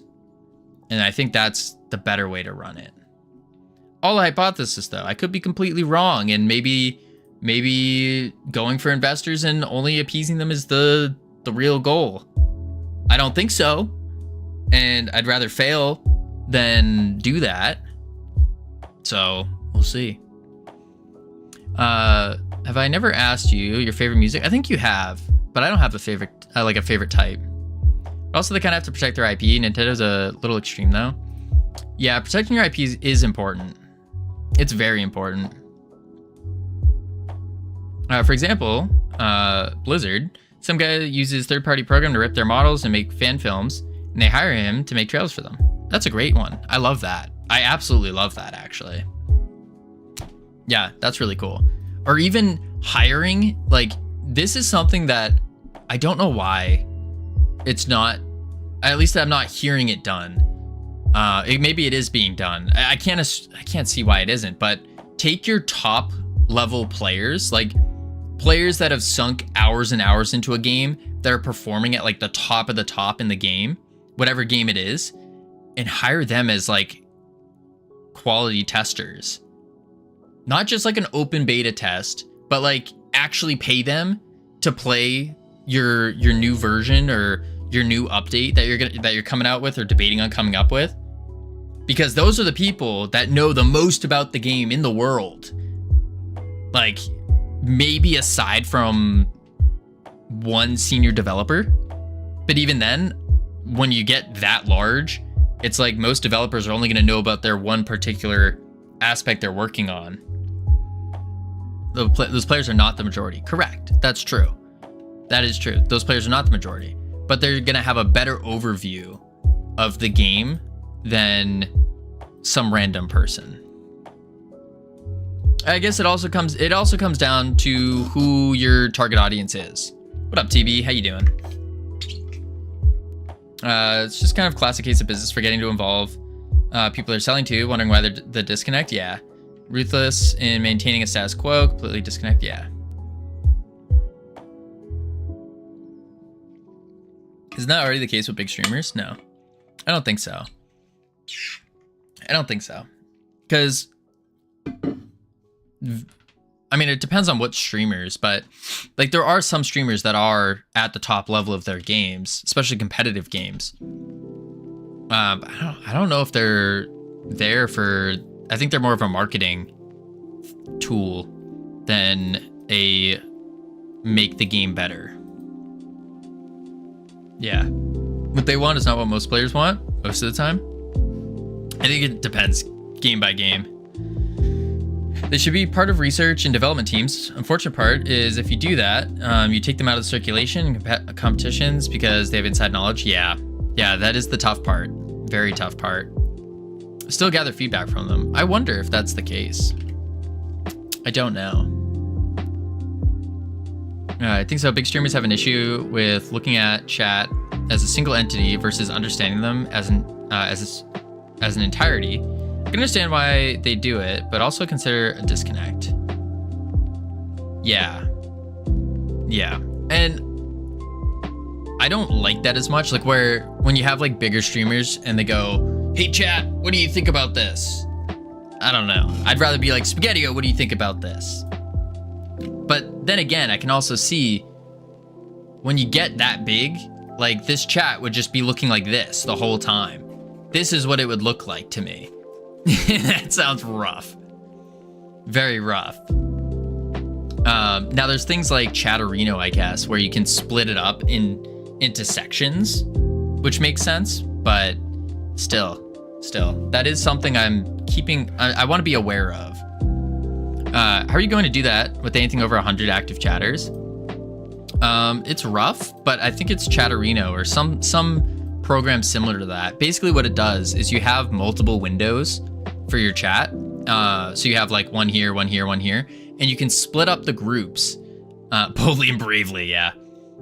So you can split up the groups and you can have like one for subs only, one for moderators, one for VIPs, one for people that have been here for longer than X amount of time, that kind of deal. And I think that would be a really easy way to break it up.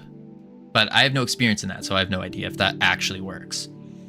Even with bigger communities, you give people to express themselves, TTS, bits redeems, polls, etc. Yeah, and we have that. We have like 100 bits for TTS and stuff like that, which I think is really good because That way you can not only support the streamer, but you can also like say something and everyone hears it kind of deal instead of it being lost in the crowd.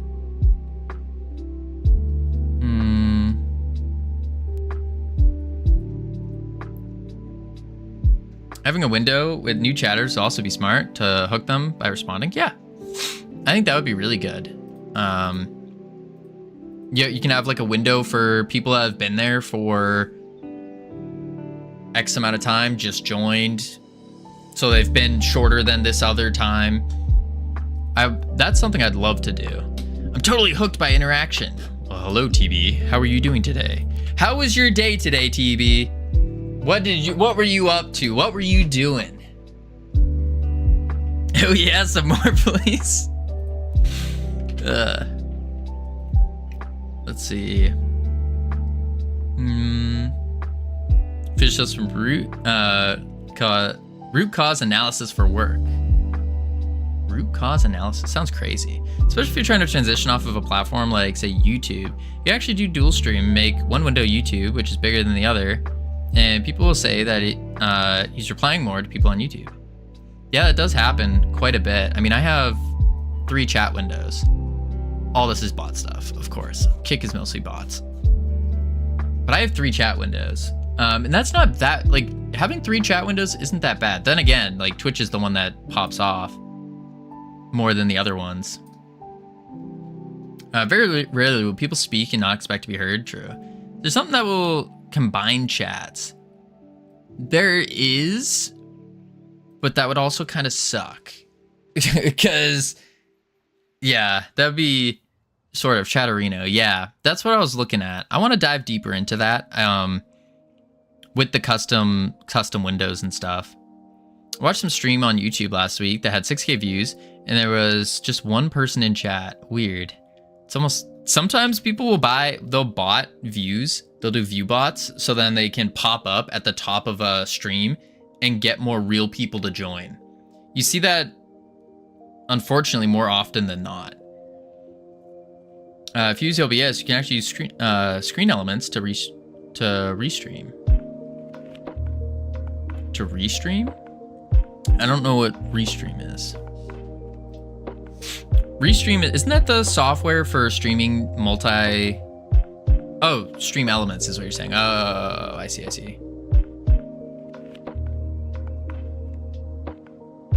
What does that sound? It's like a helicopter flying by or something. Yes, restream. Yeah, I don't use that. I don't need to. I'm just using a OBS plugin for multiple RTMP output, and it's pretty sweet. Works great. I guess the issue comes in though if you don't have good internet. That's when it gets a little crazy. If you don't have good internet, then it's like, I think Restream's the better one. All right, let's get back to work. Goo collector. So, kind of like what Ironic was saying here, is we're accidentally almost transitioning into a tower defense. It's being swatted. Just lay on the floor real quick for half an hour. Nah.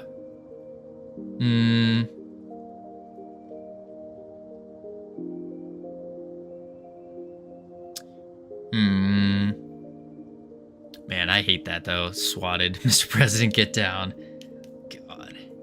You guys ever played that game like with back in like middle school and high school, where it's called President, and basically everybody holds their fingers up like this as if they're like a Secret Service agent, and the last person to do it becomes the president, and then you scream, Mr. President, get down, and everybody just tackles the person.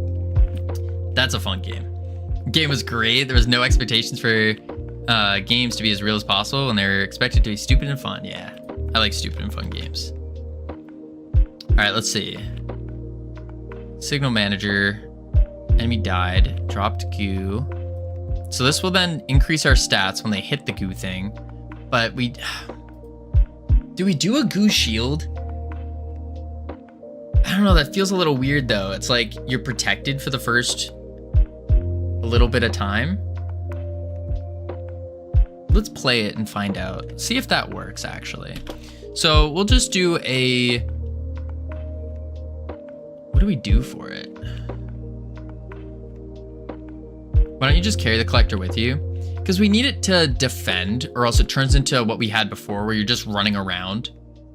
We need some kind of objective to it. More common than not, I see the same comparisons that movies get thrown at video games, which to me speaks about the state of the industry. More common than not, I see the same comparisons that movies get thrown at video games.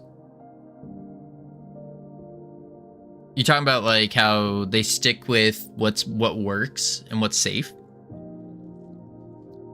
I think we want to do a mesh here.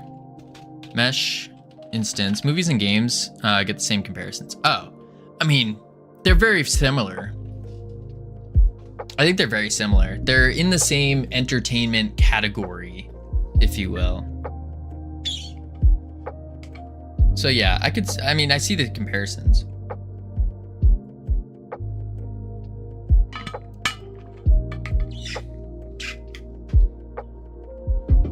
All right, let's see. I think what I'm gonna do here is a sphere, but I'll do a half sphere on it. 4, hemi, 2. Agree they are similar. They have similarities, but not categorically the same. I think they're in like a major category of entertainment. Enter. And then they branch off. I think that's kind of how it goes. Like movies, games. I think it's a subcategory of the major category. Because really, like, what do games do? They provide entertainment.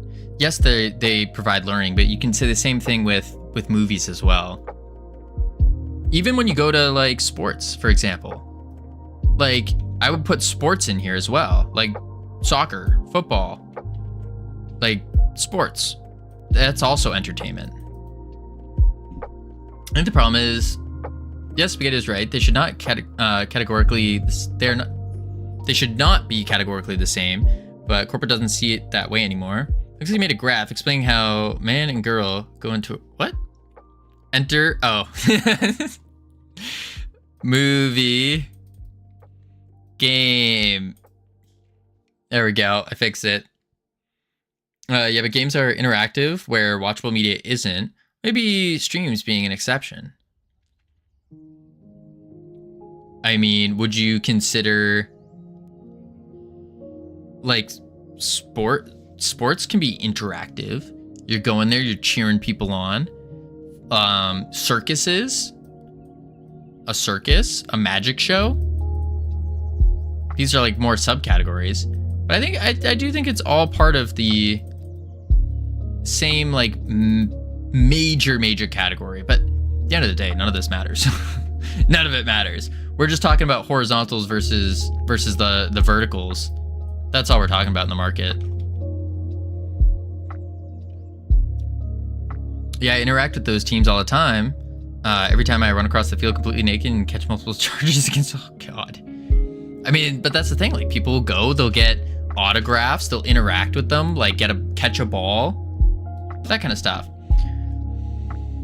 Wait, I thought you were talking about digital entertainment, not live events. I'm talking about entertainment as a whole. It's an entire market, I would say. So you have entertainment. Whoa. There we go. Like, you have entertainment. Oh, that's too big. You have entertainment, and then you have all the subcategories, which would be movies, games, sports, circus, and you could break it up even more of digital versus live. So you could do that and say live, digital. Yeah. There's entertainment, then there's transcendence. That is Backstreet Boys at Las Vegas Sphere. No, I think this is pretty much how it goes.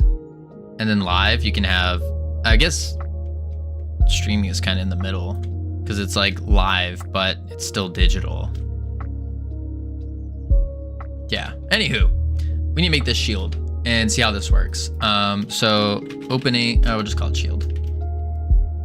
Shield. And then we'll add a static. And then we'll do a collision. And we can do a sphere. And oh, I forgot what the radius was on this. 2, 4. 2, 4. 2. Oh, that's not gonna work actually. Let's do a cylinder. Yeah. Radius 2. Okay. Go to here. Pull it up. And then we should probably make it a little bit longer. No, I guess that's fine actually. Then we just go whoop. Cool. There we are.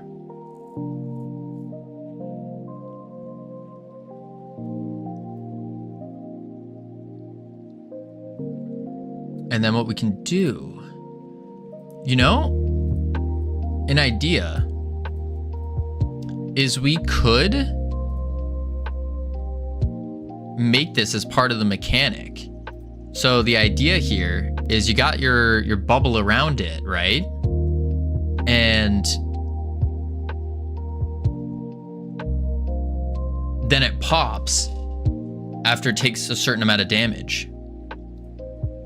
That could be something. Then it pops, and then it's like, boom. Cool. Let's do that. Beep, bop, bird. You are rude. No, that's not true, Sammy. No. Atlas image, and then we want to do a... What was I doing? A noise texture. That's what I'm doing for the jiggle on it. There we go. Look at that. Beautiful. Yeah, I think we want to change it though. We're going to want seamless in 3D space because that's where we are. Ooh, that's too jiggly. We'll go with like a purlin. Do 420 seed. Bring that down a bit. There we go. That's pretty cool. What are you working on? We are making a bubble around the goo collector. Yeah. Call the cops. He's making jiggle physics. Listen, nothing wrong with that. Nothing wrong with that. But we're making a bubble around it. So then that way, there we go. That's cool. So in that way, the enemies hit it.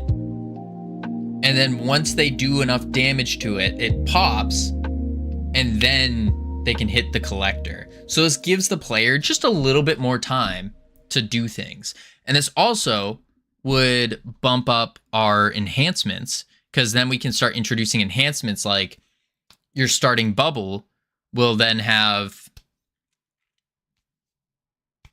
X amount more health. Yeah, something like that. Something like that. I think there's something here. Something. All right, so we're going to do shield. Class name shield. I don't know why. Is it not auto turning my shield, my class names into actual things? Actual classes. I don't know why it's not doing that. Very, very strange.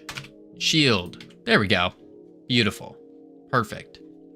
All right, and then we're gonna do a export var starting health as a float equal 100. And then var health as a float equals 100. And then func ready. I don't need to do that actually. But what we are going to do is collision. We're going to put this on the player layer and on the enemy layer.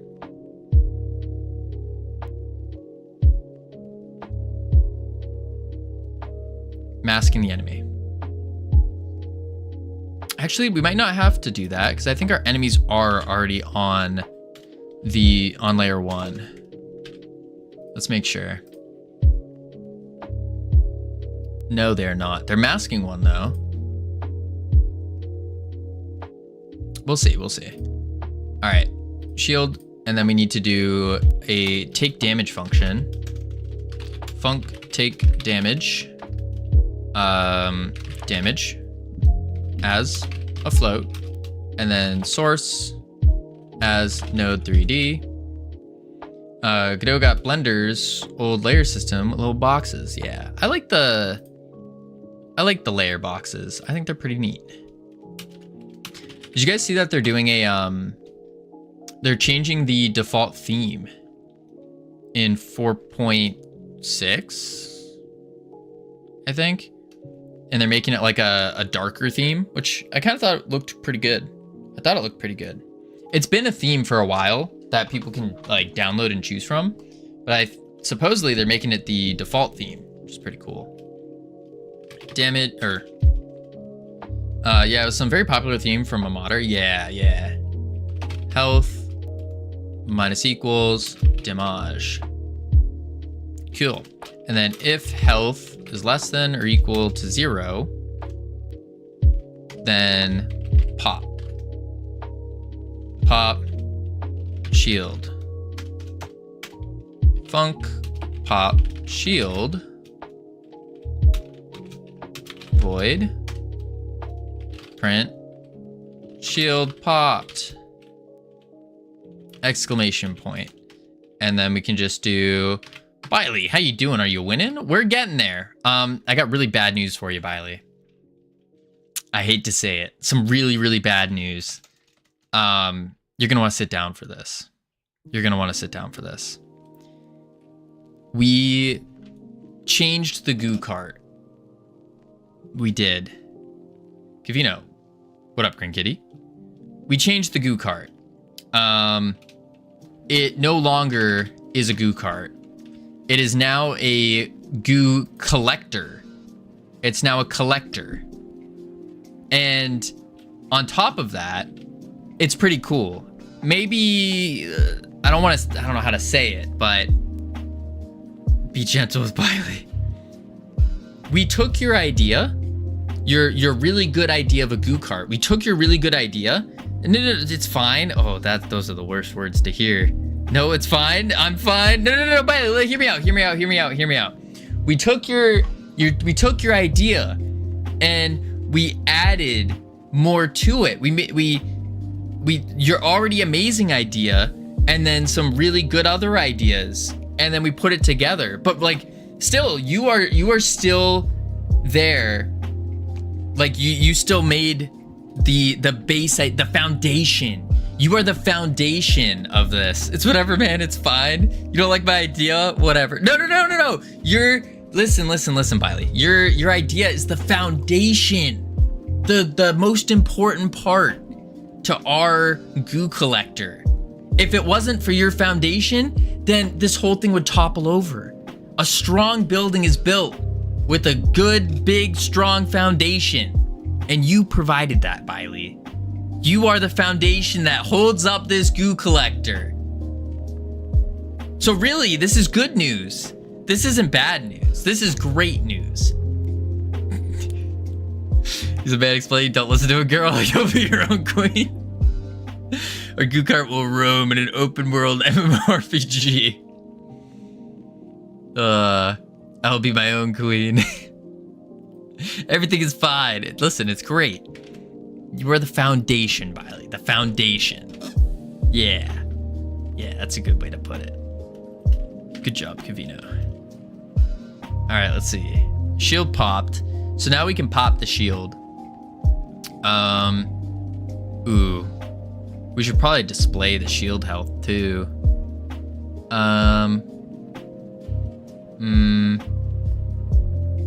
Someone paid Covino $400 to add farming to the game. Yo, Green Kitty, that's wild. That's a wild statement. $400 for farming? That wouldn't work for this game. It just wouldn't work for this game.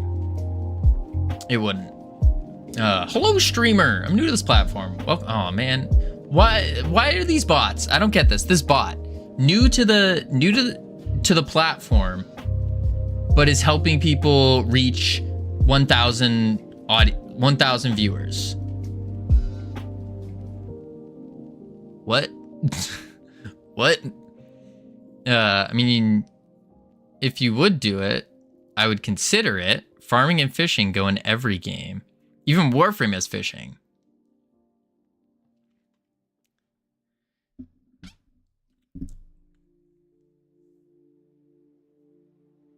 Statistically speaking, these mini games are quite literally what save a lot of indie games.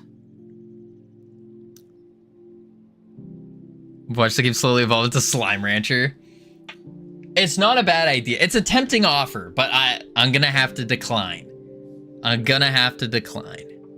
Because we need to get this game out. We need to finish the game. That would overscope. I gotta stay locked in, despite the money. Locked in. Locked in. Now, if you're saying even for $300? No. Nope. Gotta stay locked in. Locked in. Locked in. Locked in.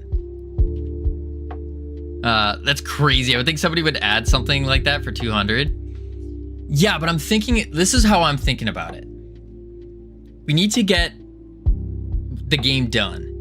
And adding a mini game to a game that's not even fun yet, I don't know about that. I don't think that makes sense. Adding fishing and stuff like that, I don't know if that makes sense either. What about $400 for multiplayer leaderboard? That could be something. It could be. Get this game done, publish, get some good reviews, have a VC propose a new live service hero shooter with 800 million budget. No, I wouldn't want to do that. You just don't want to add farming. The cozy gamers suffer. No. I'm just slowly walking down the price back out of it. Yeah, no, I figured. No, I wouldn't take it in the first place. All right, let's see. Defeat your enemies and loot their dungeon for all their matter. Why is there a stool? Teleport to the court of the Goo King with your loot. Love that. Goo King grows as you offer from your dungeon loot. Yes, exactly. This is exactly what I envisioned. Is this, where he starts really small and then gets bigger and bigger until he's like this massive, like, gooey, big fat thing. That's exactly what I envisioned. This is sick, though, the teleporting. This would be so dope to do. So dope.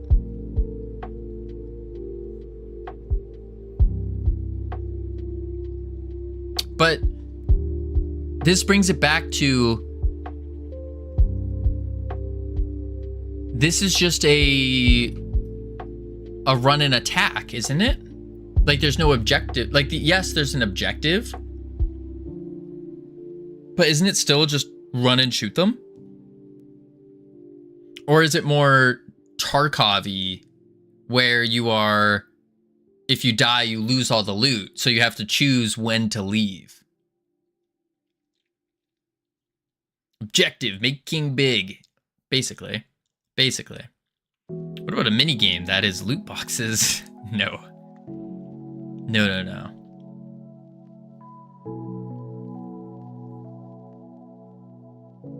I like this idea.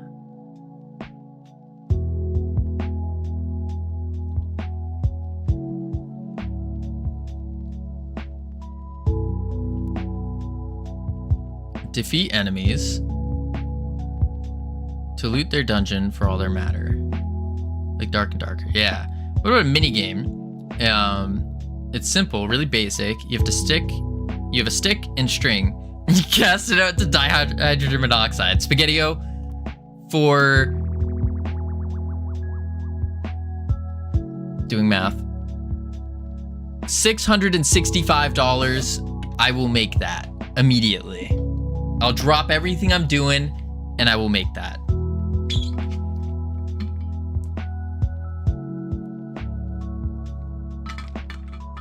Because then I can use the money to go and pay for a plane ticket. Boom, Godot Fest. All right.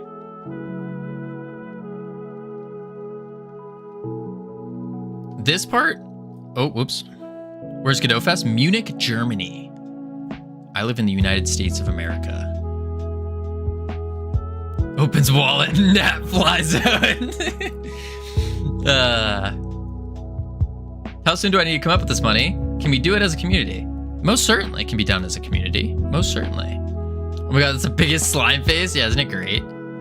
No, what concerns you about this? He's full. He's full, like, ugh. I'm full. I feel so fat. No, Spaghettio, on September 20th or the 30th, I have to double check. We're gonna have the affiliate anniversary, and I've been prepping for it. And our goal is to get a plane ticket to Germany. That is the goal. I don't want to spoil too much, but I will say I made a little custom goal thingy with a little airplane, and it's flying to Godot Fest. I will say that. It's pretty cool. It's pretty cool. It was a lot of I vibe coded it. It was JavaScript and CSS and HTML. Maybe a goo-based wizard dungeon game isn't a good idea. You don't think so? I mean, I think this is a good idea. So these two parts, this was the plan. Although I was thinking instead of like dungeon loot, I was gonna do goo. Because the problem with the dungeon loot is the same problem that we were having before, where you're just running around and killing enemies. There's no objective to it. Besides, like, yeah, there's different drops, but there's no objective. I haven't watched Pokemon in years, but that face reminds me of Snorlax. I could see that. That plane had no tail fin. Don't get on that plane. I drew it really quick. It doesn't look like that. Actually, there is a picture on my desktop of the plane. Where is it? This is the plane. It's the FFS jet. It has our colors. It doesn't say FFS on it though. Maybe maybe I should edit the picture and put FFS right here. That would be pretty cool.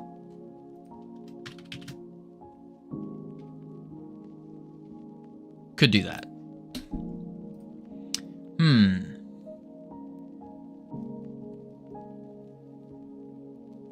I love this animation though.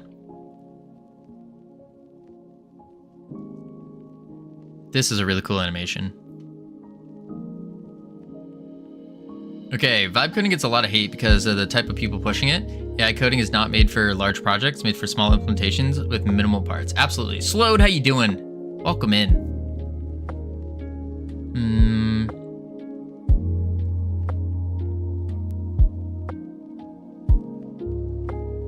See somebody strictly doing vibe coding with these aspirations to build something massive is where hate begins. Yeah. When is Jiggle Jam 2? Wild statement. Not for a long time. We need to get games out. We got game jams coming up. Then we finished this game. Then we got Godot Fest. And then boom. It's actually just a really big hurdle to make a good third-person action game. It really is. It really is. But like, what other... So next week? No. Objectives and story and the goal and whatever can be whatever. Imagination isn't the problem. Yeah. When wiggle jam? No wiggle jam. No wiggle, no jiggle. Not for a long time. Long time. When giggle jam. Guys, no wiggling, no jiggling, no giggling. None of that. I think 3D games are just tough in general. Because there's so much that you need for a 3D game. When 2D jam, don't be gross, Biley. Don't be gross. What up, K-Mac? I think what we'll do then is... I like this. Good 3D games have many people working on them for many years. Very true. 140 jam. That's not a bad idea. 4D. I could get with 4D. But 3D minimum. Like you could, like, making 3D platformers is like the only thing that I can think of where a solo person could like do it. If 3D is a Lambo, what is 4D? 4D, it's a rocket ship. It's a rocket ship. Do you use Blender much? A little bit. I haven't recently. Not much recently, but yeah. I think games with smaller teams focus on one mechanic being really good. Yeah, but like in 2D, you can, I don't know. 3D is just 2D with an extra D. Just gotta think about it like that. Okay, hear me out. 4D, where the fourth dimension is scratch and sniff. A scratch and sniff video game. Wait, wouldn't a 4D game be like a VR game where you have like the full haptic feedback suits? With like, you can have like fans and stuff that blow wind and smells fart spray and stuff. Isn't that a thing already? I like this a lot. I wanna steal this bottom part. Boom. I'm stealing this bottom part. Boom. Cuff Bust looks pretty cool, IMO. Pretty sure that's a solo dev. Okay, Skibbity Toilet. The guy who made Cuff Bust is cracked. He's been doing game dev for 8 years or more. He's very good at what he does. Very good. And he's also been working on it for over a year or two, maybe more.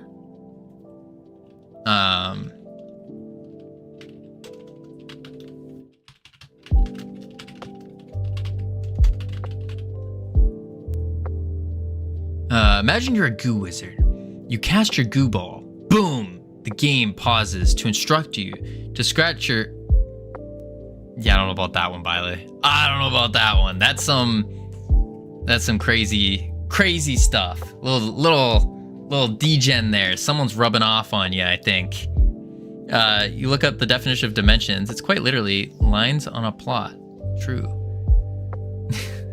I guess that's what makes you, that's what it takes in your solo, unless you make smaller games. Yeah, and that's what I'm trying to focus on, is making very small games for now. And then the hope is through making these small games, we can then sell the games and then use that to hire more people. And then we make a little bit bigger game, and then we do that, and then we do that, and then bigger, boom. We win. I'm deceased. All right, let's see. Shield. All right, let's do shield popped. And it's actually so crazy to make a 3D action game solo. Is it that crazy? I mean, it's not like we kind of have the part of something. We do have the part of something. Let me do a signal. It's a very big bite. Yeah. I could say, yeah. Yeah, I could see that.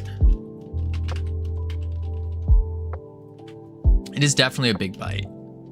But I think it's doable. I still think it's doable. Oh, that's not gonna work. I need to get it. The other thing is making a...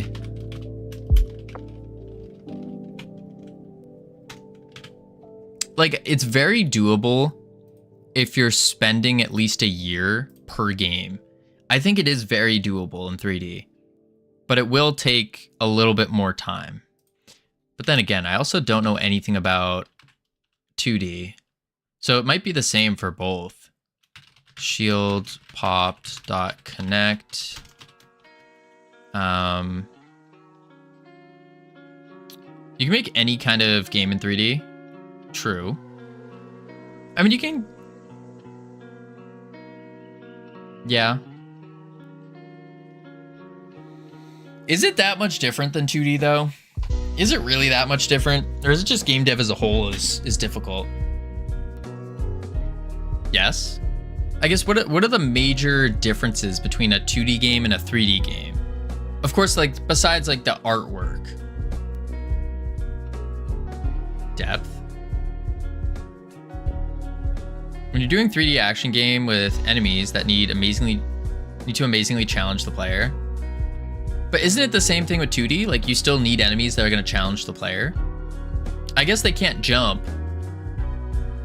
You can simulate jumping by going up and over, but even then it depends on your angle of where you're looking. More memory, true. Mapping, positional spacing, looking left and right. Yeah. The list goes on. But like that stuff doesn't seem that crazy.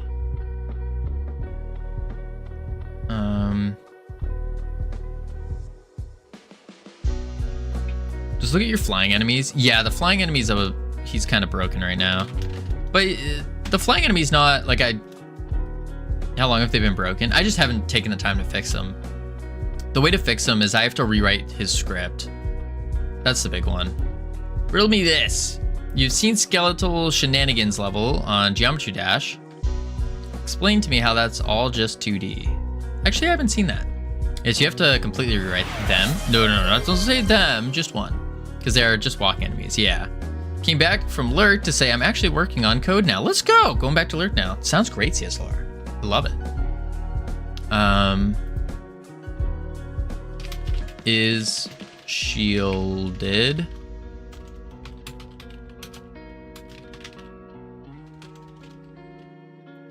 And then is shielded. False. If is shielded, return. Just to make sure it can't get hit. If you do chess in top-down 2D and fully modeled 3D with free camera, it's still chess. Yeah. That makes sense.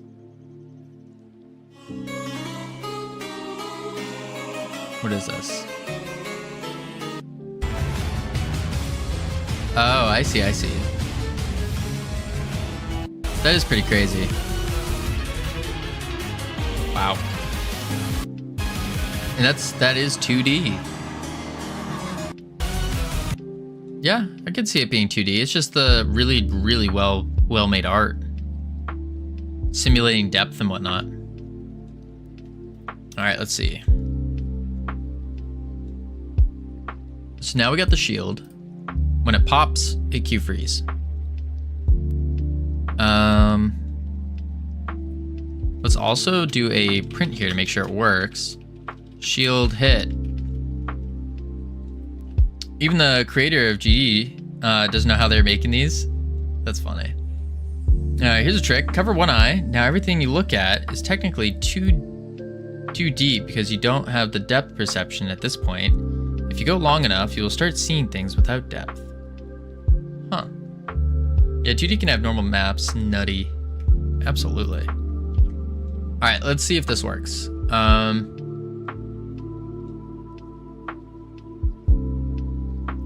Static body.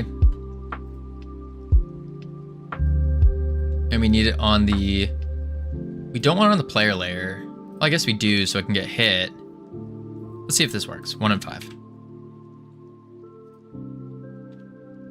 Let's say you have an apple you're holding in your hand, and then you hold it up level to an apple across the room.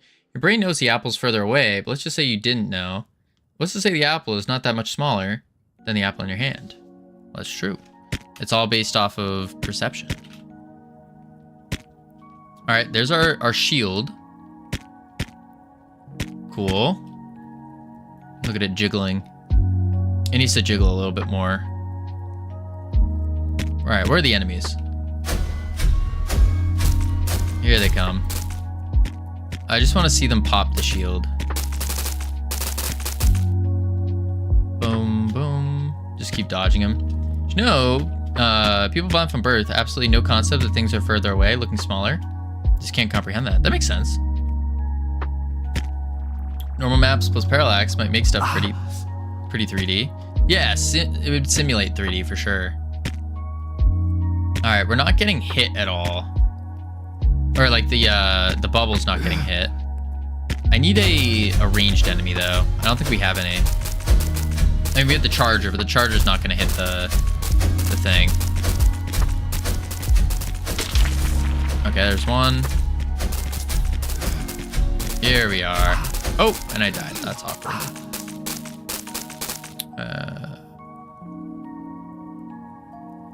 That's fun. Broken. Oh, good to know. Sometimes it's broken, other times it's not. Very weird. Very weird.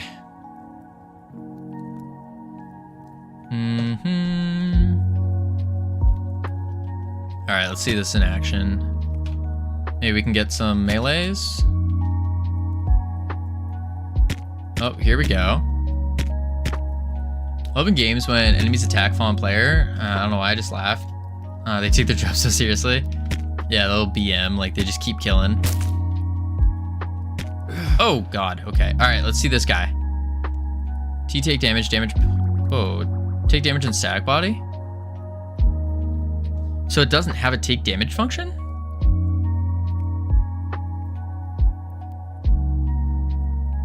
It should. Oh, I guess because it's the static body. It needs to be static body on top and then the shield. Duh. That makes sense. So I'll do a pop you out, put you in there. There we go.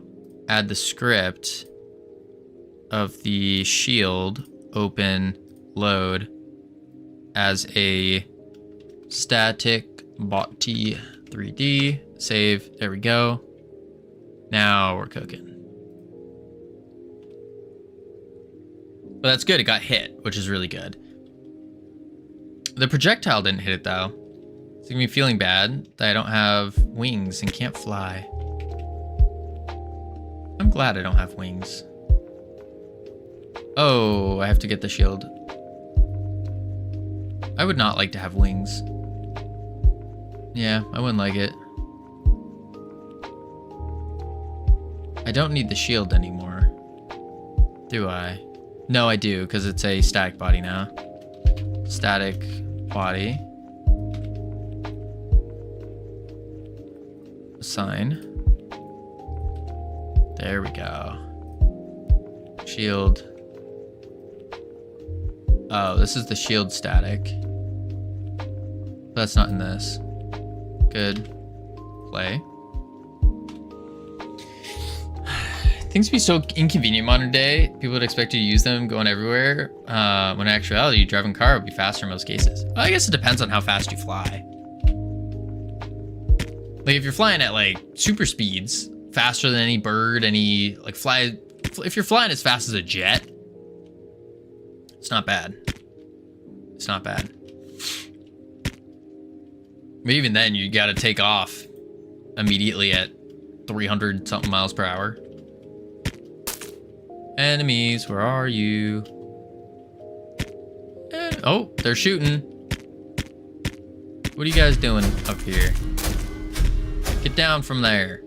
You too, get down from there. All right, the projectiles aren't hitting it, which is interesting. I could bring science into this, but let's keep it light and say you flew pretty fast. You'd be tired as all the flying at your max speed. Maybe, potentially, but maybe not. Maybe not. Maybe it'd be super easy.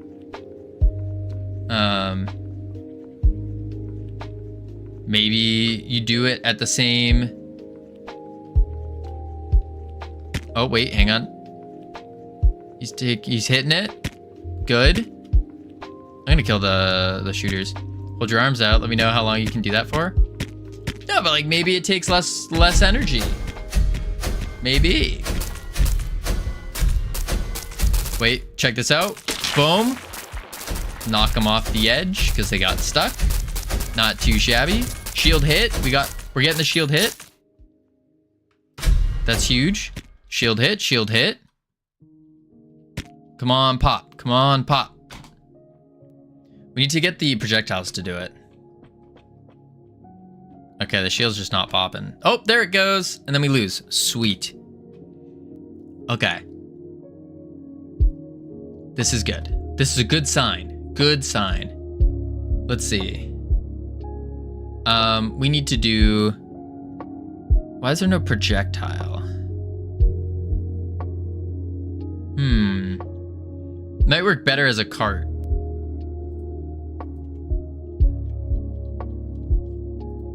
But who's pushing the cart? Who's pushing the... And how do you keep goo inside of a cart? You need it as a container, like a collector.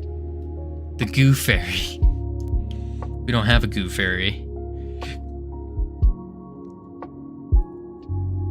I think with the beautiful and immaculate foundation that we were suggested by one of our great viewers. I think one of our great team members, excuse me. I think the foundation that was provided by that team member really gave us that oomph to get there and make something great. It's a magic cart. I don't know. You're a goo wizard. Make a goo golem. It's called a goolem. A goolem. And we already can. Trick question. You were the goo fairy all along. Okay, now I feel gross. No, that makes sense because you're transporting goo like a fairy would. Because you use that kind of fairy instead of the other flappy magical fairy. That makes sense. We want to do ranged enemy? No, we want to do... Where is it? Game. Lobby. Dungeon. No. Why am I forgetting? I'll just type it. Skeleton. And then we want the ranged. And then we need to go into... Where is it? Where is it?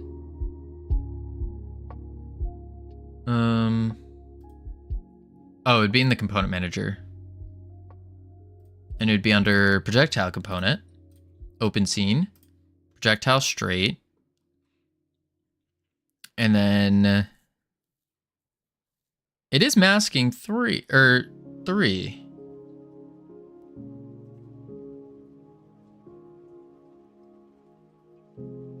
Okay. But the goo collector shield is also on 3. So why is it not hitting it? Oh, if body is not player return. Or shield. Or goo collector.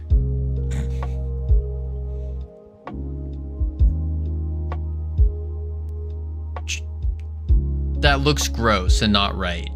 But something tells me it's gonna work. Sure, let's give it a go.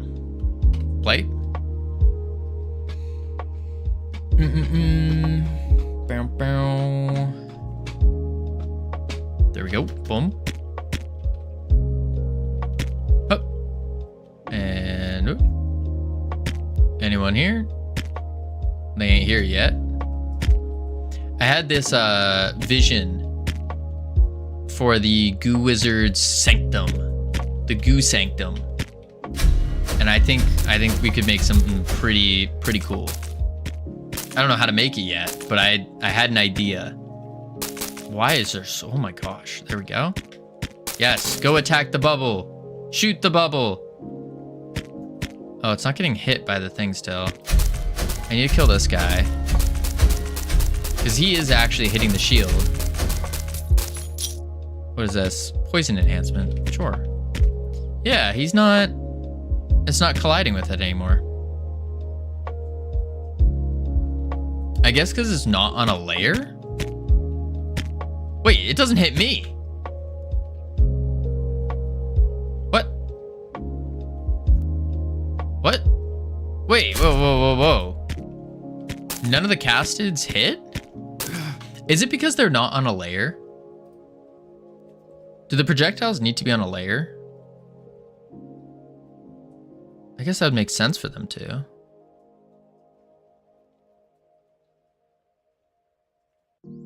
They shouldn't have to be though. It might be this or. I think so.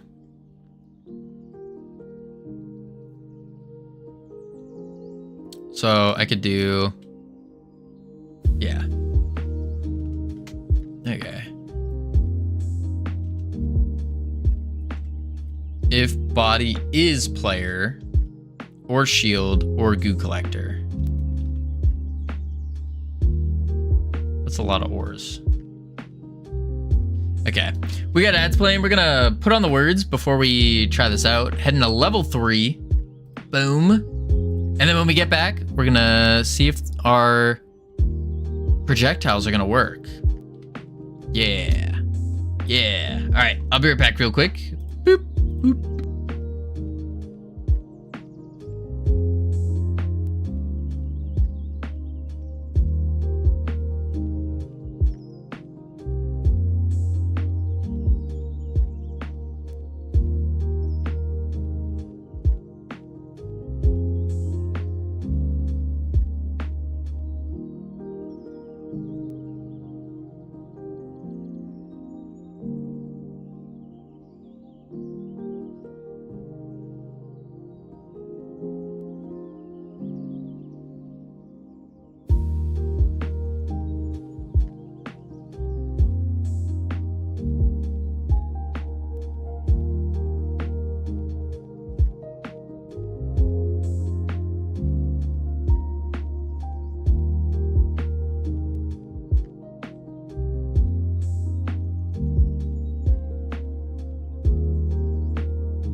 I have returned. Renegade, welcome in. All right, let's turn these off. Boom, boom, bang. There we go. You were doing great. What? All right. Whew, let's see if this works. Something about having 3 ors does not sound right. It doesn't, but we're gonna try it anyway. See if this does anything.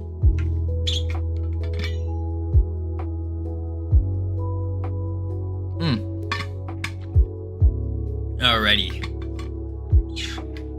Boom, boom. Oh, but as I was saying with the Goo Sanctum, hear me out. It's basically this map. Like we have like the lobby, and then we can have like the little, oh, that's red. We have the dude here, right? And then all the walls, it's like goo that's flowing down the walls. Everything's made all slimed in goo. I think that'd be cool. Yeah. I feel like you're saying all three have to be false to return. Ooh, all three have to be, and I flipped it, so it'd have to be all true. Well, no, it'd be and would be inclusive. The goo, no, goo spaghetti-o. Get your mind out of the gutter. No.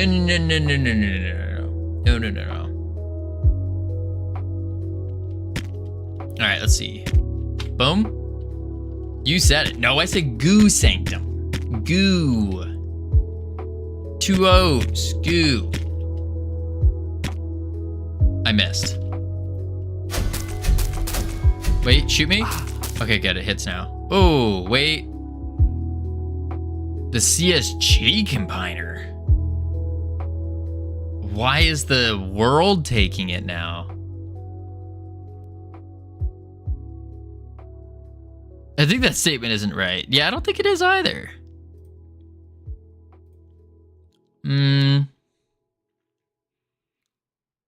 I tried the is not, and that didn't work. Or not. Maybe or not on all of it, but that doesn't look right either. You body is that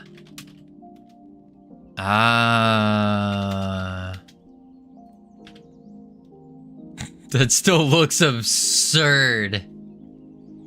Absurd. And I do this, return. That looks so bad. I mean, I could split it into lines, right? If I do, I'd have to put it in parentheses.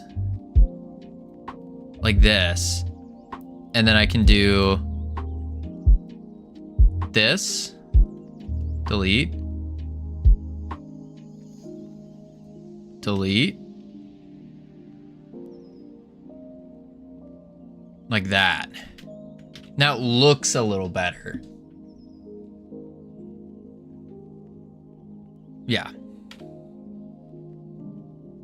Body's player, or body is a shield, or body, or is goo collector. Yeah. Make it look pretty. And I could make it look a little bit better too. Boom, goo ball. I missed. This ability's so cool. Only when it get, oh, wait a sec. That was not hitting us, was it? Yo, back off. Shoot me. Yeah, that's not hitting me. Wait a sec. That might have missed. Okay, there's no way that one missed. That went right through me. Yeah, that doesn't work. I think I have to make it one line. Let's try making it one line.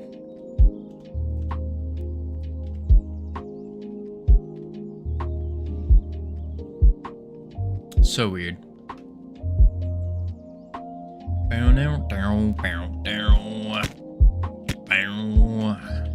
Boing. Goo ball. Man. If this ability was easier to hit, like we need to add. No, that still didn't do damage. What the heck? Look at that. Nothing. What is going on here? Do I need to really break it down into 3 if-elifs? Is that what I gotta do? If body is not... No, because it would just return. So I'm gonna have to break it down to saying if body is. So I have to do if body is player. Boom. Elif body is shield.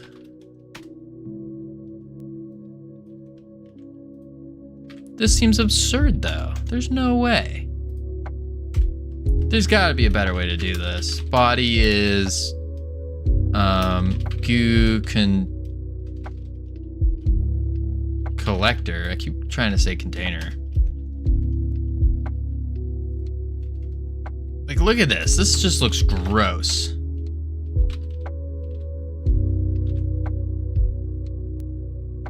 You can do multiple conditions or together. You just had it wrong? Oh, I could do that. What's the proper way of doing it then? Because I did if body is player or body is not, I did if body is not player or body is not shield or body is not goo collector.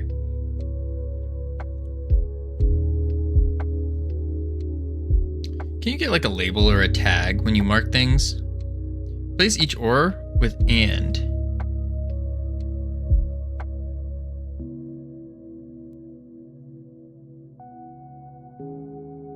Oh, wait a sec. That would work. Wait a sec. Holy, I'm being dumb. So I do this, return. If body is not player, and body is not shield, and body is not goo collector. Are your projectiles masking for things that aren't body, shield, or goo canister? They are. They're only masking for those things. Actually, I think they... There we go. Now they aren't. They're just masking for the player. But I do this because we switch the masks quite often, and it's just a safety thing. You type the same thing you deleted? No, I had or instead of and. Or instead of and. But I do that, I'm doing that as like a safety check, which it's pretty unnecessary, but I think it's good to put in there just in case. Maybe it's not. Maybe it doesn't matter. Oh, wait a sec. That's not good. Shield's getting hit right now, and I popped it.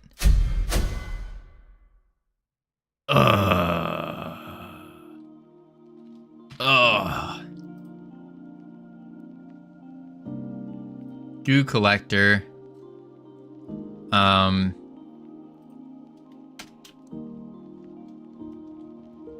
If shielded, return.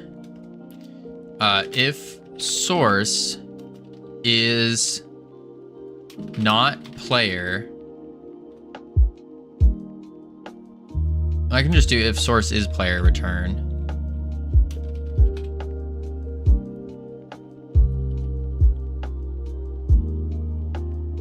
Because it needs to be on the player layer.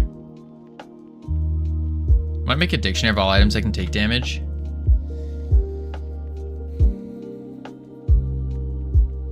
A good point. Could. The big one is I'm just not sure if we're adding anything else. So I'm trying to just do the things that we don't want to hit. It still says shield hit. What in tarnation? It still popped.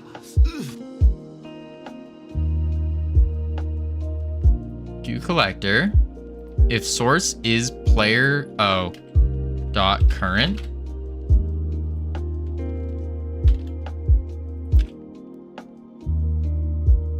At least you take damage, true.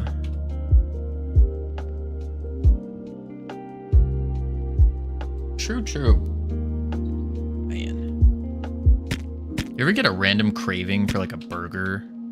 That's what I'm getting right now. I don't know why all this goo's reminding me of burgers, but... Nope, it's still hitting it.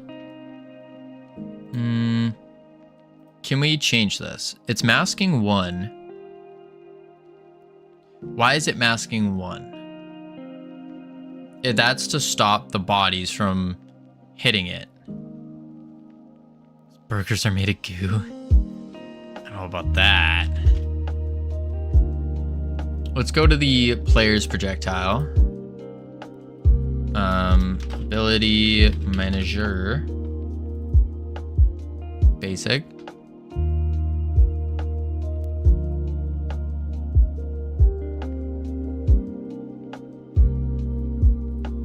Open. You're masking one. You need to mask one though. It's on layer 13 though. Ground beef can get pretty goo-like. That's true. That is true. Projectile is on 13. But it's masking 1 and 5.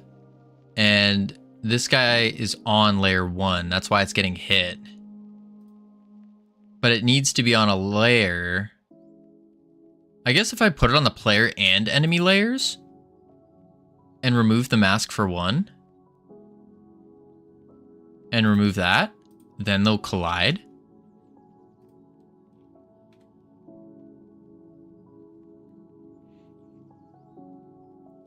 Especially ones they grind super fine for hot dogs. Yeah, that's true. Half of it isn't even meat. Yeah, now you're just putting things in random layers and masks. Am I? I mean, I'm doing it for a reason. Oh, that's still getting hit. Let's see. Let's remove everything. It needs to be on layer 1. So that way it's like a world object. Things collide with it. They get hit.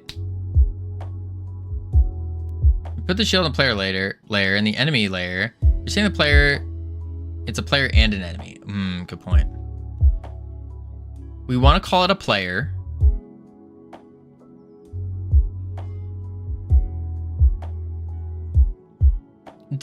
It doesn't, well, I guess it does need to mask the enemies though.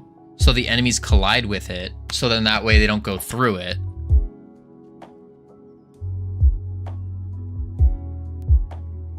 Yeah.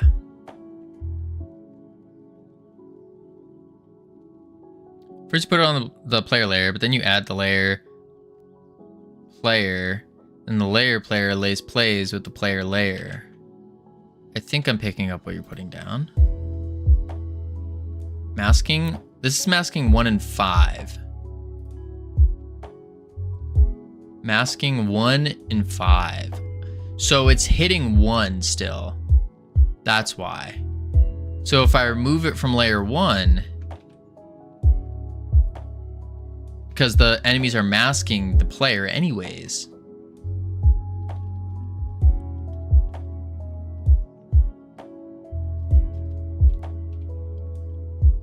Boing, boing. Good. Good, good, good. Now we have to see if the enemies will hit it. So we just gotta stay away from them. Shield hit. Good. They're hitting the shield. They can't touch it. That's good. That's what we want. Okay, we fixed it. We fixed it. Don't use anything I just said because it's all gibberish, and I wanted to run the words as much as I could. Oh. So the player layer is a layer for the player, and the player lays in that layer. Correct. Okay, we got the shield.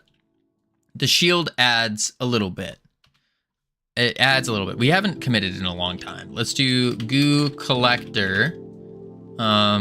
Upgraded Biley's idea of goo cart and made it better.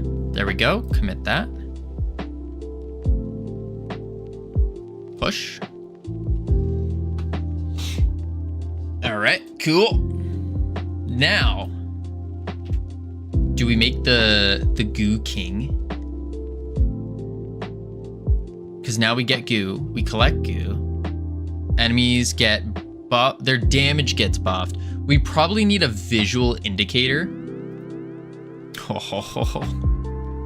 We need a visual indicator to also display that the enemies are getting stronger the more goo they take. More like murdered Biley's perfectly fine idea out of spite. Spite? Whoa, whoa, whoa. What do you mean out of spite? No, no, no. Out of spite. Wild.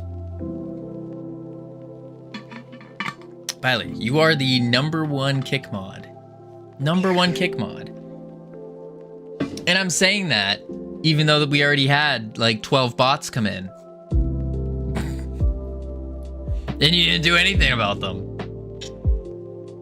Me visualize with visualize. True.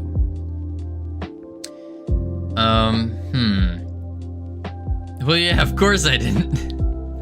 That's true. I have to log into his custom goo collection system. Oh god. All right. I don't want that. Also, hello, Jeff. How you doing? Something I think would be kind of cool is the more goo an enemy takes on, the bigger they get. Kind of like a enrage effect. They just get bigger, and their stats get bigger. I think that would be scary. But we can't just scale it. What was the original idea? It was just a... It was a great idea of having a cart where we bring the goo to give the game an objective instead of just killing things.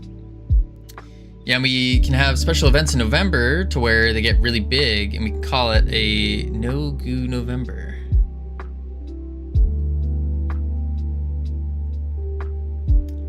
We got Godot Fest in November. What are all these errors?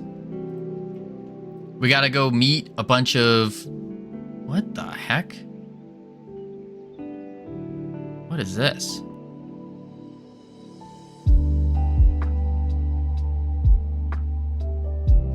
Collision object? This is why you were a great streamer. The way you rolled with the punches and backed down. I don't know what you're talking about. Let's see. Hurt box. No. So I want to scale the enemies as they get goo.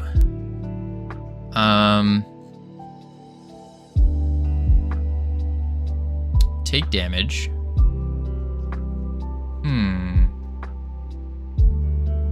I think it's the goo collector that's giving them the goo, right? No, they don't. Wait, they don't collect goo yet. Wait a sec. Yeah, they don't.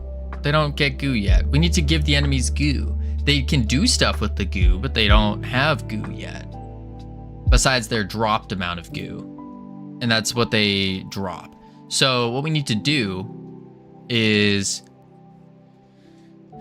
Do we make it so the goo collector gives them the goo, or they give themselves the goo?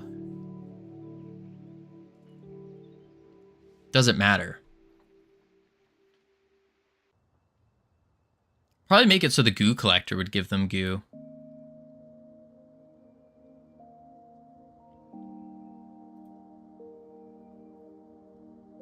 And how much goo do we give them?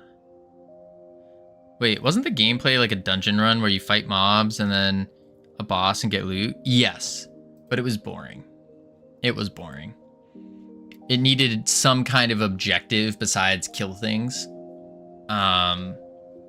So that brought us to this. Let's see. Take damage. Amount, float, source, no 3D. If is shielded, return. That makes sense. And I guess under take damage, we would say source dot collected goo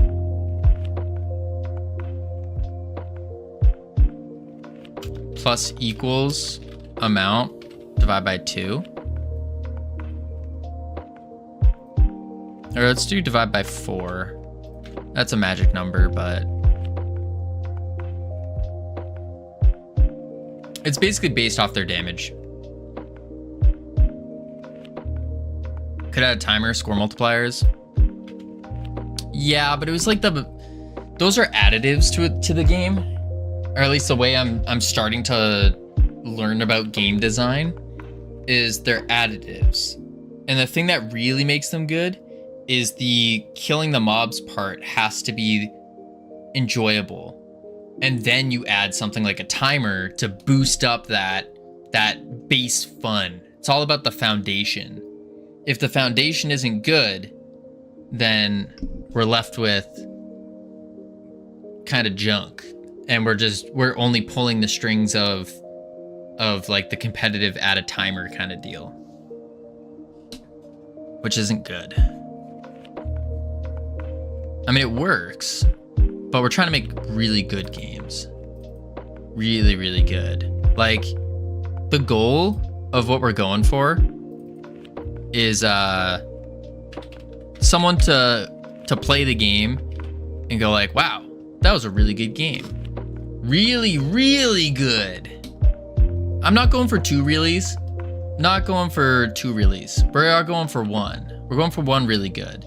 30K wish lists for sure. For sure. Although for a lower scoped game, I don't know if 30K is making sense for a lower scoped game like this. Do I still think it has the potential? 10K? It could definitely hit 10K. Definitely. But I think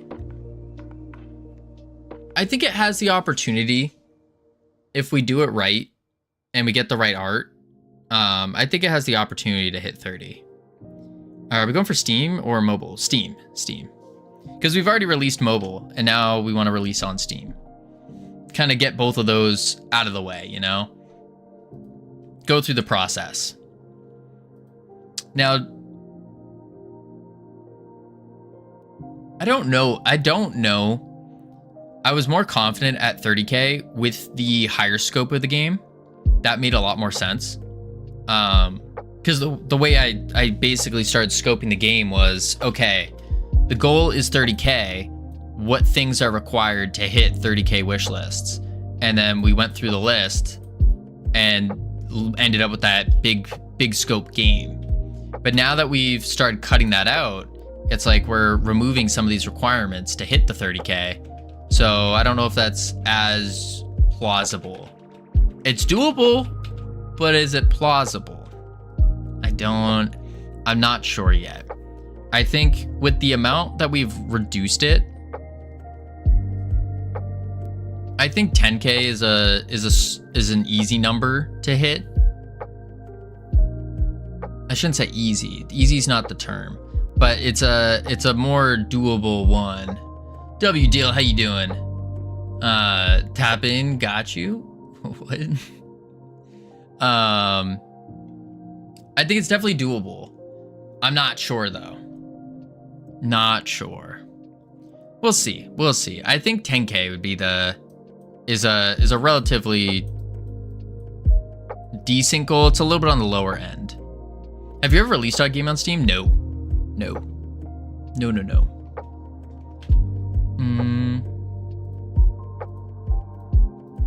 But I like setting higher expectations and higher goals.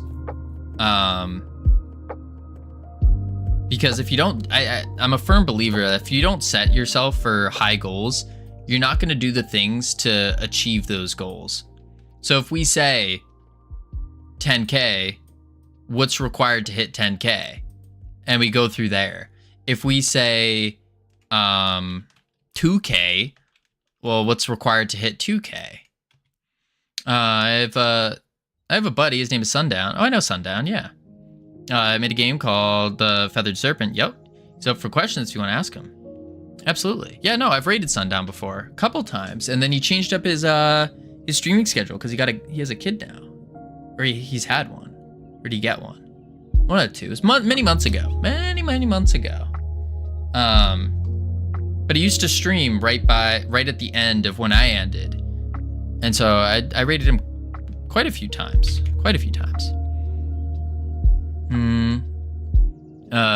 Kid in a full-time dev job. So proud of him. Yeah. He did yeah. Or do you get one at Kids R Us? It's actually Build a Baby Workshop. That's what I learned. That's where if you ever want to have your own kid, like parents go and they go to Build a Baby Workshop and they can choose their parts and build a baby. Just like Build a Bear Workshop, if anyone's familiar with that. I'm pretty sure that's how it works. Mix and match. Yeah, yeah. I mean, you have to have compatible parts, but want to go to the workshop with me? Ah, sorry, Skibbity Toilet. No, I do not. I gotta focus on work. No time for kids. This reminds me of a Pixar movie called Robots. Wasn't that supposed to be a boy? Robots? The Pixar movie. I don't remember. Oh, wait a sec. That's the one with the dump truck. The dump truck robot lady, right? And the blue robot with like the mohawk thing. Yup. Yeah, I remember Robots. Yeah. Was that from Toy Story? No, you're thinking of the spider dude. Robots movie. Yeah, this one. This movie. And then the dude in the red, yes. Yes, I remember this. Yeah. Yeah, he's an inventor. Well, now we're getting into the other one. The big head, the little arms. I'm forgetting it. Why am I forgetting? It was like the biggest saying of that year, too. Saying, I got a big head and little arms. What the heck was the movie? Inventor Kid. And it turns out it was him all along. Evil dude. Meet the Robinsons, thank you. Holy moly. Holy moly. Alright, let's see. Collect a goo amount, dropped goo. And then what we can do... One of my other favorite movies, yeah. That's a good one. That's a good one. Dropped goo. Wait a sec. Dropped goo. Okay, that gets our damage for it. I think we also want to do a setter. Dropped goo equals value. And then here we say goo grow. Or goo growth. Oh, I didn't know Godot had typed like that. Is that strict or only like TypeScript?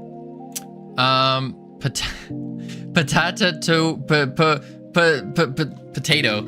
I'm not sure actually. I'm not great at programming. I started about a little over a year ago. I just know that you can do setters and getters.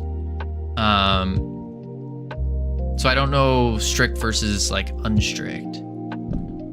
Let's see, dropped goo value. I know you can, with a setter, you can put random functions in here. It's basically making a function every time a variable changes. So dropped goo, set value, dropped goo equals value, and then we need to say goo growth, probably with the dropped goo in there.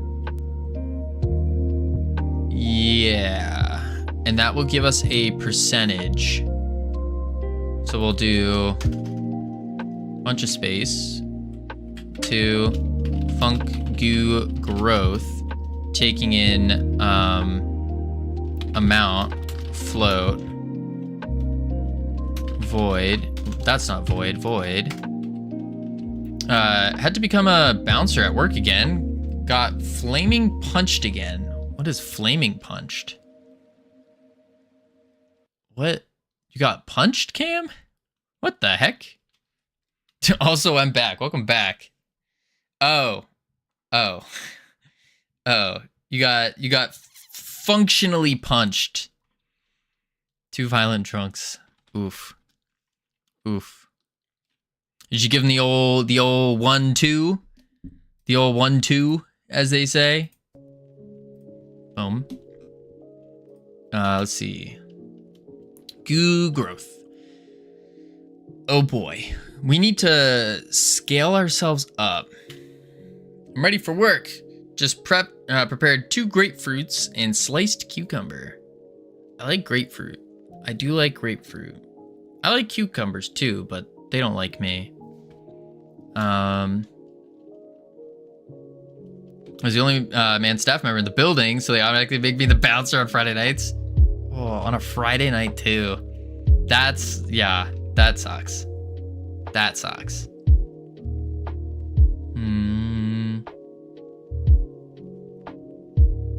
Gotta love that. I'm a very small man, weigh about 135 on a good day. Having to be an impromptu bouncer for my bartender friend is most likely a very funny sight. Absolutely. You only got me a pint though, with my stomach in pain. Ooh. Oh, you got hit in the stomach? So they weren't even just like flailing and you jumped in between. They just turned and just rocked you in the stomach. Oh. Oh. That sucks.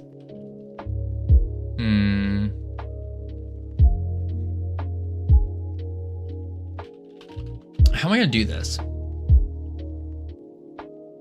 It was a brutal end to a shift. Yeah. 3 shifts left though. True. True. Man, oh man. I haven't been to a bar in probably most of your lifetimes. Dang. I don't know. When was the last time I went to a bar? Dude, I got punched in the most definitely intentional I could. See like a swing to the head being unintentional, but straight up punching someone in the stomach, yeah. Yeah.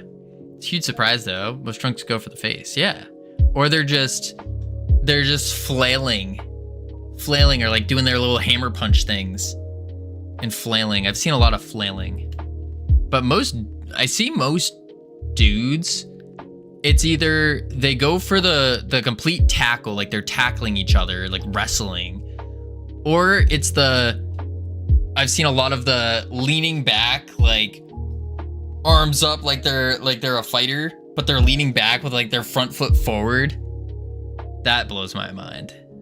I don't get that. You just step on their foot. I mean, you could say something my job and leave. Cam did put in his 2 weeks or 3 weeks. I've been sworn to stop drinking, but I think that one was understandable. Yeah, that's a freebie. That's a freebie, Cam. I'll give you that. I'll give you that. I'm not leaving that to 15 and 17-year-old girls to deal with. Yeah, that's fair. That's very fair. You deserve that drink, Cam. That's okay. Now, would I say maybe treat yourself to something more healthy? Yeah, for sure. But yeah, that's fine. That one's free, Cam. But remember, any other ones, tab's just gonna start racking up. Gonna start racking up.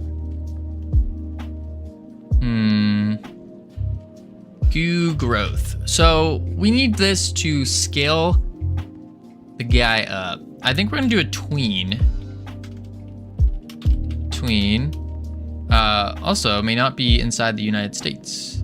Yeah, he's in the UK. Create, what is a shape owner? Tween property, and then do I have the rig? Nav agent. I don't have the rig.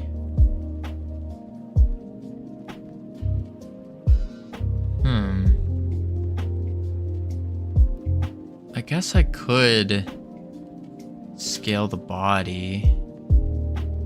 I'm Scottish. Self. Scale. Vector 3.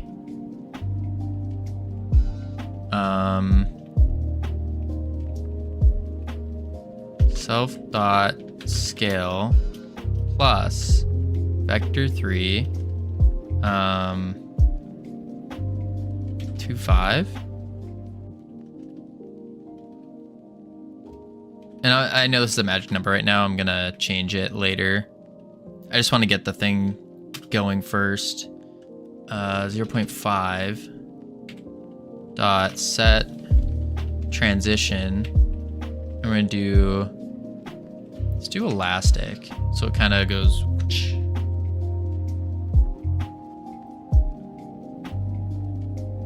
Oh, but that's the amount. I don't think we need to get the amount, actually. I think that's unnecessary. All right, let's see if this works. I don't know if it will. Small village pubs, so it's very rare we need bouncers. Me hiring, that makes sense. We're in the mist day 2 of 4, small heat wave. Ooh. I kind of wish for a small heat wave. It's decent here. It's 82 Fahrenheit. It's not bad. I like the heat though. Doesn't work that way in the UK. Most of the time, get people from the city. Oh. Here we go. Oh, it just popped. Duh. So I'm gonna have to, actually, let's do this. We can cheat and just give the initial collected goo. We'll just make the initial like 500. Just for now. That way it won't instantly break and we can watch the enemies sap it away. Easily 102 to 110. Woo. That's hot. That's very hot. Boom. All right. Yeah, I definitely need to make this jiggle more. Because you can't really tell unless you're staring at it. It kind of is cool though. Boing. Let's go find these enemies. Where are they? Are they all just hiding up top in a corner or something? Oh, no, they're not there. Oh, there they are. Hey, I think I hit them. There we go. Oh, the rest are just heads. Stupid heads. Oh, they're getting healed. Oh, that's awkward. There we go. Ooh, a power up. All right, let's go check him out. So when he pops that shield, he should grow. Yes, now he should grow. Ooh! Ooh! Look at him, he's getting stronger. He's getting stronger. Boom. Now that's scary. Can I make a critique on this game? Of course. You don't need to ask. Just make it. Oh, dude, this guy can get massive. Oh, they're all, oh my God, okay.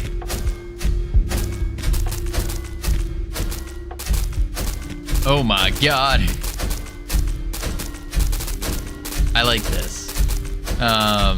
Could you pitch the sound of the impact so it sounds like a tick and a crunch? Oh yeah. No, all the art, like all the artwork, all the sound effects, they're all placeholders. They're all placeholders. Oh God, he's an angry boy.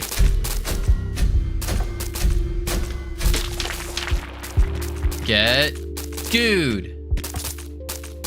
Nerds. Does he just grow in size or gain HP? He gets really strong. It starts a stellar transmission. Oh, provide stellar transmissions members a nice welcome. Thank you, Glog. That's pretty good. Yeah, but they get stronger. They get stronger. Right now it's just their damage that's getting stronger. We could do their health as well. That could be something. Yeah. I think it'd be kind of nice to have similar sound to the Call of Duty hit marker sound. It's a very satisfying hit sound. Very satisfying. Yeah, we haven't even touched like any of the sound design or music for the game yet. We just wanted something in there so it just comes more alive. But I think it is very important to have a, what do you call it? Like a very satisfying sound. When we hit enemies, when we shoot, that kind of stuff. Okay, that works. Do we want to also increase their health pool?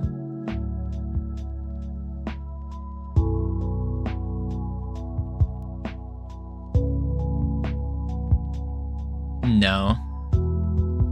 That might make them too strong.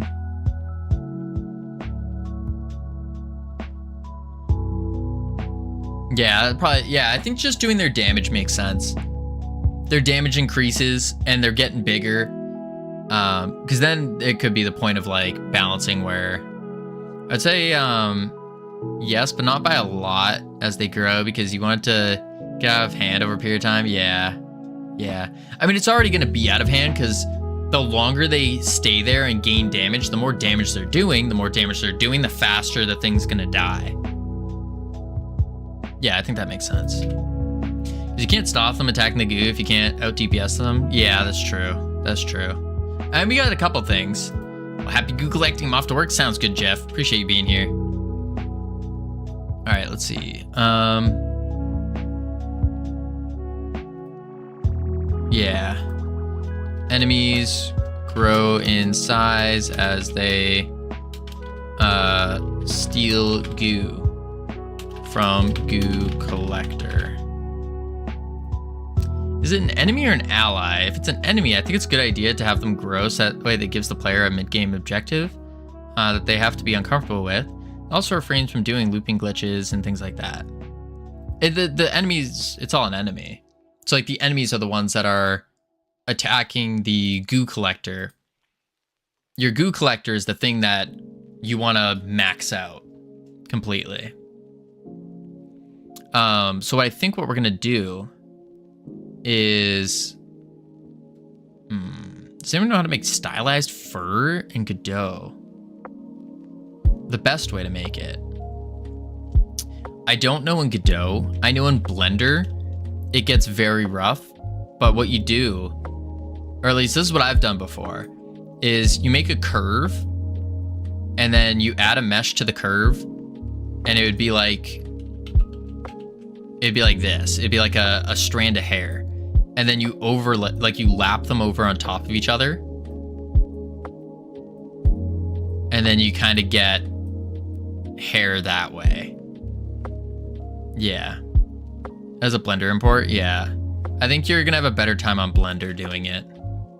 But even then, hair has been notoriously like a difficult thing to do. And time consuming.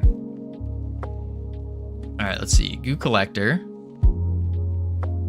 Shielded. Current.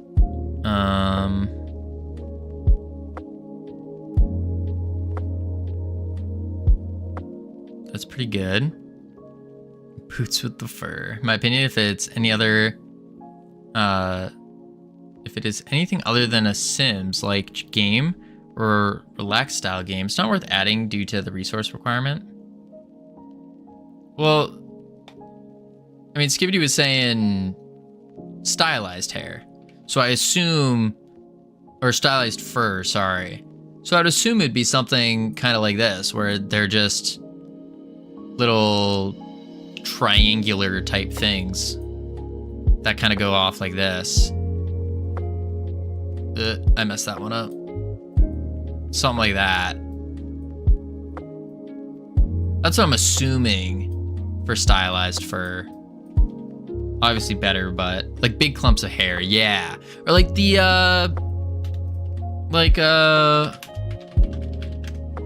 in Power World, how they have their hair, how it's like these clumps. Like this, how it's like these are all just curves. And then you put them on. You can even see they have the sharp edges there still. Same thing here. That's what I assume by like stylized hair. And I assume you do something similar for fur. I would think. Found a cool fur shader in Godot 3 on GitHub. Have a good starting point. Oh, there you go. There you go.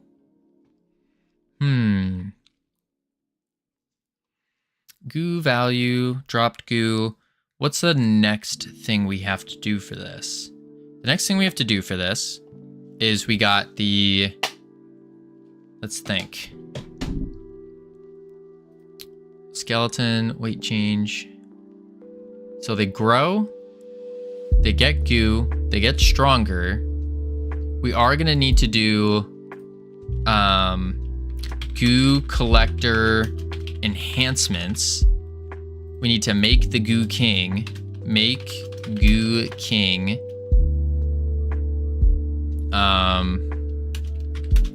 Transfer trainer stuff to king. Got that.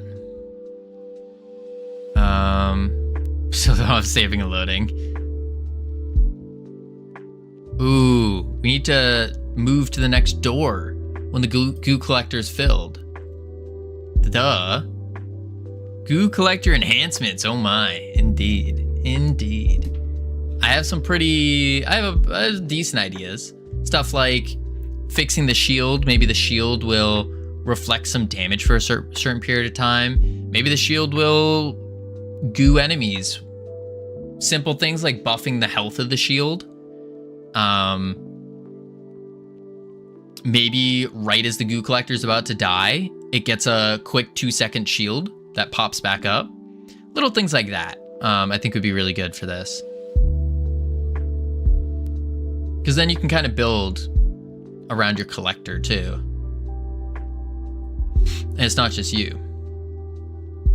But we do need a goo collector filled signal. So what we can do is here, we'll do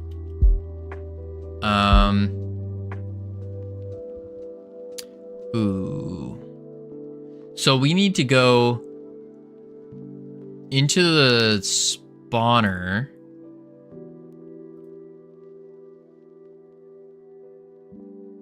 But what do we do when it's filled? When it's filled, we want to go into the spawner. Or no, let's talk even more higher up than that. We want unlock doors. We want stop spawning. And then save to collected or something. Unlock doors. Spawning enemies. Yeah, let's try this. So if we go to our dungeon, go to the proc, and then signal player died. This is broken though. Sometimes.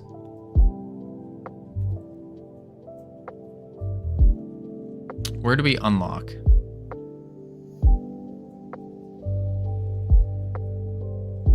Okay. Unlock all doors. Right here.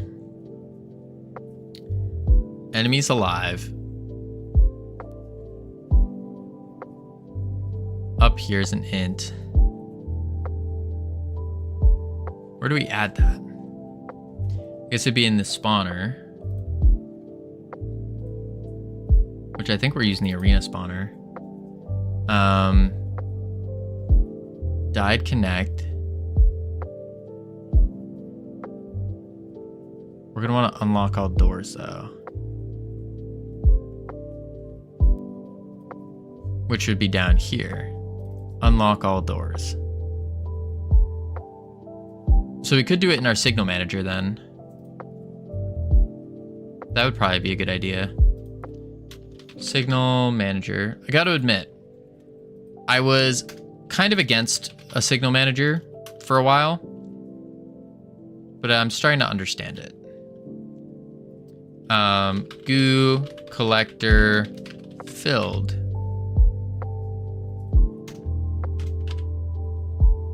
Then we'll go here and we can say signal manager dot goo collector filled dot connect, and then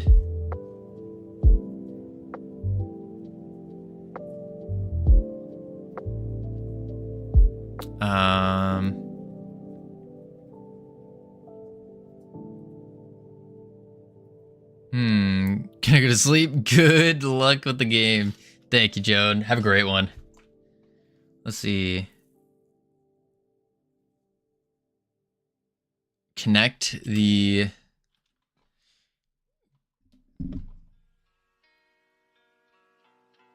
Goo collector filled connect. We want it to stop spawning everything. So we could just turn off the new wave timer. But then it does timeout there. Yeah, it times out, spawns a wave. So I could just queue free, actually. Self-thought, queue free. It just stops the spawner completely. And then enemy's node. We can say for enemy in enemy's node dot get children enemy dot die, and then they'll all just die. But we need to do this before, and then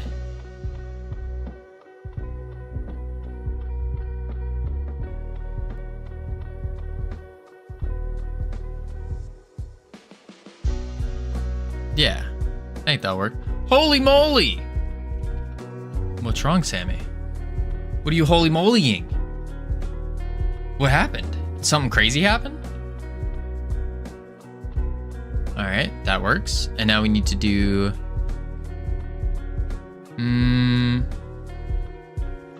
Goo collector filled, queue free. But then we also...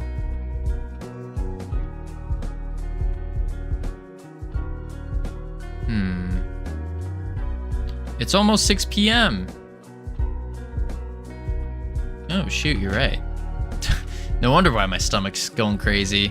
We just need to... You know what that means? What does that mean?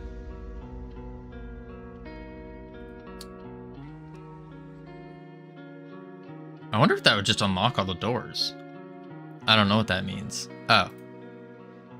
I don't know. My stomach is eating itself right now, but we need to power through it. And we need to get this working. That's what we need to do. We need to at least close the loop.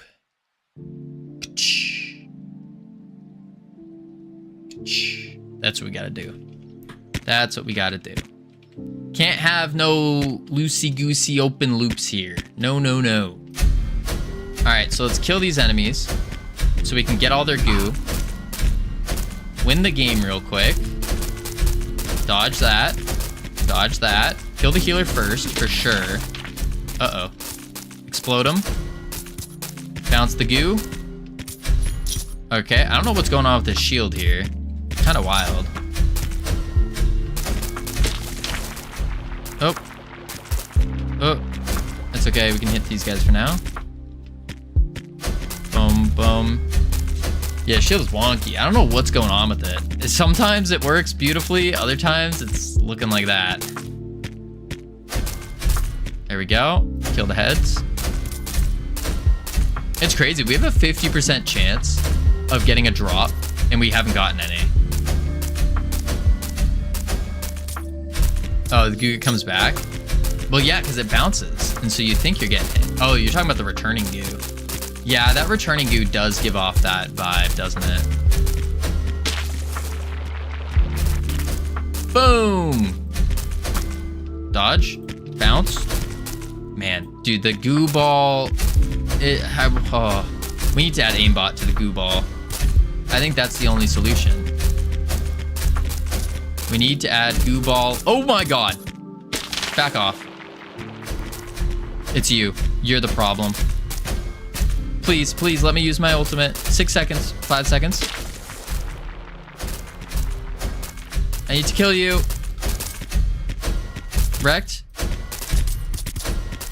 Back away. Oh, I forgot. I put the... I gave the goo shield 500 health. Wait a sec. I forgot about that.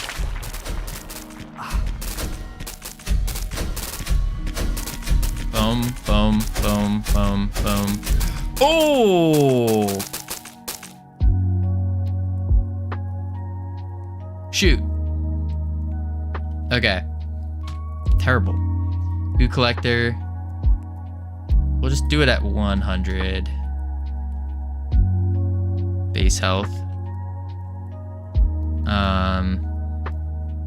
Yeah.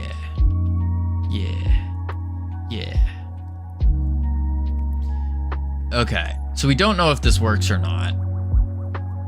It's gonna be a little bit rougher to try, but or test. I guess we could just buff the crap out of our player. I guess that works.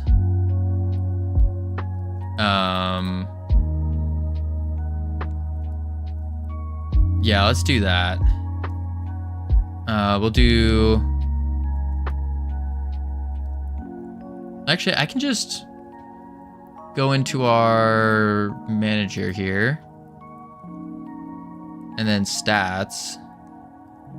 And then level upgrades, damage. I'll just pump this to 1,000. And now we should one-shot everything. And then we can actually see it in action.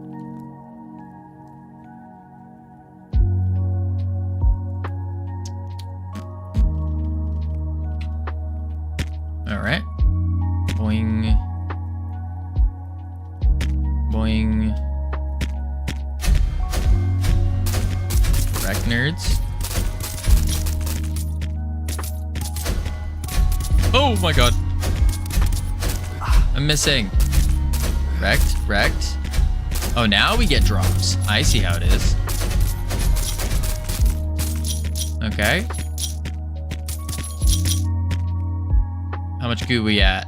210 out of 1,000. Whoa. Ooh. There we go. Oh, I gotta be careful. That reflecting guy could one-shot me. That would not be good. Oh, I got the double? Oh, but the double's not doing the... It reduced my damage thing. Shoot. Shoot. Back away. Oh, God. Oh, he's getting too big.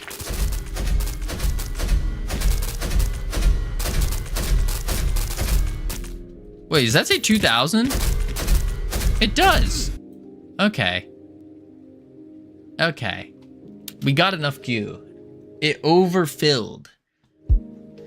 It overfilled. This gives me Deep Rock Galactic vibes, but with fantasy and wizards. You know, you're not the first person to say that. Biley was talking about that. And this is definitely a game I think could be a good thing to try out. I think it would.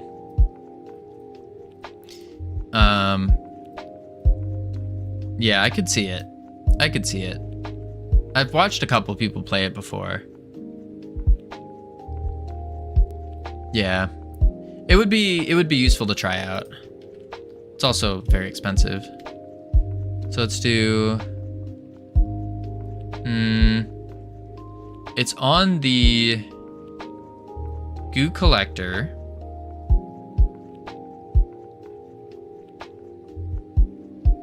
Oh, because I didn't put a setter here to emit the signal. Duh. No wonder why it didn't work. Collect the goo, set value. Boom. And then we just do collect a goo value.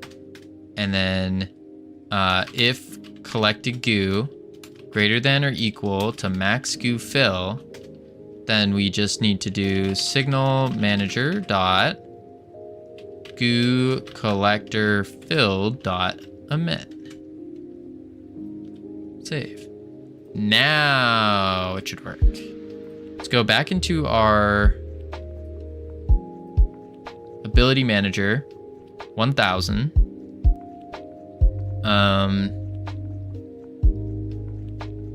It's weird that the upgrade or the enhancement removed our 1000. That is a little weird. Boom, boom, boom. You are getting hungry. Gaming, I've been hungry. I've been starving. I started thinking about a burger, and then it's all been downhill. All been downhill. Just a big bacon cheeseburger. Whoa. Whoa. Or like a pound. Yeah. A pound. That's a nice one. Hypnotic was talking about burgers earlier. Ooh. Does sound good. Does sound good. But we gotta close our game loop before anything. Go for some General Tso's chicken. Ooh, that would be good too. That would be very good. Some General Tso. Some burger, General Tso. Man, that would be good. That would be very good. Is there anything crazy required to add you to my Steam family? I have no clue. Not a clue in the world. Boom. Oh god. Boom, boom, boom, boom, boom. Got him. Get wrecked. Oh, that was some lag. Oh, you. Why am I lagging? What is going on here? There's some crazy lag. What is going on? Why am I lagging all of a sudden? Oh, maybe it's my... Yeah, what is going on? I should have added a pause to the game. It's like really lagging. It doesn't make... I don't know why. We only have 26 errors. Oh, maybe it's because I'm trying to collect goo, but I kill them so fast. And so something's just getting added. Check profiler. I would like to, but I cannot, because there's no pause. And I'll die if I try to... It's getting worse. Okay. Output, debug, profiler, start, back in game.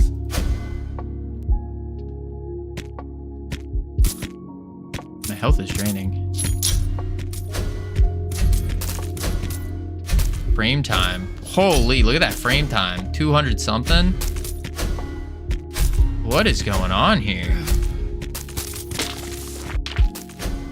Holy moly. What did we do?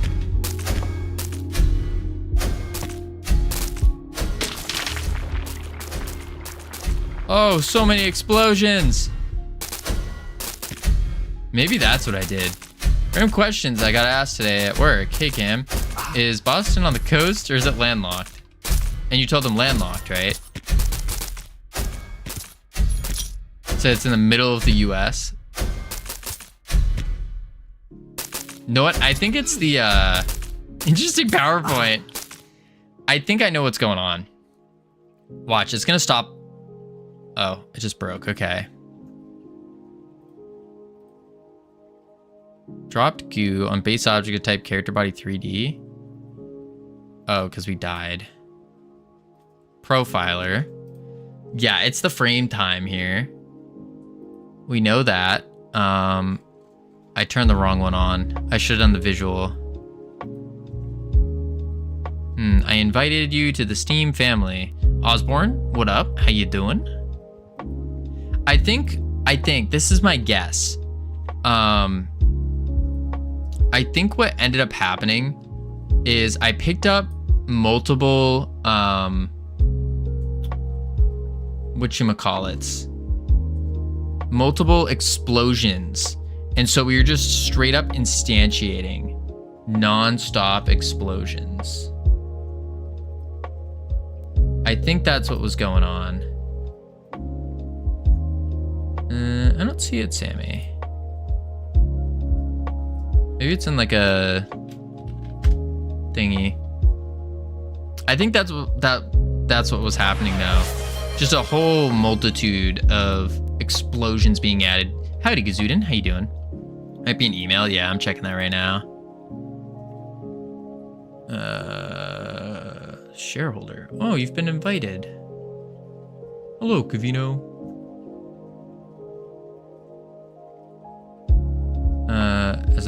As an adult in the family, you can manage family membership, set playtime restrictions or parental controls on child members.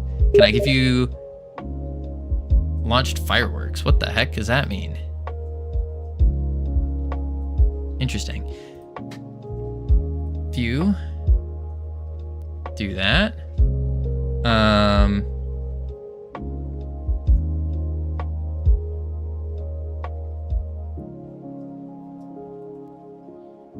Existing, meant for close households. If you accept invite, you cannot join a different one for 1 year. I don't know what it does. Failed to accept.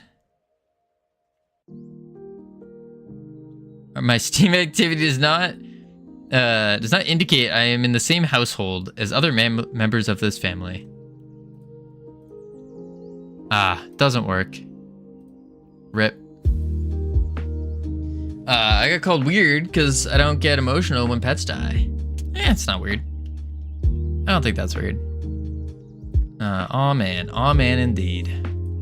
It makes sense. It's fair. All right. Boom. Man, I'm kind of glad that it didn't work, because if it did work, then I wouldn't be eating dinner today. I would not be eating dinner. I would end up just continue streaming and then trying it out. All right, let's see here.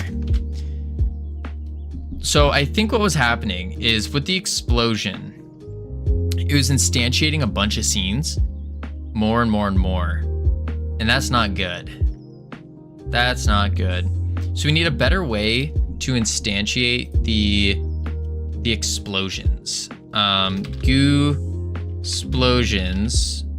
Explosion enhancement creates mega lag when multiple are added to an ability. Ugh, that blows. That blows. So we have to think of an easier way to do that. Shucks. Aw, shucks. All right, let's see here. Boom, boom. Boom, bang. Bop. Pow.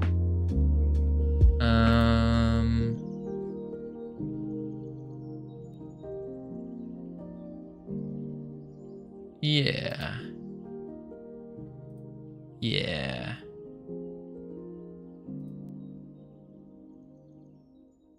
Okay, we'll do that. But I think it was a good little place to call it. So, alrighty, folks, we are calling it here today. Right out to Oik. We haven't seen Oik in a long time. Figured go check on him, see what's going on, what he's doing. Looks like he's jamming out something. But I appreciate all of you being here. Catch you all tomorrow, where we're gonna dive into some goo collector enhancements. Oik is down to jam, by the way. Good to know, good to know. Let's remind him to eliminate themes. Brainoid, you didn't even hear my business proposition. What do you ignore the business proposition, and then you come down, you're like, oh, let's remind him to eliminate themes. Doesn't listen to my business proposition that had no foundation or anything like that. Doesn't even hear me out. No, I get it. Anyways, I'll catch you all tomorrow. Spam the emotes if you got them. And a little raid message will be, do your D2 jam, theme eliminations. Copy. Boom. That's the raid message. I will catch you all tomorrow. You don't respect that. I do respect that, Brainoid. I'll have you know that I will do all the... Okay, there we go. I hit... There we go. So what I did, YouTube, and Kick, is I pretend to go off on a rant and then just immediately hit the send. So then they wouldn't actually hear what was going on. Oh, I closed the stream as well here. Let me fix this up real quick. Boom. Boom, bang. There we go. There we go. Oh, I gotta unmute him now. Here we go. Bye, YouTube.